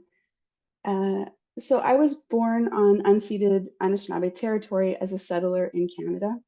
And then as an adult, I mostly lived on the island of Tchukchoge or Munya, which is commonly known today as Montreal. And now I live below sea level in Rotterdam. And Barbados is another island that I've been lucky enough to call home. And similarly to Canada, the arrival of Europeans led to mass exploitation and dispossession that pushed Indigenous peoples and knowledges from these lands. And so much of my work really stretches across the Atlantic between these spaces of like Barbados, Montreal, and Rotterdam, drawing parallels between seemingly disparate places to explore shared histories and to encourage decolonial conversations, knowledge, and action. But I really consider myself a guest on all of these lands, and I'm learning with and from those who have built lives and knowledge there, including human and non-human. So this acknowledgement of land is a tradition that I learned living in Canada, and it's about paying respects to, of course, the Indigenous peoples and lands and the treaty agreements that I was born into.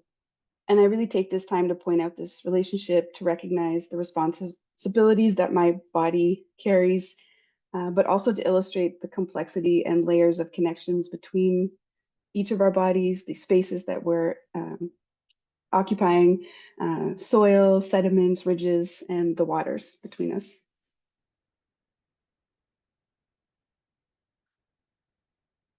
I have video. Let's hope it works.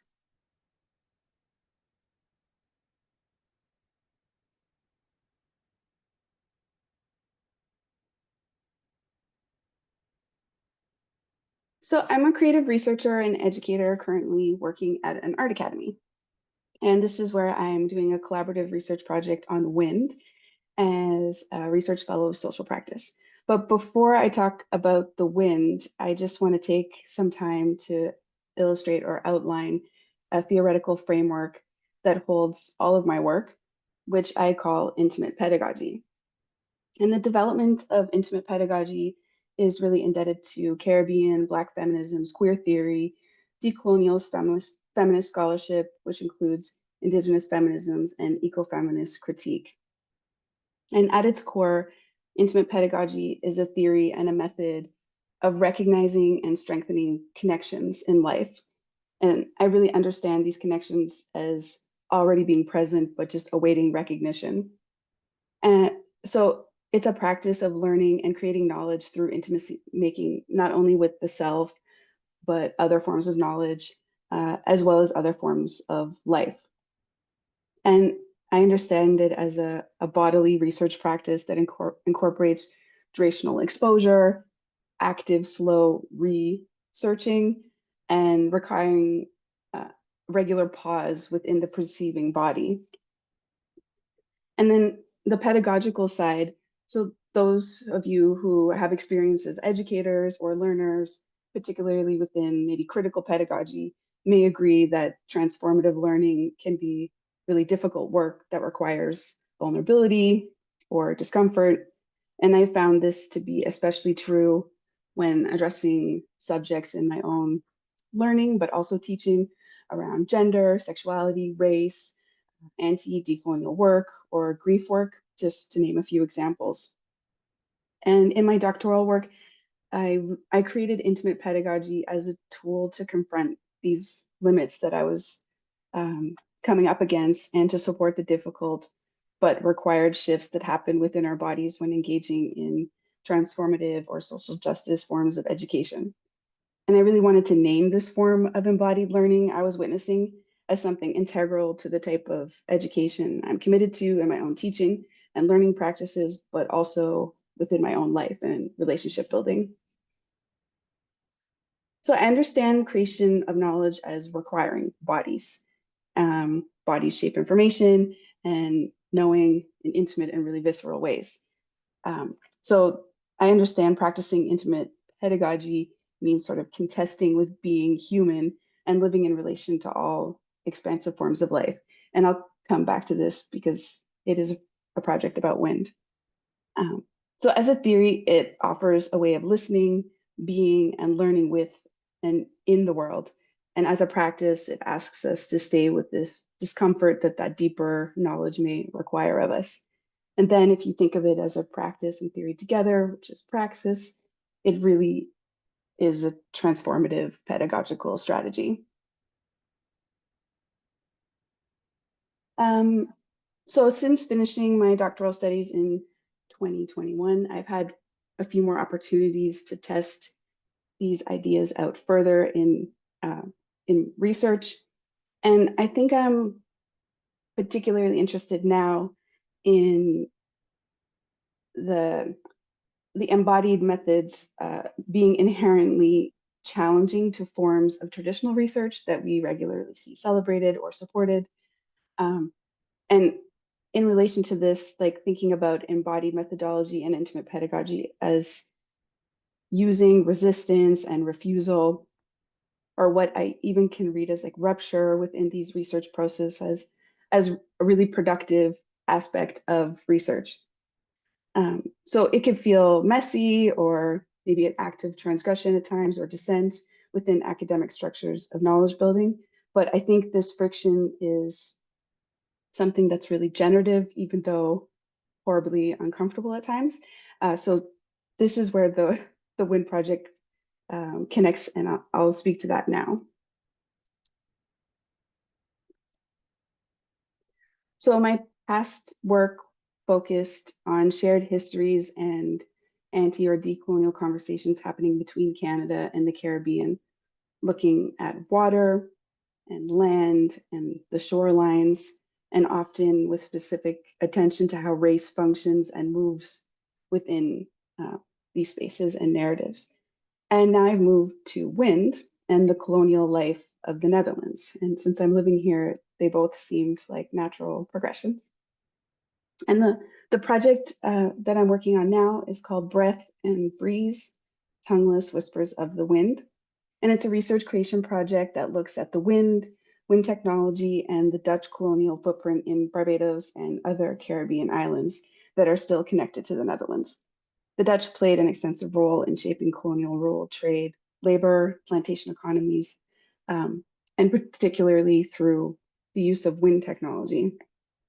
So for example, Barbados, which is where this image is from, once had more than 500 windmills, more than any other country besides the Netherlands.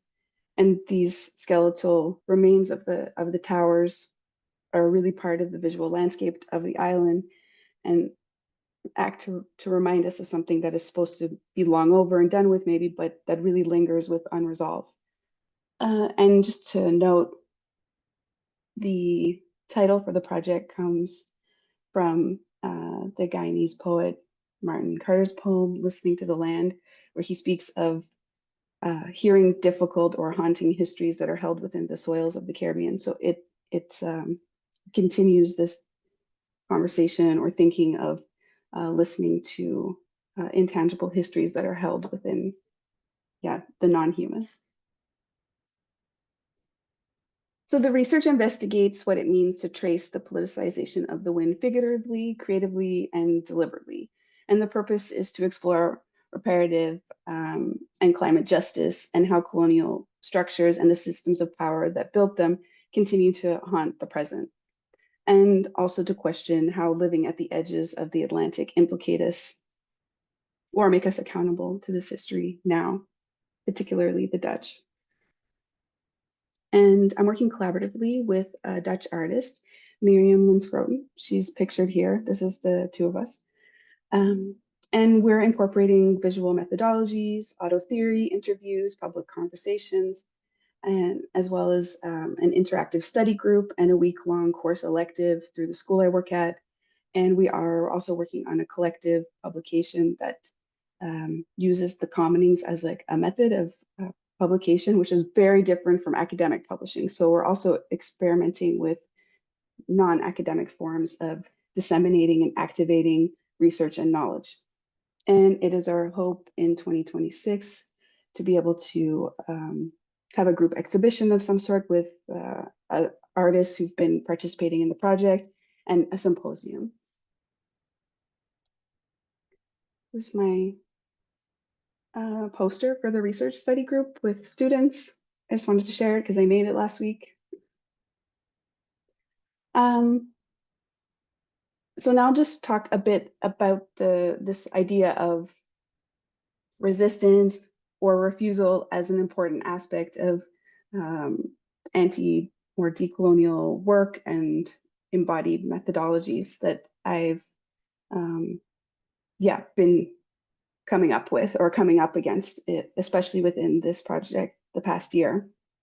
So resistance and refusal has come up in multiple forms throughout this project, but maybe most challenging has been the friction I've experienced within my own body during the field research or in discussions with the collaborators or in the writing that is engaging with these haunting stories that are held and carried by these connected currents of the wind.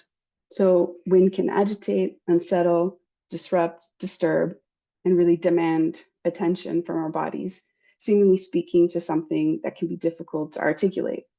And employing intimacy making with the wind as part of the project has at times required us to pause and reflect on the difficult information being perceived.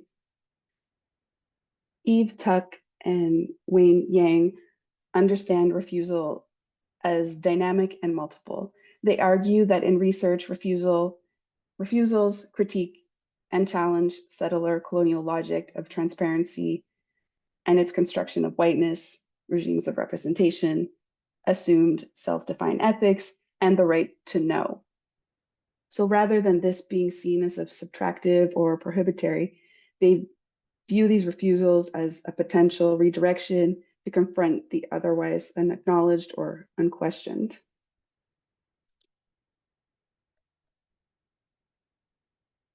So revealing and concealing are political acts.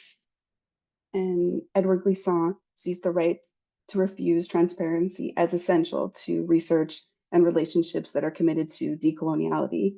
And he writes quite a lot about this around his ideas of opacity and argues that it's a prerequisite to anti-colonial stances that act without the necessity to make others in our image, and clarifies that opacity does not act as an impenetrable enclosure, but like resistance brings with it a freedom in accepting that there will always remain things like unknowable, inaccessible to us, and including parts of ourselves. And I think that this can often be challenging to traditional forms of research. And I think this acts as an important reminder that to do research within anti or decolonial framework or anti-racist framework, it should challenge extractive forms of research that encourage and celebrate the uncritical activity of consumptive data collecting. And this is something else I'm really thinking a lot about, and I hope to have more open conversations about being in research and trying to challenge these consumptive traditions or acts that are sort of inherent in research. Last minute. So in closing, yes, I want to play a video as I just speak to the last part. Hopefully it'll play. It might be choppy. So in closing, I want to think about the earth itself as a holder of embodied knowing as well, and incorporating an aesthetic of the earth through artists and poets who themselves have turned to the lands and waters or winds to recover the suppressed bodies of colonial violence, as Delarley and Handley call it, but also the pleasures and healings they offer to acknowledge that nature's multitude of life contains a density of experience and knowing. And this is not to offer new ways to theorize the colonial legacies or ecologies or land histories that have been thoroughly explored by scholars of Indigenous studies or post-colonial thought, environmental justice, and ecofeminism. But instead, it's to attempt to converse with these discourses to uncover new and urgent calls for both social and climate justice. And this film is all satellite image of Hurricane Beryl that happened this past summer on July 1st.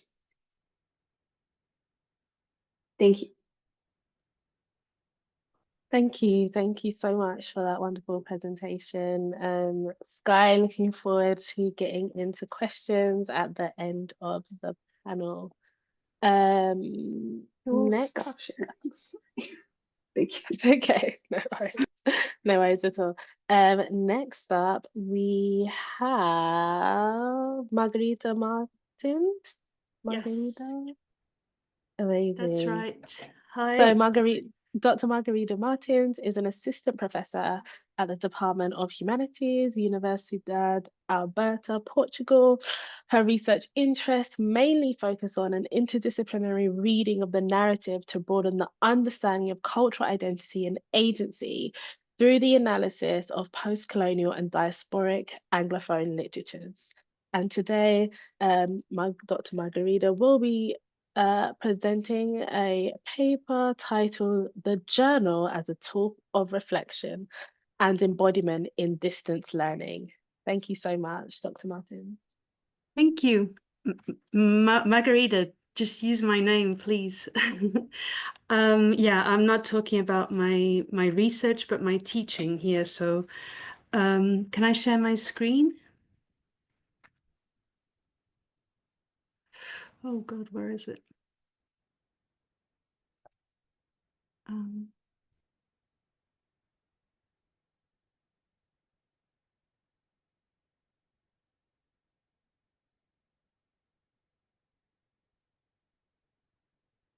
Okay, so embodiment is not really a widely applied practice in higher education, at least not from a Portuguese perspective.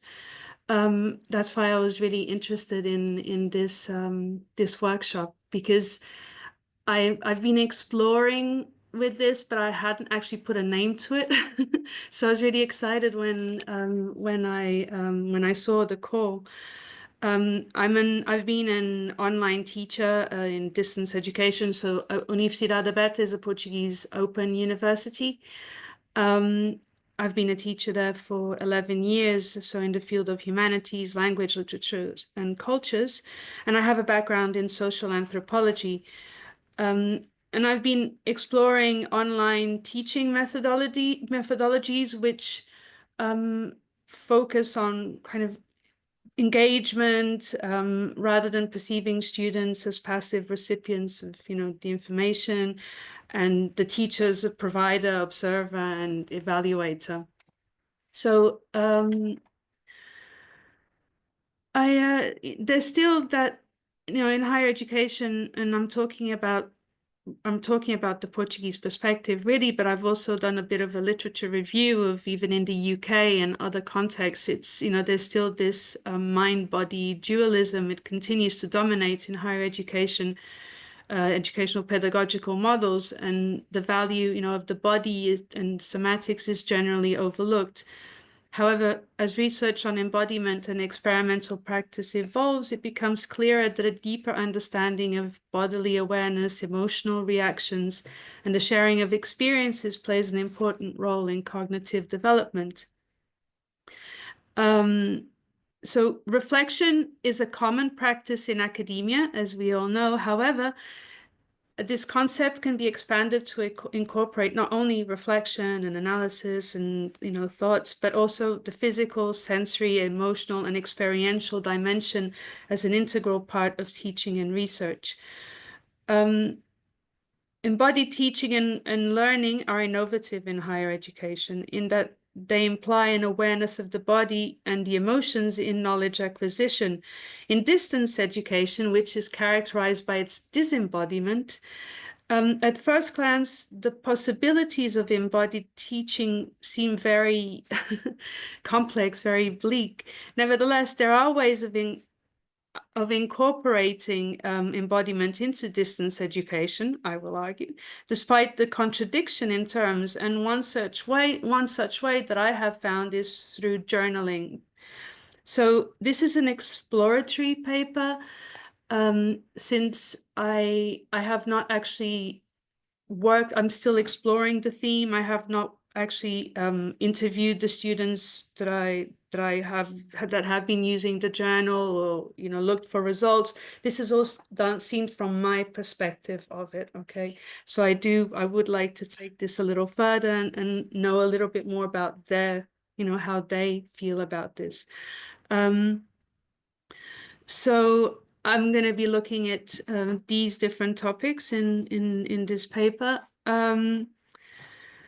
So from a phenomenological perspective, the journal could be a valuable instrument in learning and research because of its subjective quality. Through the practice of journal writing, physical, emotional responses to the content and even the workload and the environment have a valuable impact on how knowledge is acquired and produced. Therefore, incorporating journal writing into teaching, engaging students in this activity as an integral part of their learning and development, and encouraging also creative uses of the journal like poetry, different kinds of performance or music. Even I get students, once they start feeling comfortable, they start using different forms in the journal, is also valuable. So I've been using the journal for a few years and been kind of evolving the practice of the journal in an MA seminar for language teachers as an instrument for sharing experience and emotions they experience as students in the course, as teachers in their own work, and as researchers since they're doing their dissertations as well. So let me see. In embodied teaching, you can, when you have a classroom and in the traditional teaching setting, you can incorporate different, like you were saying, T at the beginning, a stretch, kind of yoga, movement, performance. In language, you can do role playing, etc. But in distance learning, this is very difficult unless you do, one of these synchronous sessions, and it's mostly asynchronous. So the absence of human presence, the distance from the physical space and place, and the virtual nature of whole learning environment can easily lead to isolation, lack of motivation, and poorer results, even a higher dropout rate in students. So embodiment should have increased relevance in this context, since it can contribute positively to fostering well-being, presence, and a sense of belonging in distance education, and hopefully keeping students engaged and motivated in their learning path. So, as discussed by Jocelyn et al., embodied learning can be broadly defined as a conception of learning where learners are holistically engaged and intertwined in their social and material surroundings, despite the challenge of the absence of a shared physical space and human contact. The practice of embodiment in distance education is possible. So in distance education, a safe learning space which reduces the gap between its agents must be created, where those involved are active participants in their learning experience. This can be done through a focus on language, the kind of language that is used. But it has to, creating this safe space has to be intentionally created. It's not naturally there. Okay, so we have to create this kind of environment that engages students, and some of the strategies and different things that I've explored is adjusting the type of language used to a more informal conversational one, or using homemade spontaneous videos with greetings or welcome messages, even giving feedback by video or audio, kind of making it all sound more, there's more presence, prompting, different discussions where students are requested to share feelings and experiences in writings. Surprise posts with what Bolden has termed in a piece of research writing as meaningless messages, and also reflexive and experiential writing through the diary or journal. Considering that distance education is generally asynchronous, communication and interaction will be mostly text-based. And even though, other types of formats such as videos and audios or even Zoom sessions are used, it's mostly through text and asynchronous. So the text becomes the body, resulting in what has been termed by Bolstorff as textual embodiment. In this type of learning environment, the body acquires a different form, a virtual, digital, or textual form through which teachers and learners interact and express their thoughts and feelings on the learning contact and in the learning environment. So if teachers don't make themselves intentionally present by commenting or writing informed discussions or providing regular feedback, and this is what he describes as typing themselves into being, then they are not only distant and absent, but also invisible, which I thought was interesting. Because it is through text that their practices are embodied and become visible. So in an online context where the teacher tends to work as a facilitator and learning is student-centered, this absence of the teacher is often felt and problematic for the learner. So teachers need to find forms of embodiment, be it through text, through video, audio, through the sharing of experience, to reduce this distance and increase visibility in the online setting. But one of the downsides of this type of textual embodiment in the distance education context is that it loses spontaneity because it becomes very formatted, very structured. So you edit your text, you proofread. It's not a spontaneous act. And what I encourage in the journal is that students make it spontaneous. Okay, there's no form pre-structured, there's no guidelines, there's no format, they're not evaluated. And this is something that am I doing okay for time? Yeah, we have 4 minutes. 4 minutes, okay. So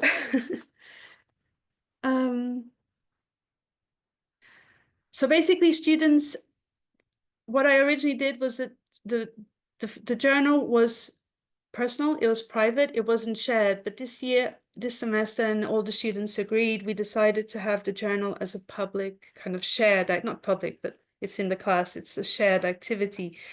And so they can read each other's comments, they can read each other's entries, they can comment as well. They haven't been very comfortable about commenting on each other's posts, but they've used poetry, they've used music, so different. I've been the one who's been mostly commenting.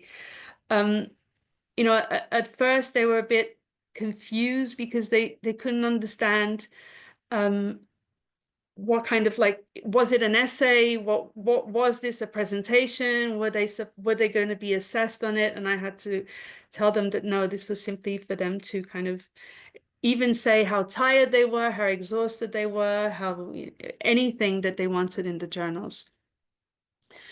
I'm not really going to have time to go into this, but with my background in anthropology, in social anthropology, I kind of like to explore the idea of, this is used a lot in language teaching as well, the reflexive journal. So journaling is a common practice in ethnography, since it allows the ethnographer to document observations, thoughts, feelings, and assumptions during their fieldwork.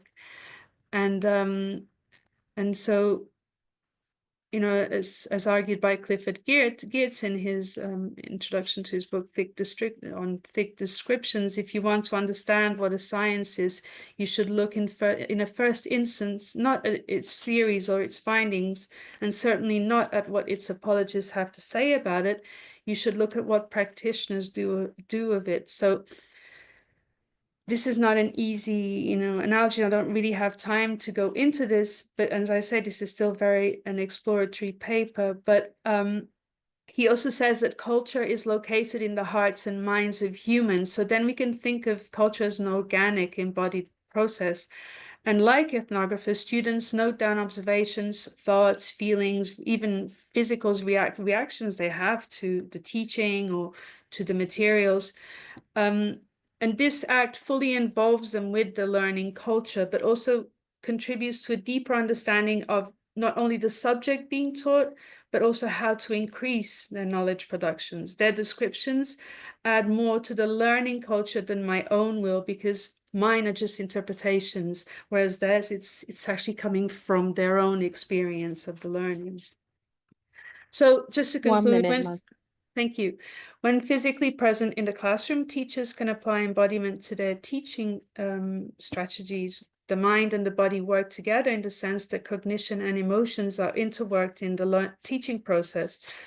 Furthermore, teachers also use their bodies to encourage learning through expression, performance, and gestures, and other ways. In distance education, however, other strategies, other ways, forms of inquiry to understand how emotional and behavioral factors affect cognition and learning need to be explored. So I have, from my experience, feelings, emotions, experience should be channeled into work. And if they are learning, gains a more holistic quality that not only engages students, but recenters them when they feel kind of, exhausted or just a bit lost. Academia tends to be very structured, guided by established formats, and with a focus on cognition. However, allowing embodied practices into academia, whether in education, research, can only bring positive results, since it opens up the possibilities of inquiry and methodologies to include the body, the emotions, and experience. Our bodies are historical and socially constructed, so the profound impact they have on our knowledge and understanding of the world has to be acknowledged. And thank you. I do want to take this a little further, but I'm going to leave it here now. Thank you so much for that presentation, Margarita. Again, please put your thoughts, immediate thoughts, comments, questions for Margarita in the chat, and we will get to them towards the end of the panel. Thank you so much. Okay, so next up, great. Stop sharing, amazing. So next up we have if we just for a moment, just while okay, that's fine. If we have Sangeeta Gupta and Julia Dalberry, who will be presenting Discomfort as Embodiment, Contributions to Widening the Aperture of Scholarly Being in and Representing the World. Sangeeta Gupta is a senior scholar of colour and has an explicit multidisciplinary, multi-field background, and is currently at Jönköping University in Sweden. Sangeeta's multidisciplinary research deals with issues pertaining to communication, identity, culture, and learning, from ethnographically framed, socio-cultural, and decolonial framings. And then we also have Julia Dalberry, who holds a PhD in education, is a senior lecturer at the University of Gothenburg, Sweden, and her research interests deal with the study of the communicative practices of individuals dealing with a range of tasks, both inside and outside institutional educational settings that are located across across boundaries of physical and digital sites. She's particularly interested in the ways in which such boundaries are created and negotiated in action, thereby influencing access to learning and participation. She approaches these issues from socio-material and dialogical perspectives. Thank you both. Really looking forward to this presentation.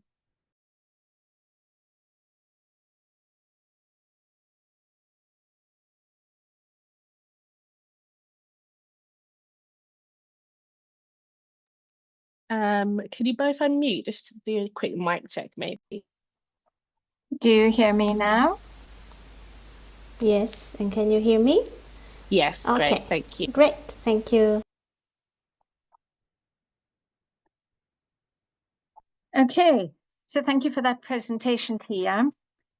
Today we're going to be sharing with you a jointly co-authored and co-curated manuscript that has developed recently and that traverses across our entangled trajectories. Our submitted teaser or abstract to this workshop had flagged for troubling the academic manuscript genre. In our presentation, we upfront how our manuscript is organized and touch upon our epistemological methodological thinking through this presentation itself.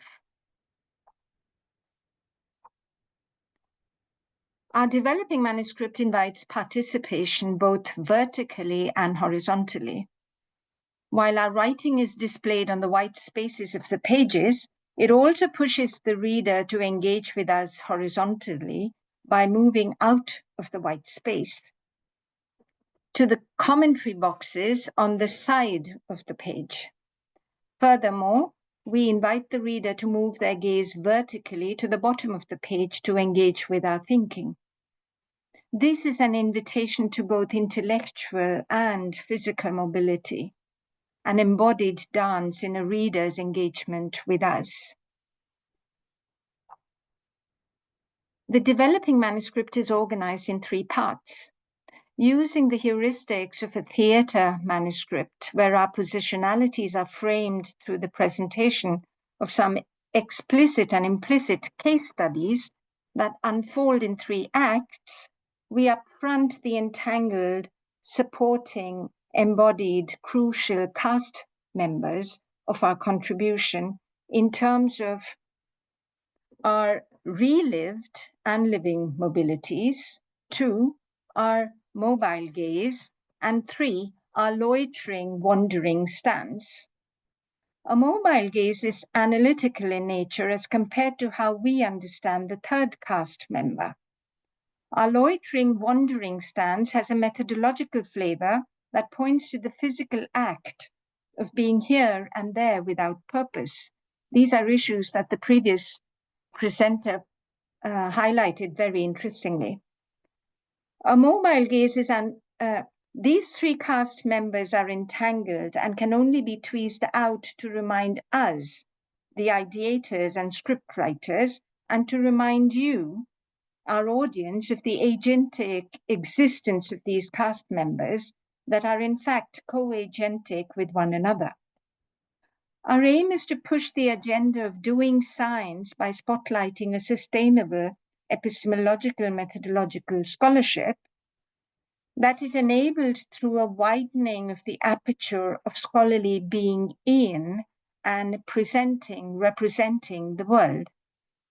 Our narratives are enacted through 3 themes that emerge as an outcome of the analysis of our remembering stance. These are contingent upon one another, and through the overarching entanglements of mobility as discomfort and embodiment as methodology.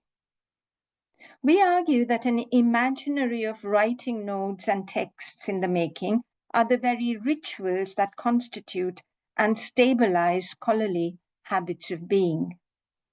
Thus, for instance, the call for participation at this Embodied Methodologies workshop itself became an entry point for us to reconnect to a creative analytical process development, wherein writing autoethnography could take on a flirtatious approach to thinking and doing scholarship otherwise.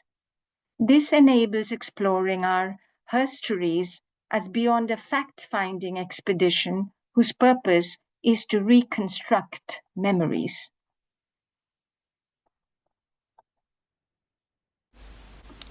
The implicit and explicit case studies we offer as illustrations build upon our rememories from across time spaces that importantly upfront the evolution, or rather the revolution of our roles from supervisor and doctoral candidate across 2010 to 2015 to a multidirectional and multi-sided ongoing mentorship that we now frame as collegiality across projects in time and space. This hair story of remembering and revolution also draws explicitly on our inspiration from and contributions to southern ways and waves of thinking during the last decade, and to reimaginings of doing and writing ethnography. These have built on materials and experiences from across projects in our joint walking work, including our work with others within our circles that are made up of shifting networks. Our previous ongoing parallel walking work has explicitly attempted to illuminate post and trans-methodological stances that are also critically related to cultivating embodied discomfort and decolonizing ethnography. These adventures have and continue to offer both exhilarating liberation as well as embodied discomfort.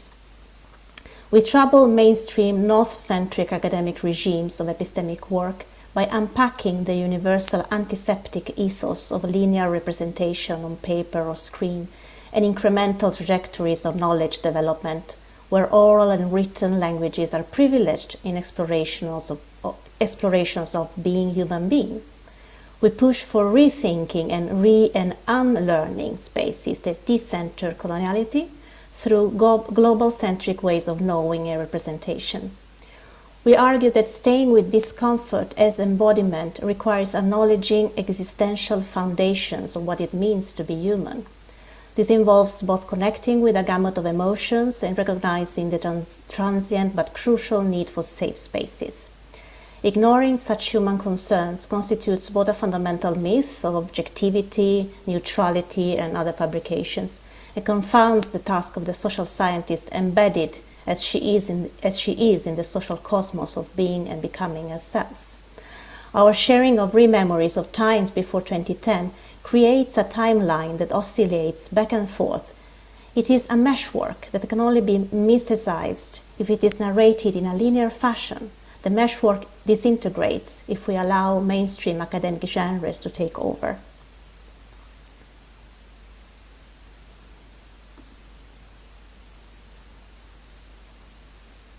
Okay, I'm sorry about the jumping of the presentation.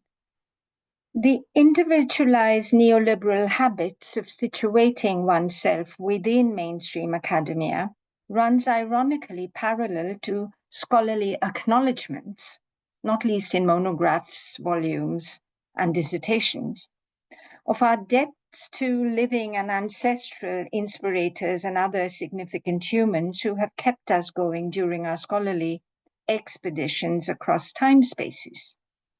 Such acknowledgements point, at least implicitly, to the entangled embodiments of being and becoming. We explicitly break this habit of individual profiling in our manuscript through our entangled, embodied, discomforting journeys. The interested, curious reader has access to our mainstream situatedness through our academic web pages. Doing the present type of non-mainstream work creates dissonance in the here and now, and staying with such unease can create pathways for our and others' futures in ways that we and you may not be completely clear about. An important dimension of our entanglements in our scholarly positionality, where we are interested in the human condition broadly and processes that pertain to marginalization and privileging processes. We enact research as a process of being and becoming, rather than in terms of an expedition that we are on to find universalizing truths. Neither have we set our course for specific destinations. Thus, our own and others' enmeshed processes of being and becoming need acknowledgement. I, we, they are mutually constitutive. I have read and experienced this rather discomforting journey with others, like the participants I was tasked to shadow, during a recently concluded large Swedish Research Council project, but also to some extent during my doctoral project. While I shadow participants across their online and offline lives in the recent project, I follow participants and observe their meetings online in my doctoral project. Together with others, and in particular with you, Sangeeta, who have been my doctoral supervisor and the PI for the more recent project. I have thought on my own about data creation issues and how they relate to the ways in which I now think about our research field, both in physical and intellectual terms. And yet this thinking and engagement in projects over the past 15 years has not taken place in isolation.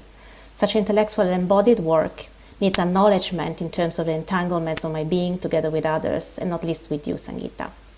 As much as I work to acknowledge and sustain an affirmative gaze on my fields of interest, and in particular as an ethnographer, I feel a deep discomfort in the realization that I am perhaps no different from those who have traversed the scholarly areas of marginalization and equity before me. These others traveled far away and found exotic places and peoples, who they then studied and returned home to tell exciting stories. Like you, Sangeeta, I am mobile in multiple ways, both as a human being in my fields of engagement. We're both also entangled in these comforts of being mobile across multiple academic domains. While this makes our scholarly lives precarious, it also affords a highly stimulating existence that calls for being at the borders of disciplines. This is why I think it is important that we learn to recognize both the comfort and the discomfort of our situateness on the planet.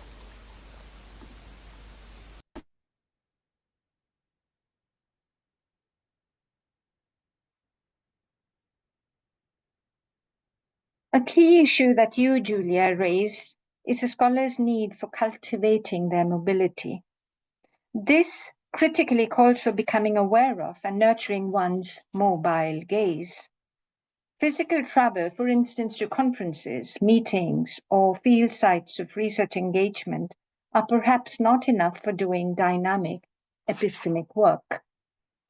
Mobility, including what we frame as internationalization within academia, needs to serve the purpose of destabilizing the myths and mirages that we tend to get stuck in within the comfort of our research groups or institutions or nation states. Here it is easier to become complacent, to participate in academic tourism, to build well-defined scholarly areas and projects that risk becoming prisons for our own thinking and work. Habits of mobility that transcend such academic, international and national work and tourism requires a dynamic ethos that pushes for creating habits of being at the edge, rather than at the center of disciplinary areas and domains. That is the predicament of a dynamic scholar.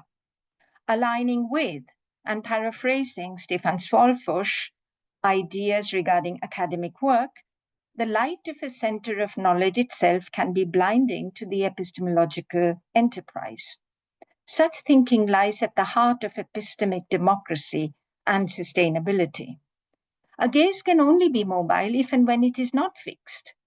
Epistemic work that builds on a fixed gaze becomes both lazy through its familiarity with what it is dealing with, and predatory in that such epistemic worker becomes the expert regarding a specific dimension of being human. A fixed gaze creates boundaries with regards to expertise, that is, knowledge itself as well as who owns that knowledge. Being at the borders of specific expert domains that lie in the vicinity of other expert domains is both liberating but also destabilizing for a scholar. Liberating in that it is from the edge, or one or more simultaneous edges, that a scholar can profess to not knowing things and to being a novice in need of knowledge and making knowledge. Maintaining the eternal cycle of learning, unlearning, relearning is the predicament of a mobile gaze. However, such a stance is also destabilizing in that being at the edge means decentering both oneself and what it is one is gazing at constantly. Such a scholar is not the given expert. Expertise is itself in flux. We're almost done. An important outcome of a mobile gaze that affords such a positionality is its non-predatory framing. This is particularly significant when it comes to issues of marginalization and privileging processes with regards to groups framed as being both vulnerable and/or hegemonic. Epistemic work here risks reenacting various marginalizations and hegemonies that specific groups and humans have rich experiences of. This can take the form of predatory extractivism of data by a scholar for meeting their own goals, including the purported goals of science. While such tensions have been framed across time spaces as coloniality, they are rarely approached through methodological lenses in terms of their relationship to embodiment. While this is specifically related to dimensions of being here, being there, in and across physical digital settings, in the ethnographic endeavor, we need to also address issues of the discomfort of epistemic work in relation to the entangled embodiment of being human beings with other human beings and with one another. It is these processes that we attempt to illuminate through the representation of our being and becoming via case studies in the 3 acts in part 2 of our developing manuscript. Thank you. Thank you so much. I'm seeing so many themes that are going across all of these panel presentations. So again, thank you, Sanjita and Julia, for that wonderful contribution. So finally, but definitely not least, we have Richard Daly. Richard Daly is a Trinidadian PhD student of Venezuelan heritage studying at Concordia University. Richie's research project studies how Trinbagonian citizens and Venezuelan migrants and refugees in protracted displacement in Trinidad and Tobago narrativize their lived histories in the wake of repeating national crises. And their presentation is Who Don't Hear Must Feel. I'm getting trauma just from saying that. And nation language, saltwater, poetics, and breathing with an other. Thank you so much, Richie. Thank you all for having me today. I'm just going to share my screen.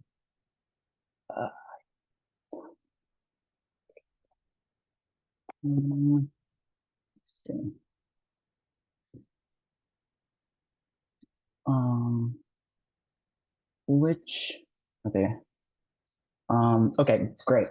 So, my name is Richie Daly, and so this project is abstracting from developing theoretical framing. I changed the title to Saltwater Poetical Navigation.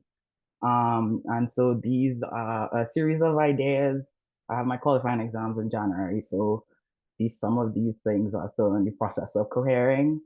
And I draw a lot on Barbara Christian's kind of whole framework in relation to theory, but also in the process of reading.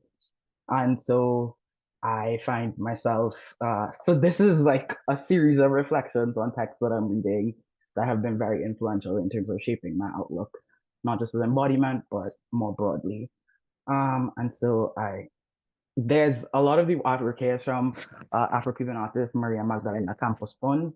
And so, except for one, so just wanted to say that from outset. So to begin with a quote, Derek Walcott, where's your travel memory? The sea has locked them up. The sea is history.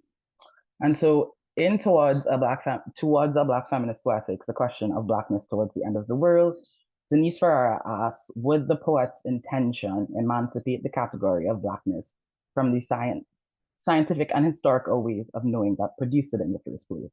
She goes on to ask, would blackness emancipate it from science and history, wonder about another practice, and wander with the E in the world with the ethical mandate of opening other ways of knowing?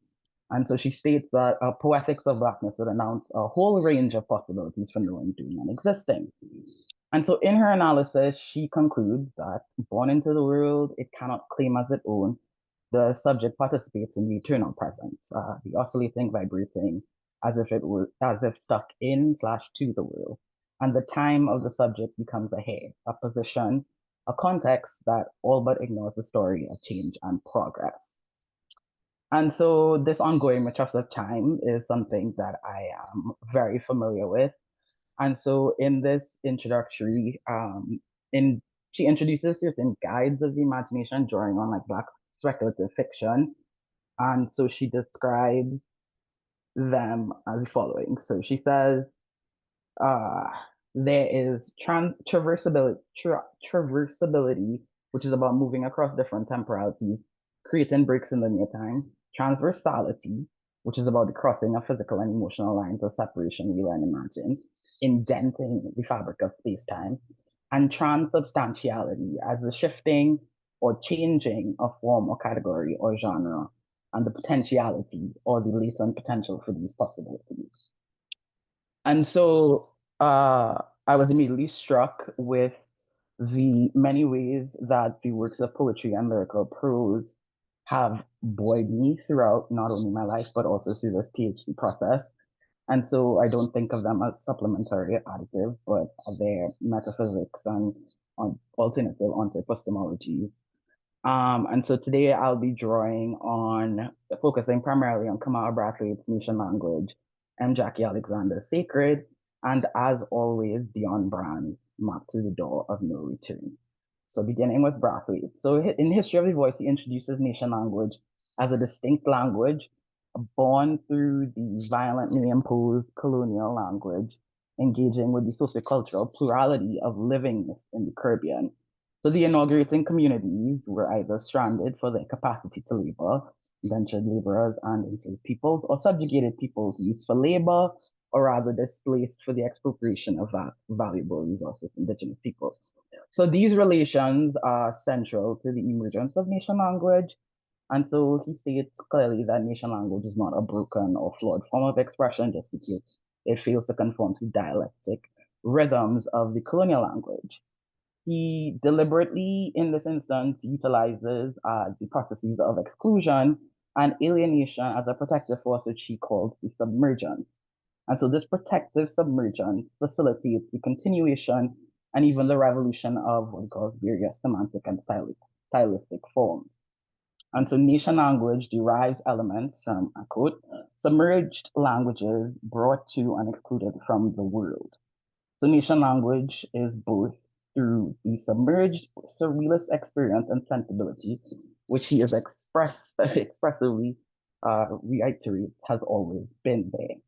And so he has this, he uses the pentameter to kind of think through the imposition of certain colonial forms, which he titled colonial dedication, which DEAD is the way he spells it, to talk about the processes that are also intimately entangled in nation language.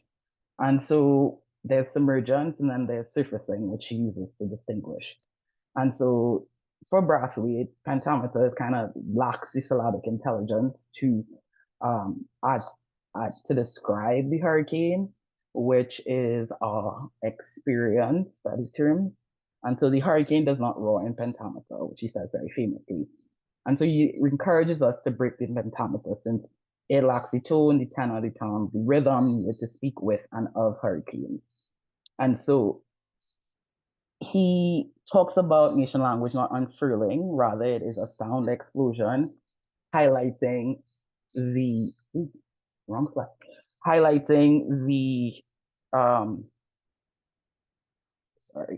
highlighting that it is not actually English that is the agent. Rather it is not language that makes the revolution. So I interpret this to mean while English is a conduit for expression, it is the interdependent and deliberate relations that lie at the heart of nation language and its substantive potential or even its transmutative force. These relations, past, present, and future, are not only constitutive But they are always shifting, sliding, eliding, and even eluding capture and containment. So nation languages relies on this kind of call and response. It's not an imposed obligation, but a deliberate, effective engagement by a feeling that leads to the knowing. And so it gestures towards a continuously honed attunement derived from the non-hierarchical interplay between the precognitive and the cognitive processes of speaking and listening. And so, as he puts it, orality makes specific demands on the audience because they are essential in terms of completing the community.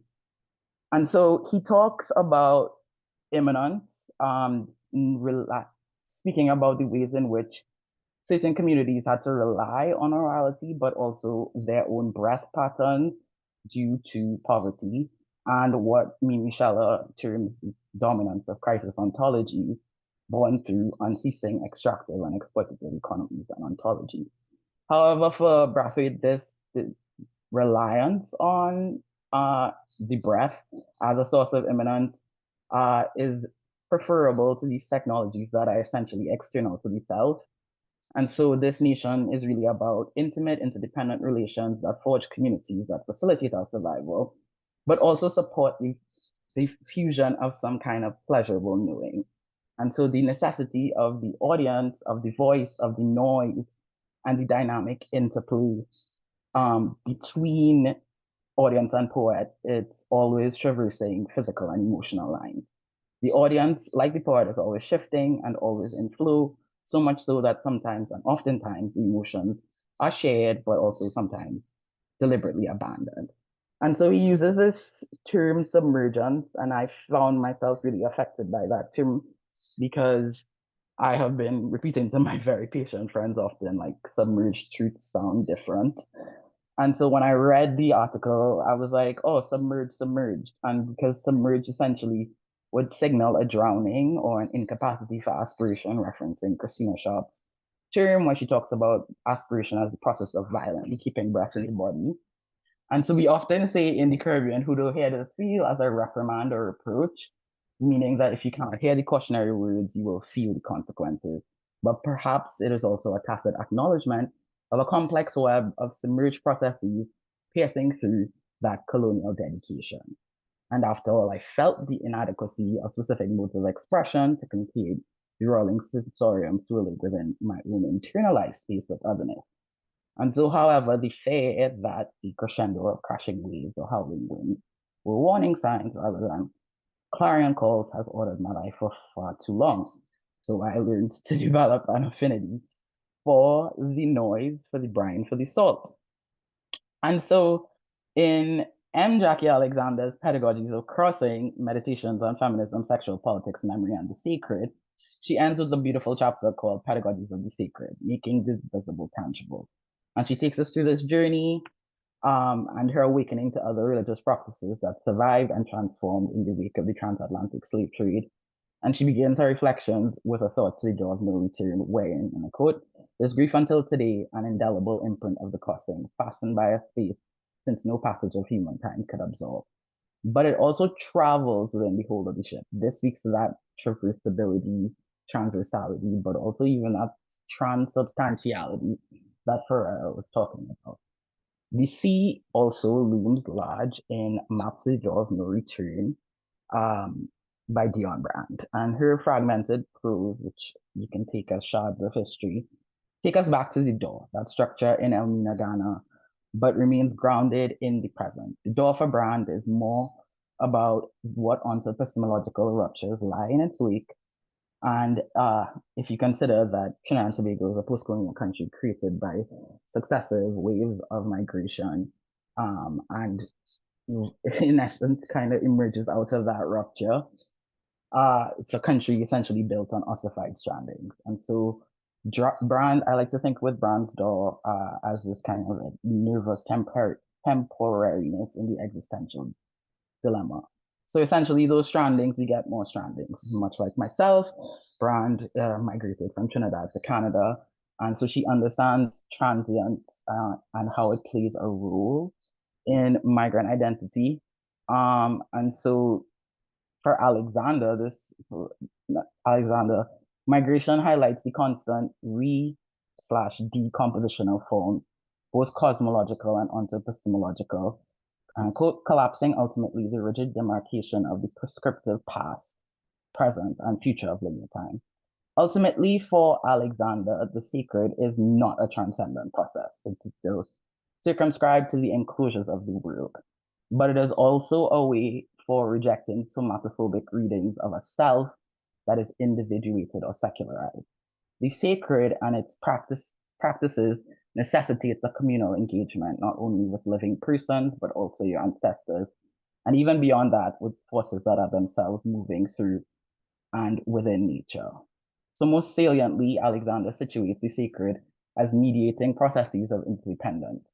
In one of the epigraphs, one of the sections, she quotes a spiritual practitioner who asserts the need to know who walks with you, which is purposive, since it necessitates an awareness of the people that you are actively in relation to, not just in the present, but also your genealogical ties. And so the sacred traffics in a kind of opacity that renders it unknowable to those who are not attuned, but also have no expressed affinity for it. Ultimately, the sacred praxis necessitates ongoing cycles of action, reaction, and practice, reflection and practice. And so embodying the sacred requires the constant dislocation of linear time, or clock time, as she calls it. So whilst De Silva's subject is trapped in the now, Alexander revels in the now, suggesting that the now is both past, present, future. It's a shared remembrance, a shared grieving, and a constant attunement to radical possibilities. I'm going to get through this real quick. So in Elizabeth de Lofre's Kinship in the Abyss, Submerging with the Deep, she introduces the arguments of evolutionary biologists and chemists that the ocean may in fact constitute a life form and ancestor. And so this builds on Derek Walcott's statement from earlier, which is the sea is indeed history, taking it to a whole new level. And so she expands on the document this discovery where there's like stuff in the mud on the ocean floor. And so if anything, practitioners of Santeria, Lukumi, or many other African traditional religions spread across the diaspora, but specifically referencing those because of Mama Yemaya, Yemoja, the Orisha DC has always been alive. She has cradled many devotees and rocked us to and fro listening to our whispered prayers and eating up our offerings. And so perhaps these scientific discoveries challenge our collective perspectives on the ocean, pushing back against reductive readings of the ocean. And so reflecting on Christina Sharp and the terror of M. Nobesi Phillips Zong, ponderings about the changing biochemistry of the ocean and the ecological history of the brutality of slavery in the wake of the ship, the sea is framed as a solvent and also a deadly solution. The sea in the Caribbean is often said to cut the blight, eradicate the evil that is oftentimes perhaps fueled by envy and anger. So renewing and thus transforming us through a briny baptism. So perceiving the cultural practice through the lens, because Christina also talks about the ways in which bodies that were thrown overboard during Zong, they're actually still in the sea at the almost like atomist level. And so again, perhaps the sea stands in the wake. Again, diffusing the blight for personal pain, channeling it not just across space and time, and dissolving the boundaries between present subjectivities and those of our lost ancestors. The sea moves us away from fixity, threading together fragmented emotional landscapes, all similarly warped by the processes of coloniality and modernity. The sea changes sea, but the brine preserves and endures. Thank you.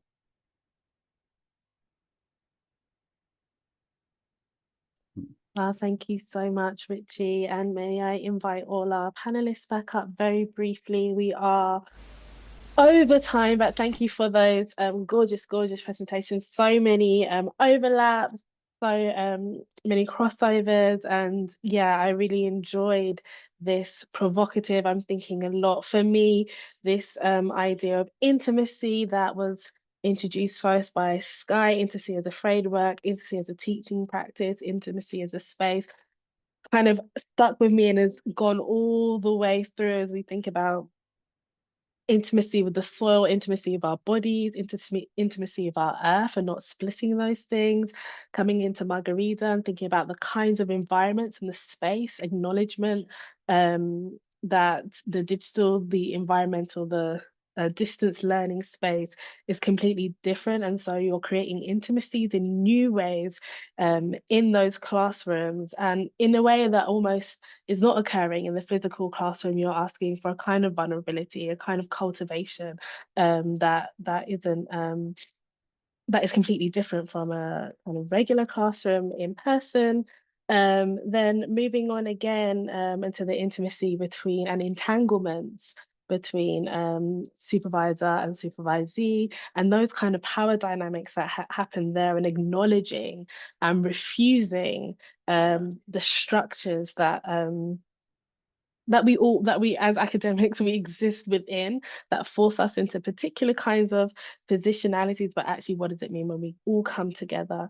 And then finally with Richie, the intimacy of the sea, what is actually held in the sea as a vault, a vault of history, in which African diasporic people in particular can find. I love these ideas of submerged history.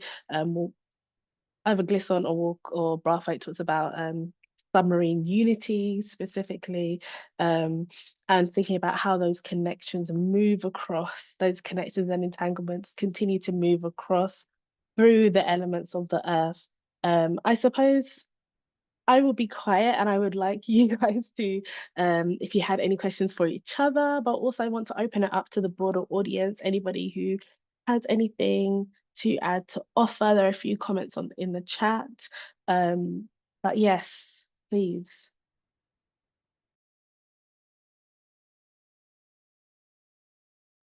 Thank you. Go ahead, speak, Nicole.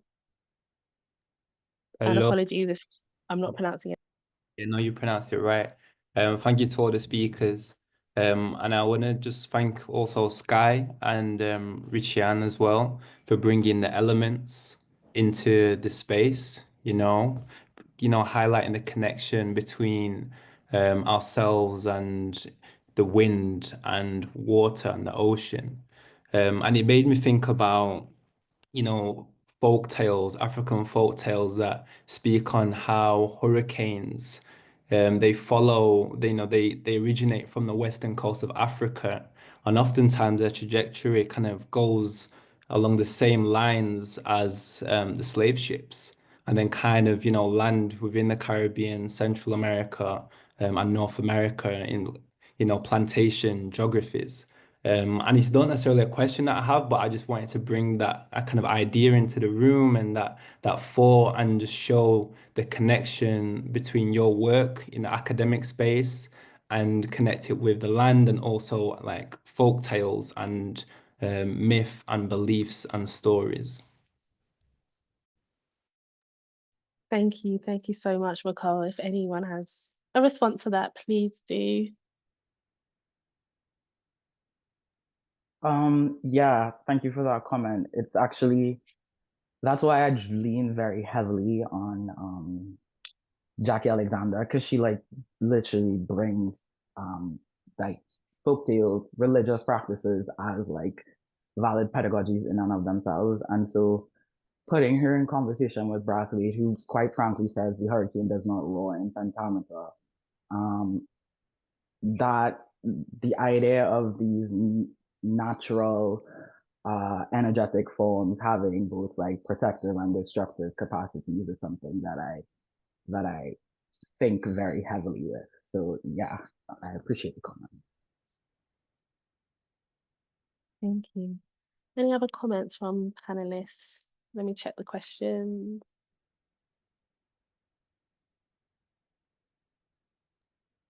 I can just Anyone say thank you yes, as well.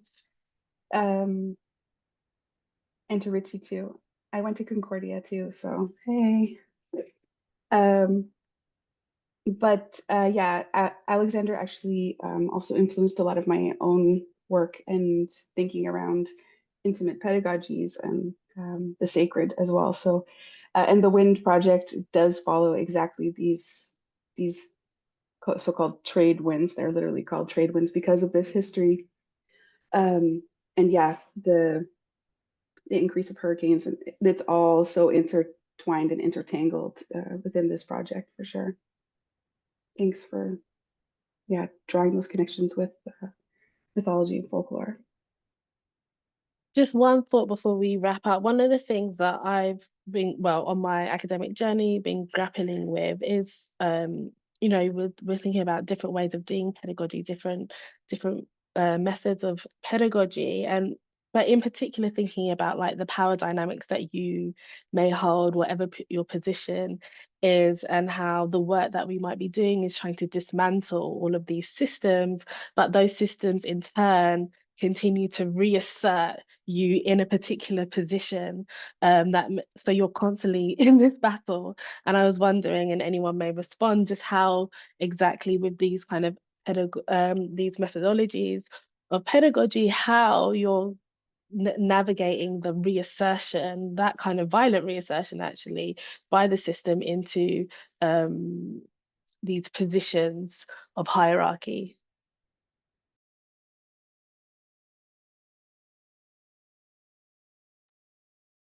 Any response? If there's not, we can leave it. No, that's a really no, sorry, go ahead. No, Margareta, go ahead. I can come in after. No, yeah, that's a really, really good point, Tia. And it, I don't know if there's a way around it, because there are these structures which are so implemented that it is hard, but we can kind of, I don't know, kind of work around them. Then they come back and just introduce new pedagogies, and then kind of, I don't know, and we're also kind of I don't know, it's a good thought, it's an interesting thought. Thank you. So one of the things that Julia, you and I have been grappling with, and we had a paper out in the Praxis journal a couple of years ago where we grappled with both the doing but also the writing of ethnography. Of course, this is nothing that is completely new. There are a number of people who've done this, but given the affordances that we have on our tangent boards and our different programs today, it is really fascinating that we do not use them. And that is because we live in these habits of doing science. And so we tried to disrupt that through both using paper and pencil instead of high-tech praxis created materials, and that was one way of doing that. But the hierarchized is not just in us, the people, but it is it sits on the walls, and it is part of another way of bringing together mind and body. I mean, we've been hearing this from the beginning of this workshop, getting the mind back. I mean, there is literature coming from the other way that talks of mind as action, but we've kind of lost body as action.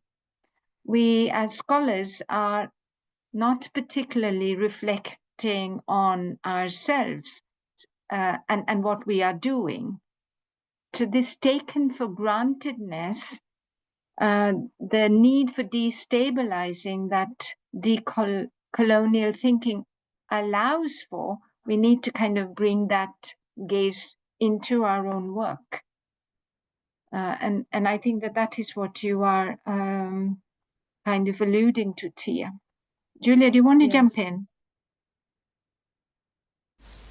Oh, I think it's I share the concerns that you are raising, Tia. That we are all part of the game, and it's so difficult to get disentangled with that, and it takes it takes courage, but also a curiosity that it's, as we said at the end of our talk, that refrain from us being lazy, in a sense that we need to also, I mean, I can understand also that if one wants to get really deep into a subject, it's not possible sometimes to get interested in other fields. But this is really something that we need to discuss at least, and also what are the drawbacks of becoming an expert or a guru in a subject. What are the risks that we take as a kind of a scientific community of becoming populated by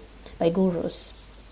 And I think that's what, just bringing in Richie there, Richie's work was particularly thinking about the refusal of that kind of master, but actually thinking about how community, how knowledge, how exchange is embodied, how it goes into the earth, how it's shared back out, how it's distributed in an equitable way to those who need it, how it appears when you need it, how it disappears and stays hidden to protect itself. So thank you all so much. We are over time, and so I'm trying to keep this panel on time.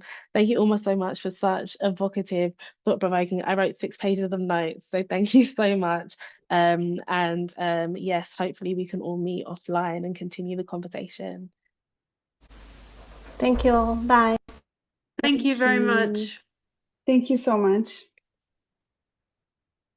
And so next up we have the chair. I'm going to hand off to Dr. Dave Goss. Yes. Thank you. All right, thank you.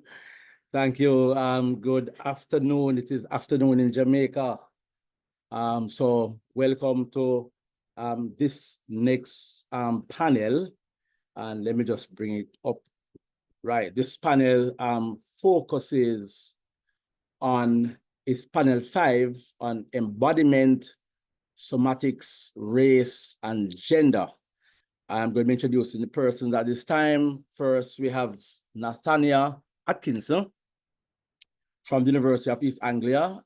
Her research looks at social, political, economic, and cultural navigation of mobility, post-coloniality, and power for Black female creative entrepreneurs. Our topic this evening is Transatlantic Diasporic Black Feminist Epistemology, Embodied Methodologies in the Life of Black Female Creative Entrepreneurs, Mothers. Second, we have Macole Lanneman, University of Sheffield. His area of focus on race, education, and psychology using a decolonial approach. Topic for today is exploring Black students' experiences through somatic storytelling and embodied ethnography.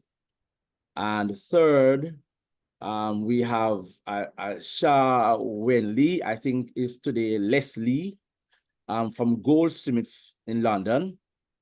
He's a documentary filmmaker, screenwriter, educator, and artist. And today's topic is walking in the high heels of my trans friend. And lastly, we have Manal Shakir, Queen's Margaret University. Talks about links between colonialism, extractivism, and ecological destruction in the Arab region. Topic for today, in between positionality, embodied anti-colonial feminist ethnography, and knowledge production in Palestine. We want to welcome all 4 persons at this time, and we're going to ask them to try to be the time. We are way over time, but still feel free to do your paper in the next 15 minutes. We'll have a discussion afterward, and please note your comments in the chat. We'd really appreciate that. So let's go right ahead with Nathania. Hi, everyone. Share my screen. Yeah, you should have privilege. Yeah, I'm going to just share it now and put you in present mode. Oh gosh, bear with me. I'll be in present mode.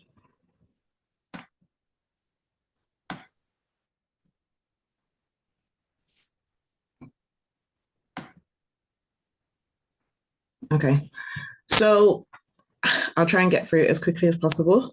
Basically, I am myself a creative entrepreneur, mother, Jamaican diaspora, living in the UK and having quite a lot of experience in the US. And this journey in academia and creative, the kind of process that I took was looking at my own journey and how that related to other women I had came across within the creative space, within the academic space, within the research space, etc., and what some of the challenges were, what some of the things that we were overcoming, and how we were relating to ourselves in terms of our heritage and the location that we were placed and what we were navigating from our cities that we lived in to the wider culture. This page is just a little bit about me, so if you've read that, you can read it for yourself. Let me just click. Oh my gosh, sorry guys, I'm terrible at these. So let's go back to here. All right. So the cohort that I chose, as you know, Black female creative entrepreneurs living, and I specifically focused on New York, just because a lot of my upbringing was there and the UK. So that's where I looked at women in the same space. Once I had done that, what I started to do to kind of identify was look at women who were in the music industry, in creative, other parts of the entertainment industry, who were dancers, who were models, different things that came across the industry and who were doing things to reshape, reframe our identities as Black women, the culture itself, which sat within hip hop culture and dancehall culture, and looked at what our journeys had been. So I brought together this new kind of framework, which is a transatlantic diasporic Black feminist epistemology, which synergizes Black feminist thought, intersectionality, hip hop feminism, alongside track feminism, although that is not written there, and looked at how all of these elements together in the use of autoethnography, photoethnography, and ethnomusicology could tell the story and reclaim the narrative of what Black women as through the maturation of girlhood, motherhood, womanhood, and then what that looks like as a survival strategy towards creative entrepreneurship, or creative entrepreneurship as a survival strategy.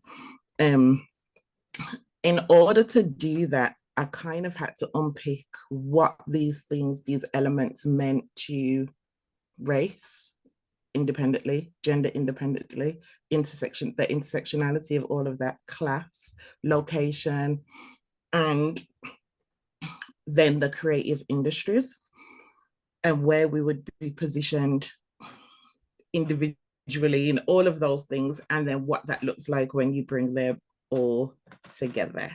So I decided I was going to center myself and center my own story because it is my experience. So I started to unpack through autoethnography and photoethnography my history and foundation. Now I'm going to go forward a slide just because of what I've said, but I'm going to come back because the foundation of my story actually wasn't me as an artist. So my dad was the first Rastafarian lawyer in the UK, but also started as a musician. So one of the things that we grew up in our environment was a large Rastafarian family, the foundations and principles of Nyabingi, and then him moving into, alongside his brothers, having a music band, which played alongside the U2s and all the rest of those bands, if you know them, before becoming a lawyer and, you know, being in the likes of Johnny Cochran and many others. But what came from that is this ability and understanding that you can be anything that you want to be, but having this survival that even coming from these things of the 70s and 80s, the challenges, the racial challenges, the tensions, the being Rastafarian in the UK, that you can use these kind of use these identities and still employ them as a survival strategy in order to become. So that was kind of my foundation before I then decided, okay, I'm going to take this down a different route once I put law aside and go heavily into the creative sector. So I developed in practice, organization for youth, and then a company for other women in the field where we could challenge systemic challenge some of the systemic issues that were there and reshape how Black women showed up in the industry. Now, at this very early stage on, I was just concerned with where we were placed. So where Black women were showing up in TV, where they were showing up in the music industry, what the roles were on the face of, as opposed to what was happening behind the scenes. As it evolved, and we all kind of started to find our identities and feel more empowered and feel more resilient within the creative sector, and really understand what the creative sector meant and how we could link that across space and place within the culture, and linking it to hip hop dancehall culture with here and the US, while building connections.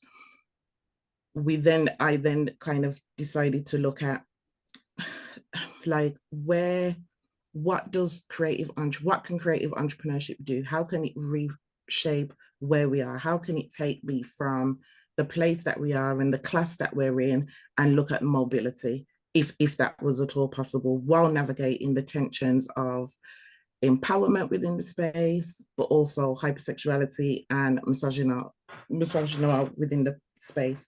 And that was framed within the transatlantic epistemology framework through looking at Black feminist thought, hip hop feminism and trap feminism. And we just I kind of unpacked just what those tensions were while being an entrepreneur within this kind of male dominated space. So as I moved on, and there's a whole host of pictures here, and there's a little bit more detail about what those two brands were, but what I want to lean into is how this was used to talk back. So then I use this praxis, because I see a lot of people, we talk about also ethnography, we talk about, embodiment, but it's also the doing of. It's not just the saying we're going to do or knowing really well how to do it. So I kind of walk this path of doing it while talking about it, while reflecting on it and unpacking it in real time. And what that means for being disruptive. So I employed, through the kind of auto-ethnography process, Bell Hooks' idea of talking back. And in our culture, we know that as young kids, as the inexperienced or the newbie, you tend to want to just shy away and sit back and not talk back and just be told. But actually it was about having this like really important things to discover and share and see how this how does this fit in academia? What are the things that we can benefit from when we think about it in academia? And how are these voices how are these unheard voices, basically? Where can we center them and really get something from them that looks at a mother navigating this situation, or a young girl navigating this situation, because we're kind of short on time. There's a lot of this which also stems in Black girlhood, and how Black girlhood tend to use dance within community as a form of expression and identity. And there's this illusion of what creative industry is, but there's never really this space for them to belong. So in praxis, what I created was this space for us to belong, but also somewhere that we could use it to be mobile and gain positionality and financial freedom and, shifts place and space. So moving on, alongside also ethnography, what I also was able to do is create documentaries. So the first documentary I created was around kind of my own father's story as an invisible leader to the area and what that looks like, and this transition from music and connectivity through to the law and etc. And then after his passing, I've made a few other documentaries. So there's a legacy documentary that looks at Birmingham grime, which I did the research on, a Windrush documentary. And it's really important that we understand that through all of those things, there's this musical connectivity to the spirit, to who we are, how we show up, how our identities are, etc. Sorry, so there's so much to go through. So I know that it might seem like I'm speeding and jumping around. So then looking at how I then in addition to also ethnography, employ ethnomusicology.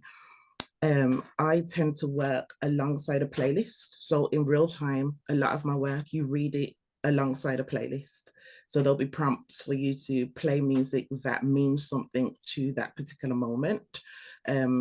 Or there's a statement that's made in that particular song or with identity. So one of the people I'll just use, because it's off the top of my head, is a lot of my early identity in teenagehood, young girlhood, came from the Foxy Brown era, the hip hop era, the rap era, the very fly girl sort of hip hop feminist, felt empowered, felt very independent. But as I got older, there were tensions in the lyrical content of that, what it meant, what it means as your identity as an older woman or as a mother, and then having this tension in hip hop and dancehall culture where you love it and it's comfortable and it's reflective of your identity and your experiences in the spaces and places, but it's also oppressive and it's also challenges how you show up as a woman or what you believe in. Like, so there's so many different challenges that we could unpack. And again, using the framework, it was about centering that in hip hop feminism, and looking at the empowerment and exploitation of it all, looking at the inclusivity and the being excluded from the space at the same time as Black women. So sorry. And then there was a reflective process that I also include in my work. And for this particular kind of thing that I did, I wanted to pull out why being a creative entrepreneurial mother with this particular background across these transacting spaces was so important. And there's this element of like brain drain and brain gain from the Caribbean and from the US and the UK and back and forth. It's about how we show up and how we're accepted in these spaces and the different types of entrepreneurial opportunities that are fostered and the economic autonomy that can be created. I've found in my own experiences that I am much more successful in US connections and Caribbean connections more than the UK. That could also just be because of the nature of the culture that I work in, which is hip hop and dancehall culture. I'm 2 minutes, Nathaniel. That's fine. I'm fine. Yeah, and then basically just looking at how within all of this, as an embodied expression, it's coming off the paper. So just thinking about this particular very, very short, quick presentation, it's filled with the visuals. I haven't included sound on purpose, but